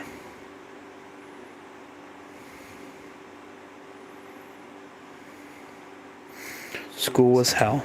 Of course. I had teachers and students alike reaching out, offering me someone to talk to should I need it. False sympathy. That's what this is. I hate it. Regardless, I think going to school was worth it. I can go back to the literature club. I strayed a long way from the literature at this point. I opened the club room door. This isn't right. Oh, Lobo, how are you doing? Well, here for you, you know. Monica gives me a weak smile. I understand where she's coming from, but false sympathy is the last thing I'd want. You can't help but feel drawn to the closet. Knowing full and well if I step foot in there, I'll break down entirely. I sit in the corner of the room, next to the entrance of the club. That's right. School classrooms don't always have security cameras. Lobo? Are you okay? None of my school classrooms had cameras. It was only the hallways. Well, at least in middle school. I never really checked in high school. I don't think they were there in high school either. I nod at Sayori, trying to politely get her away from me. I don't want anyone's sympathy. I can feel my vision being blurred by tears. I hang my head down to avoid anyone noticing, jamming my eyes shut. Lobo, are you sure? Lobo, please say something. I'm fine. My fucking voice broke. I feel a hand on my shoulder. Yeah, I want to jerk away, but what's the point? Her hand lifts my chin. You'll be okay, Lobo. Time heals all wounds. I can't hide my disgust in their words. Do they honestly believe what they're saying? The love of my life has been ripped from me. I can feel the tears falling from my cheek. Things aren't fucking okay. She's gone. Don't you get that? Or was she disposable to you? You just don't give a shit. I lay my head onto my arm, supported by the desk. I didn't mean to snap, but I can't help but feel even worse. Fine then. I'll leave you alone, jerk. Sayori, you realize what he's going through, right? Yeah, I know. But that doesn't mean... That's enough. It's okay, Sayori. I understand. I can't handle this. I need to see the closet one last time. I enter, dropping my bag to the floor. The rest of our manga collections are still there. Whew. Never did I think this would get me to cry. Jesus. I never did take them back to our house. I closed the door behind me, looking out at the club room. Under that windowsill, I met the true Natsuki. The one I fell in love with. I crumble to the floor near the windows. I can't control the tears any longer. I just want her back.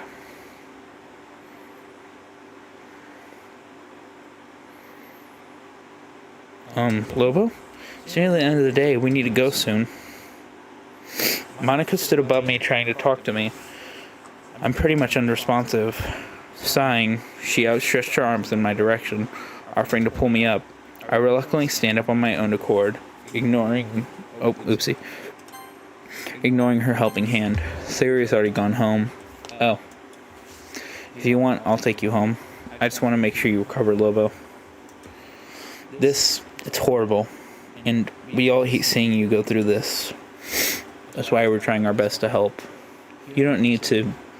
Lobo, please don't tell me you're considering, I'll have to let the school know. Well, of course I'm going to say no then if you say that. I'm not. I'm fine living with this. I deserve it. Lobo, why? Why are you blaming yourself? Because it was my fault. I should have called the cops sooner, as I knew for sure what was going on. I didn't because he was away or something, and we were enjoying the time we had. I had the perfect opportunity to give her a better life, and I fucking blew it. Sorry about that, my glasses fell. He's like Sindri at the end of God of War Ragnarok. No, Natsuki's dead. I have not played God of War Ragnarok, and I don't know who Sindri is. But don't spoil it, because I do plan to play it eventually. Now Natsuki's dead, and I'm rotting in the worst hell I could possibly think of. Lobo, this isn't okay. You can't live like this. Come on, let's go. I'll walk home with you. I need to use the bathroom first. Fine. I'll be waiting outside, okay? We exit the club room together without another word. She takes a seat on one of the benches in the hallway. In the bathroom, I move into one of the stalls. I drop my bag on the floor outside, unzip it. I look for my poem buried deep within. Oh, God. Oh. Not even reading it yet. Exit mute.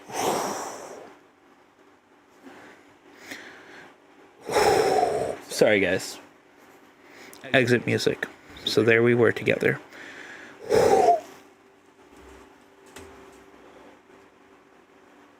Jesus. A game should not get me this hard. Okay, that sounds bad out of context. Okay, it brought me to tears, dude. That's what I mean. God. What in the world? Ugh. It's not what I mean. So there we were, together, a white room by a window, where the sun came through. No matter the outcome, no matter the cost, I wanted nothing but for the best for you. Oh, God. Your tiny hands, your crazy kitten smile, everything was perfect, if only for a short while. But it all came crashing down because you had to leave. Now that you're gone, there's nothing left. I didn't try my best, and now we paid the price. Into my life comes a darkness, and there's nothing left to hide. In my heart, in my mind, the places that you used to reside. Laying in overbearing silence caused by your absence. This is all on me. How could I let this happen? Guilt holds me like a phantom. Regret drags me like a storm. Calling out an urge I am helpless to resist. In my darkest hour, whatever happens next, I really messed up everything. I can't bear my consequences wailing. It toils with my sanity. I run to the back and cover my ears to my deepest thoughts, but it's the loudest sound I'll ever hear.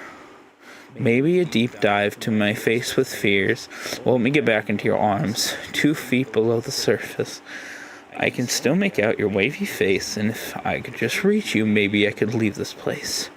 He couldn't believe how easy it was. He ran and took a leap of faith. Splash. Problems do have solutions, A lifetime of fucking things up. Fixed in one determined crash. I will see you in the next life. I swallow. I'm going to have to make this quick. I exit the bathroom, note in hand.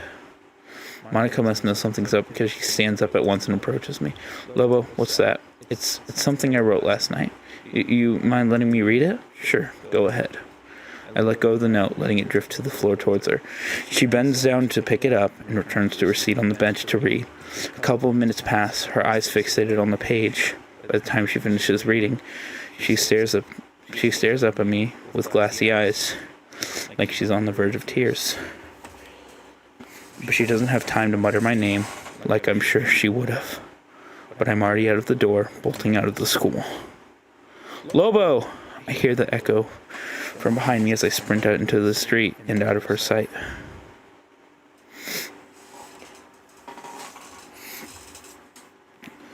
It stopped raining. At this point, it's the adrenaline that's carrying me to my destination. I know where I'm going, but I need to make sure I don't run into anyone. Not far now. I hear siren blare out from a couple blocks away.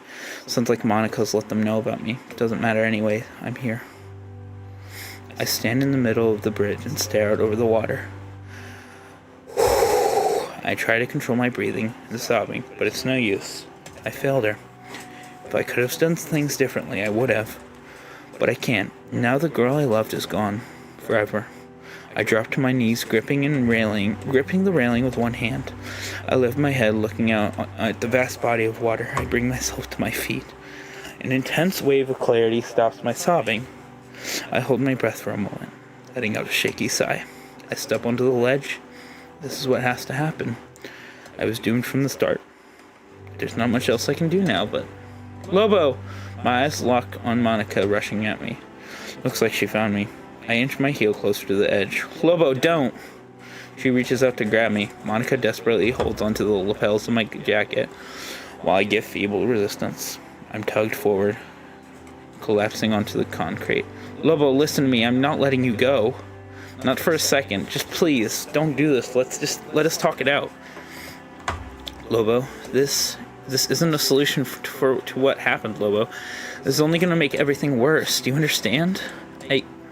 Lobo, this isn't how your story ends. Please. I wipe the remaining tears from my cheeks. I manage to rise to my feet, gripping the railing for support. My entire body is trembling. I feel completely numb. Look at me, Lobo. Please, you can't do this. I meet Monica's gaze for a moment. Seeing the tears welling up in the corner of her eye sends a sharp pain through my chest. Lobo, you're not thinking of the bigger picture. Sayori, you know what will happen to her if she loses you? I know you know, Lobo. You really want that? You can't. And Yuri, God only knows what she'd do. I don't care what she does. Why should I care? She's a good chunk of the reason. What the freak? I swear I saw Monica pop up on my screen and I got scared. Oh my god, dude. This game's hitting me hard.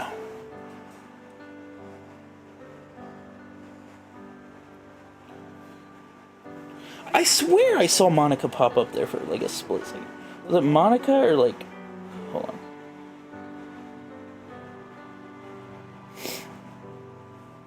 Jeez.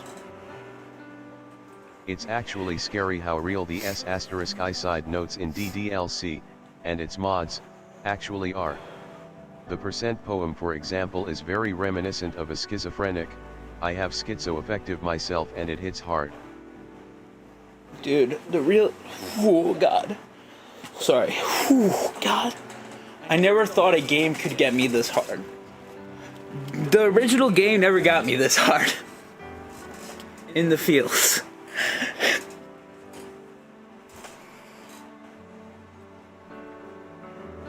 Now, what was that little pop-up? I screen recorded so I could actually get the precise timing on this.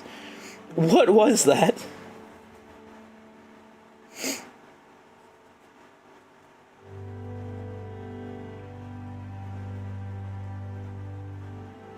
Oh my god, why'd you have the flash?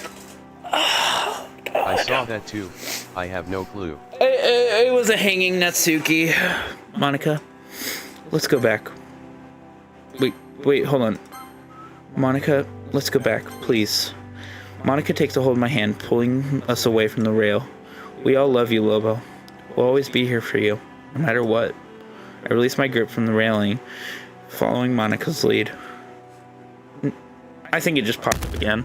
If I had to guess, I think that popped up again. No. Pushing with all the energy I have, I take Monica by the shoulders and shove her back as hard as I can. She loses her grip on me, stumbling and nearly falling onto the concrete.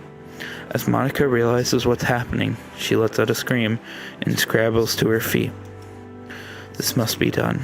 This is the only escape from everything. I can't control my actions anymore. I'm coming, Natsuki. I sprinted towards the rail, vaulting myself over.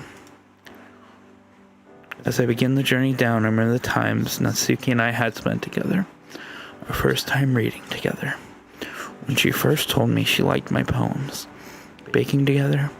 When she told me she loved me, all of it. Being able to tell her the same thing, see the look on her face of pure happiness. Reminding me of the sensation of weightlessness. Almost like right now. I'm going to see her again.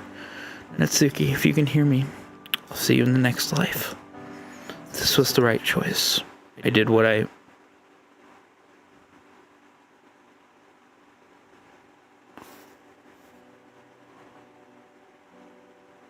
Holy dude. Jesus. Oh God. Holy. Oh my God.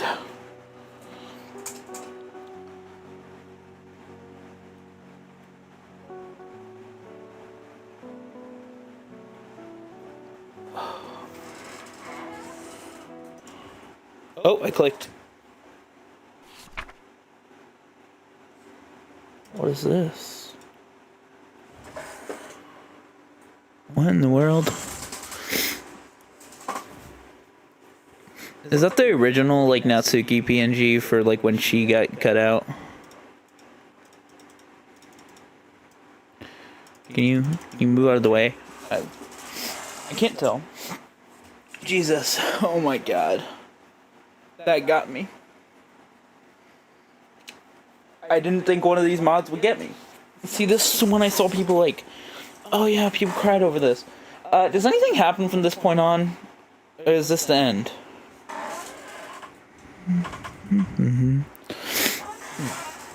I genuinely can't tell. Oh my God. That... Ooh.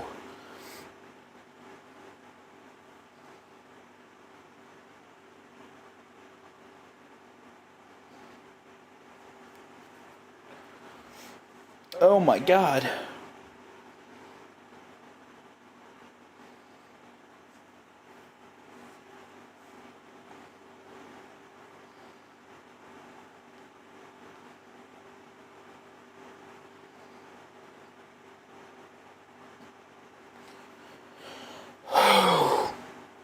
It's done. Okay. The scribbled image is the photo MC and Natsuki took, I believe. Oh my God! Sure, but also, it doesn't really look like that, because that looks like Natsuki's head sideways, like the...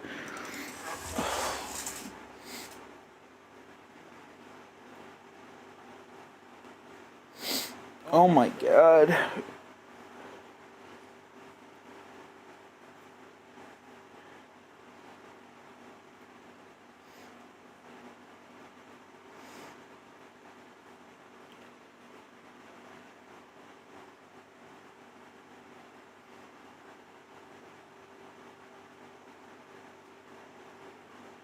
Holy.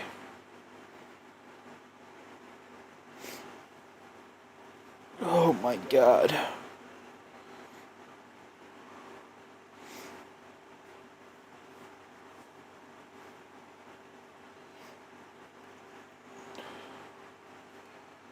Well.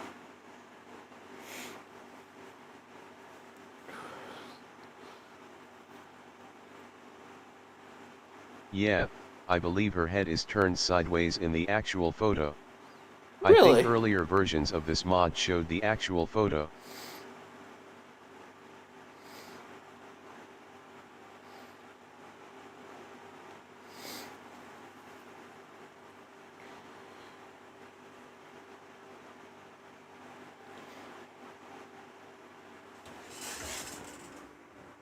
Oh my God.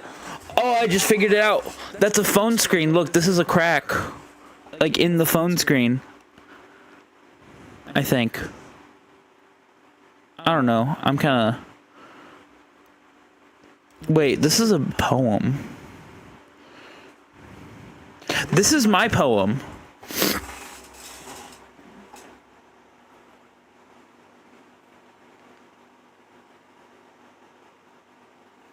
Yeah. Because those parentheses. It's from a phone screen. Yeah, it does seem to.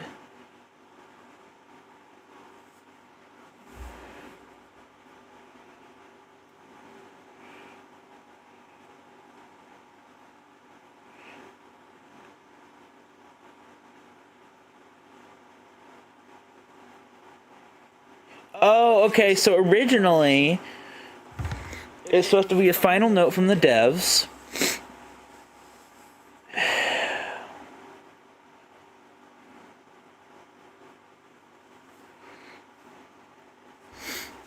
Should we... So if I go through Redux, should I just skip everything and see what the end is? Because I'm reading that the end, like, not, like, the little picture at the end is different.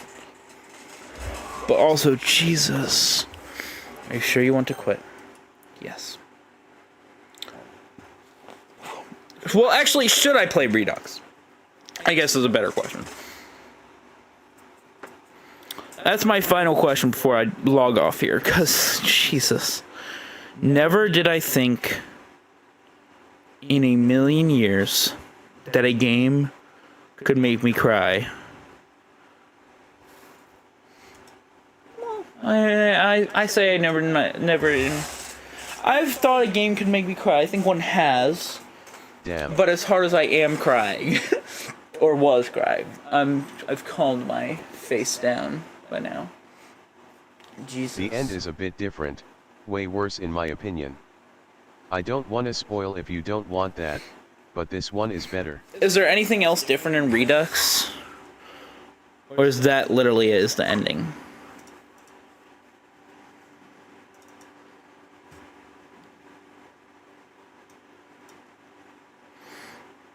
Where is it?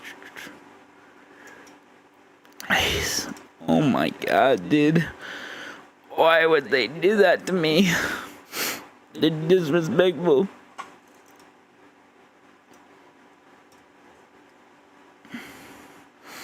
They disrespectful for that. And I'm going to quickly delete all the DDLC files, because obviously it added new ones in, because that's how the game works. And then I'm going to go to properties, and I'm going to verify integrity of game files. And now games will update, install itself back. Because I am going to load up Redux. The same things happen, like the events. We see more of the dad's behavior, but otherwise. Okay, bet. Then we're just going to skip through it real quick. We're going to... I just want to see what the end is. I'm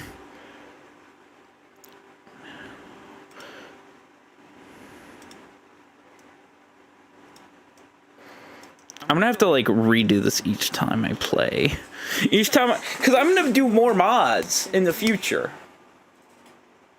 But... Oh, my god.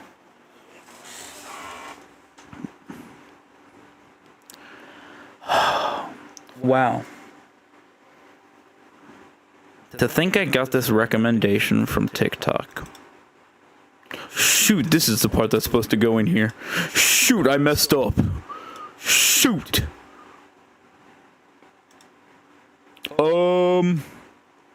Ruh-roh.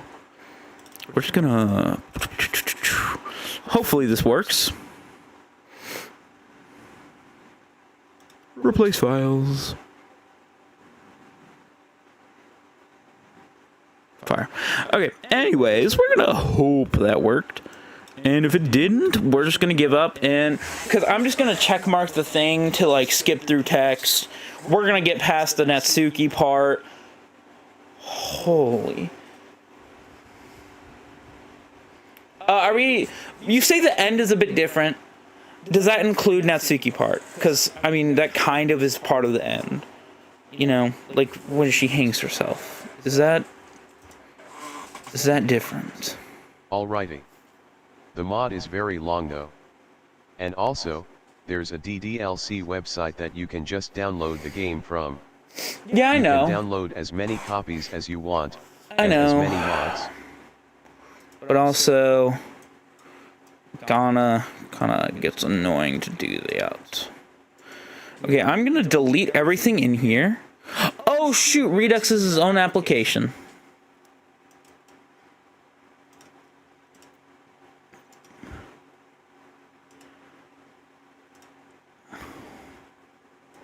Why is Redux an application? What? Not an executable, an application.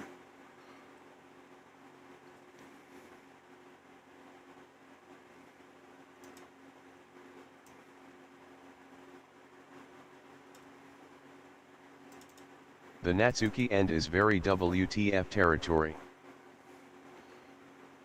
Oh god.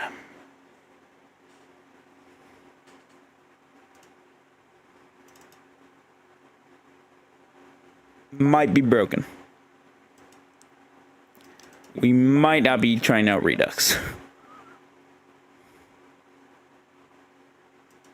We're gonna try this again. We're gonna go to my recycling bin. Delete all of this so it can't reinstall the stuff it already had. Verify integrity of game files in a second.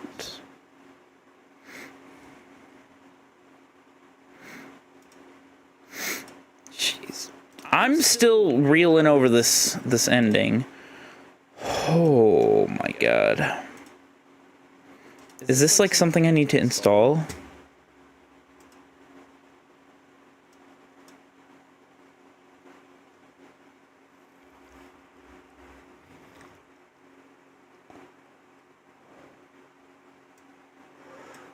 Submods folder.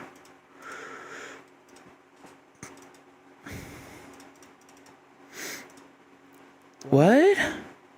Hold on, sorry, this is new to me. It's a submod? What is a submod?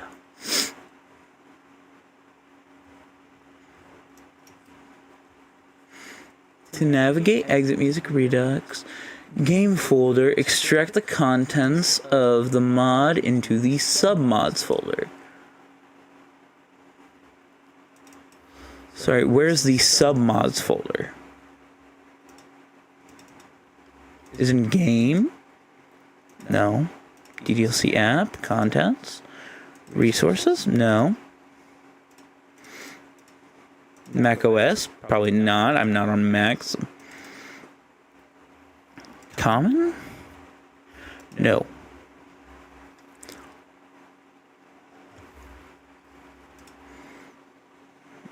Sorry, let me just...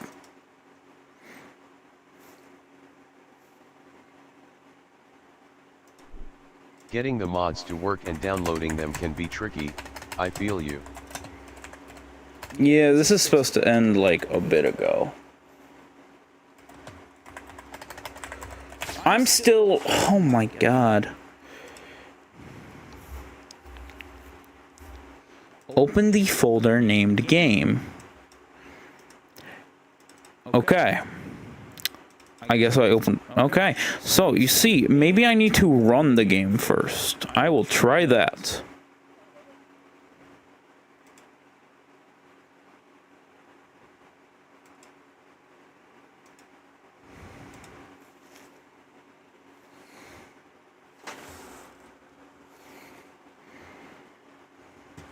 So we're just going to load up DDLC.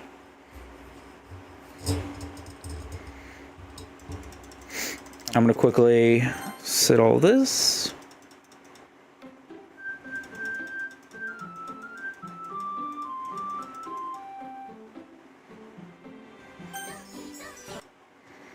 Now I'll close that.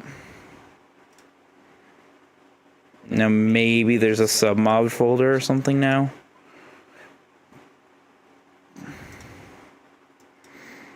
Game. there's a saves folder. There's a cache folder now. Okay, so you see, there is literally no submod folder. You know, I'm giving in to what you said. I had the DDLC download pulled up not too long ago. Where is it?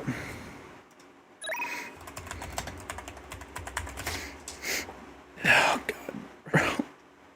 I hate this. The ending got me way too hard. I don't like it. It got me way... It threw me for a loop. I don't like it. I don't like it when a game can do that.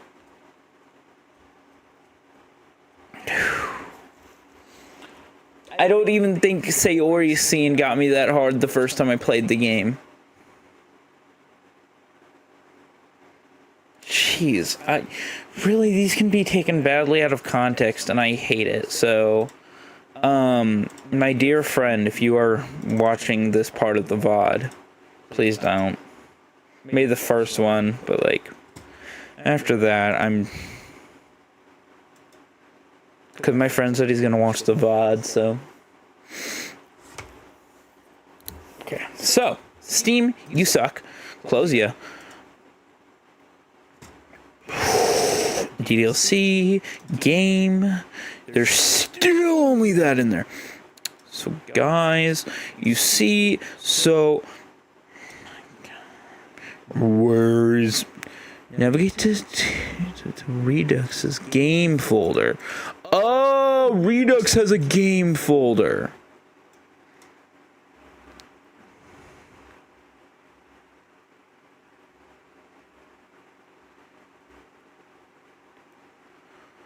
Huh? I'm so lost right now. I gotta be so honest. So I'm gonna. Okay, here. This is an install guide. Mac. Copy and paste all the contents of this zip into the DDLC's base folder. Wait, do not drag and drop files over. Oh, I see.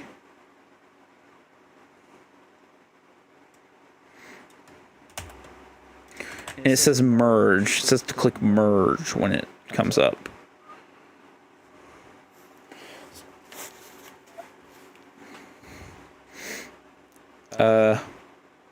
If it comes up.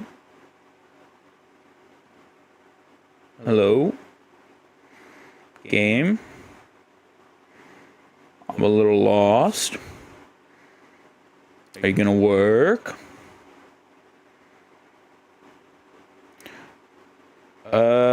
It says click merge. What? Where? There's no merge button right now. Sorry, hold on.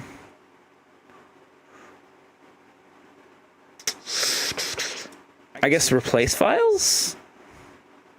So like any file, I don't know. We'll try again if I need to.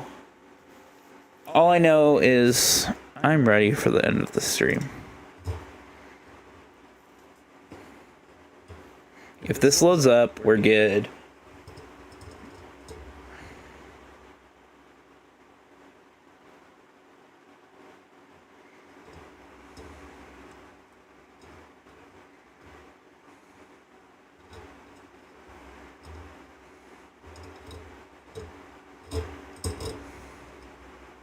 Whoa! Okay, it looks a little cool.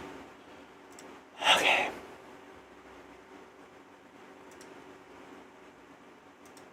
So, oh my god, I am not ready for this again. I'm really not.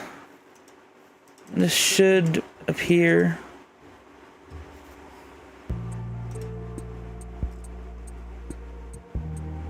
Exit Music Redux. Okay, so no, not yet.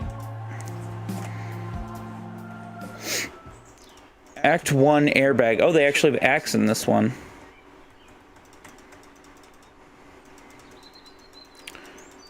Let me...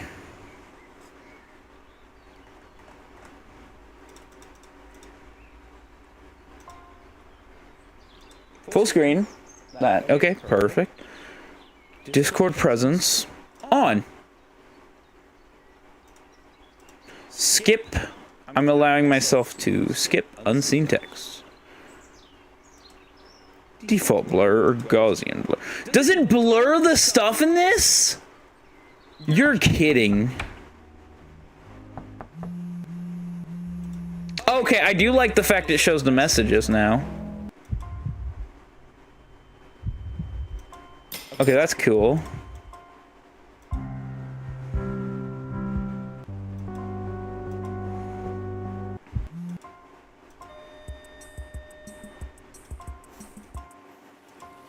Oh, this is sweet. But also, they make it lame.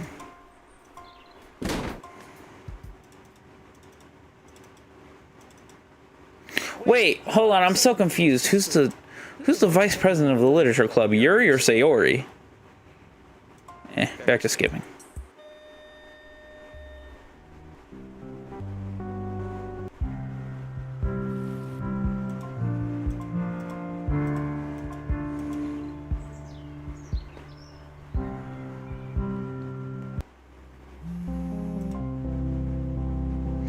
Oh, I do like this part better.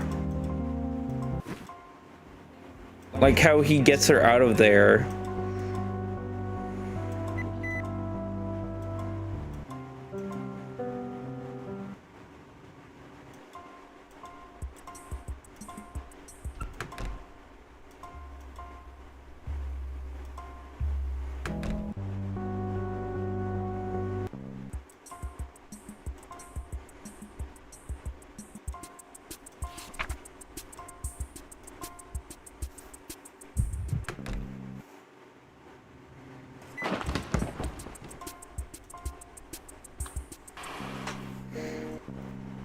This game's taking its sweet time.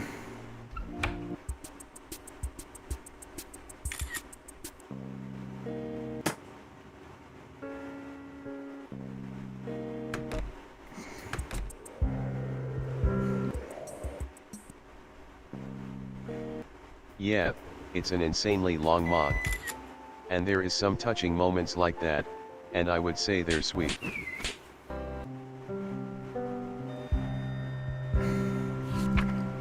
Oh, look, it actually shows the teapot. I'm just like letting it go. I don't care. I'm not sitting through all of this, you know? Okay, oh, hey, we actually have a talk with Sayori. Hey, this is where I jumped off the bridge. Oh, did I get hit by a car? I don't know, I'm a little lost.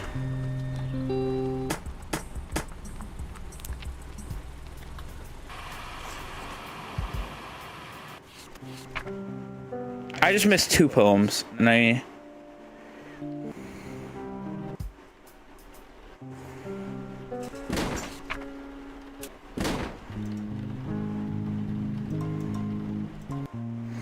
Back to going through this.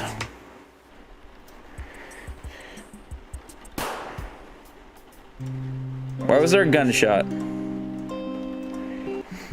I'm actually so upset with how much it removed.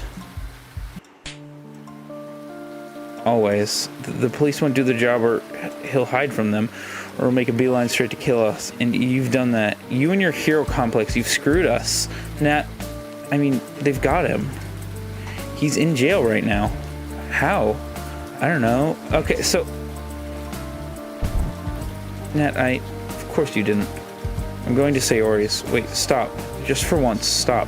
I'm not doing this right now. Natsuki, what happened?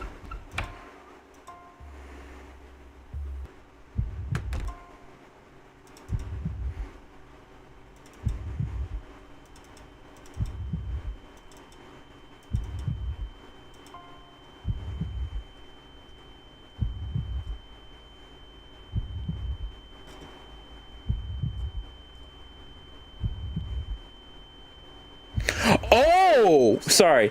You don't understand? Oh, is this me? Never. Oh yeah. Natsuki is annoying about getting her dad in legal trouble. It's That's very annoying. Clearly not. She knew. She knew he had my address, and she still...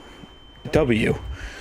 He broke into my house, Monica. Gasoline on the carpet. He nearly burnt my place down. But no, I called the cops, and I'm the bad guy, right?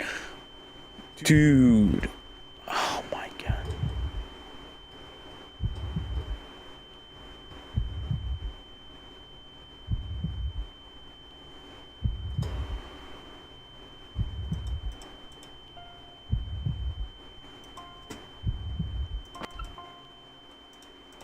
Nah. Come on. Up you get. Now, what are you doing back here? What do you think? Sayori told you. Yeah, Sayori told me. Obviously, Sayori told me. We'll talk about it another time. I came over to make sure you're safe, okay?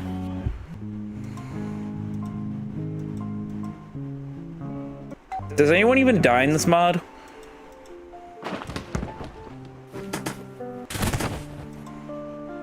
You did that. And I don't think I can forgive you for it. What did I do? Where'd my TV go? No, I'm going to tell you how unreasonable I am. I was angry you called the police, yeah, but if you left me out of it, I would have already been apologizing. You know, home invasion committed by a mystery man you definitely did not know. We would have made up, but I'm unreasonable, right? But you told them all about me. You dragged me into this when I told you I wanted nothing to do with it. You put an impossible choice in front of me. Having to leave every second of my abuse or having my dad back on the streets. You did that. And I don't think I can forgive you for it. Is that reasonable enough? Yeah, Natsuki's annoying in this mod. Jesus Christ, what happened? Stop skipping! God!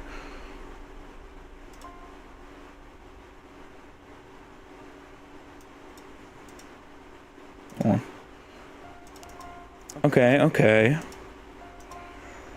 I'm gonna probably go back just so I can see what happened there. Did Sayori stop me from dying this time? Oh, hey, a bonus menu. Gallery. This is what I want to see. Perfect. Oh.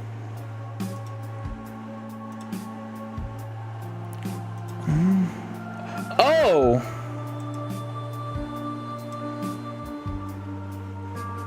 Oh.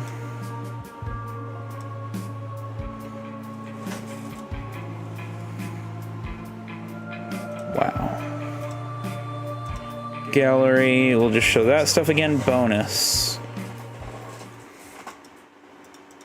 Parallel 1, Street Spirit. Okay, we might have to come back to this just to play the parallels. Because if there's parallels, that's kind of sick.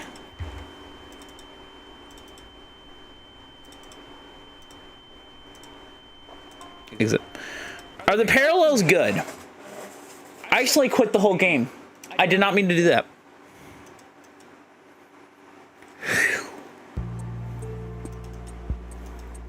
Wait, if I reopened the original one, we hope that you choke. What? What did I do? Bonus.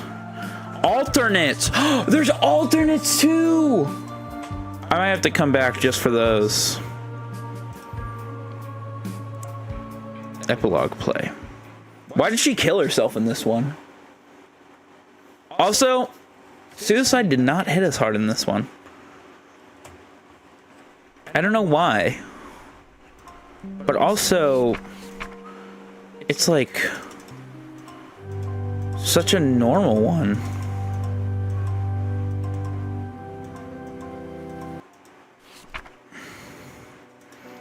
It's I don't know if you get what I mean, but jeez. And it still gets me, but jeez. Well, guys, with that being said,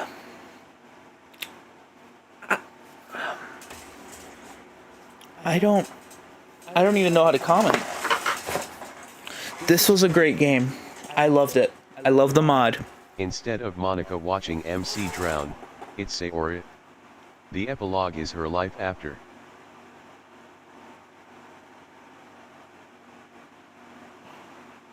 I thought the epilogue was just like the end of the game.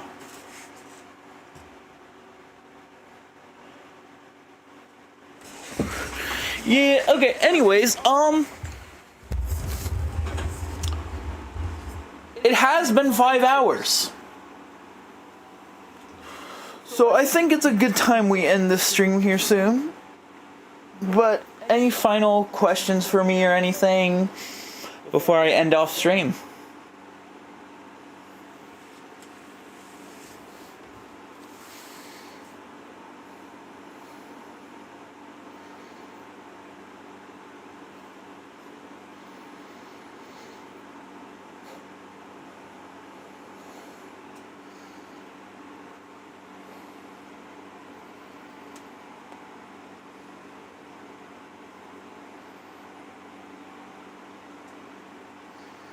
Yeah, it's been a while. I don't have any questions. I hope you have a good night. I hope you have a good night too. I will be doing another mod at some point. It will probably be... I might do these like every Friday night. Or just every Friday. That might be how I do it. But with that being said, I hope you enjoyed. And I will see you hopefully next time if you're up for joining.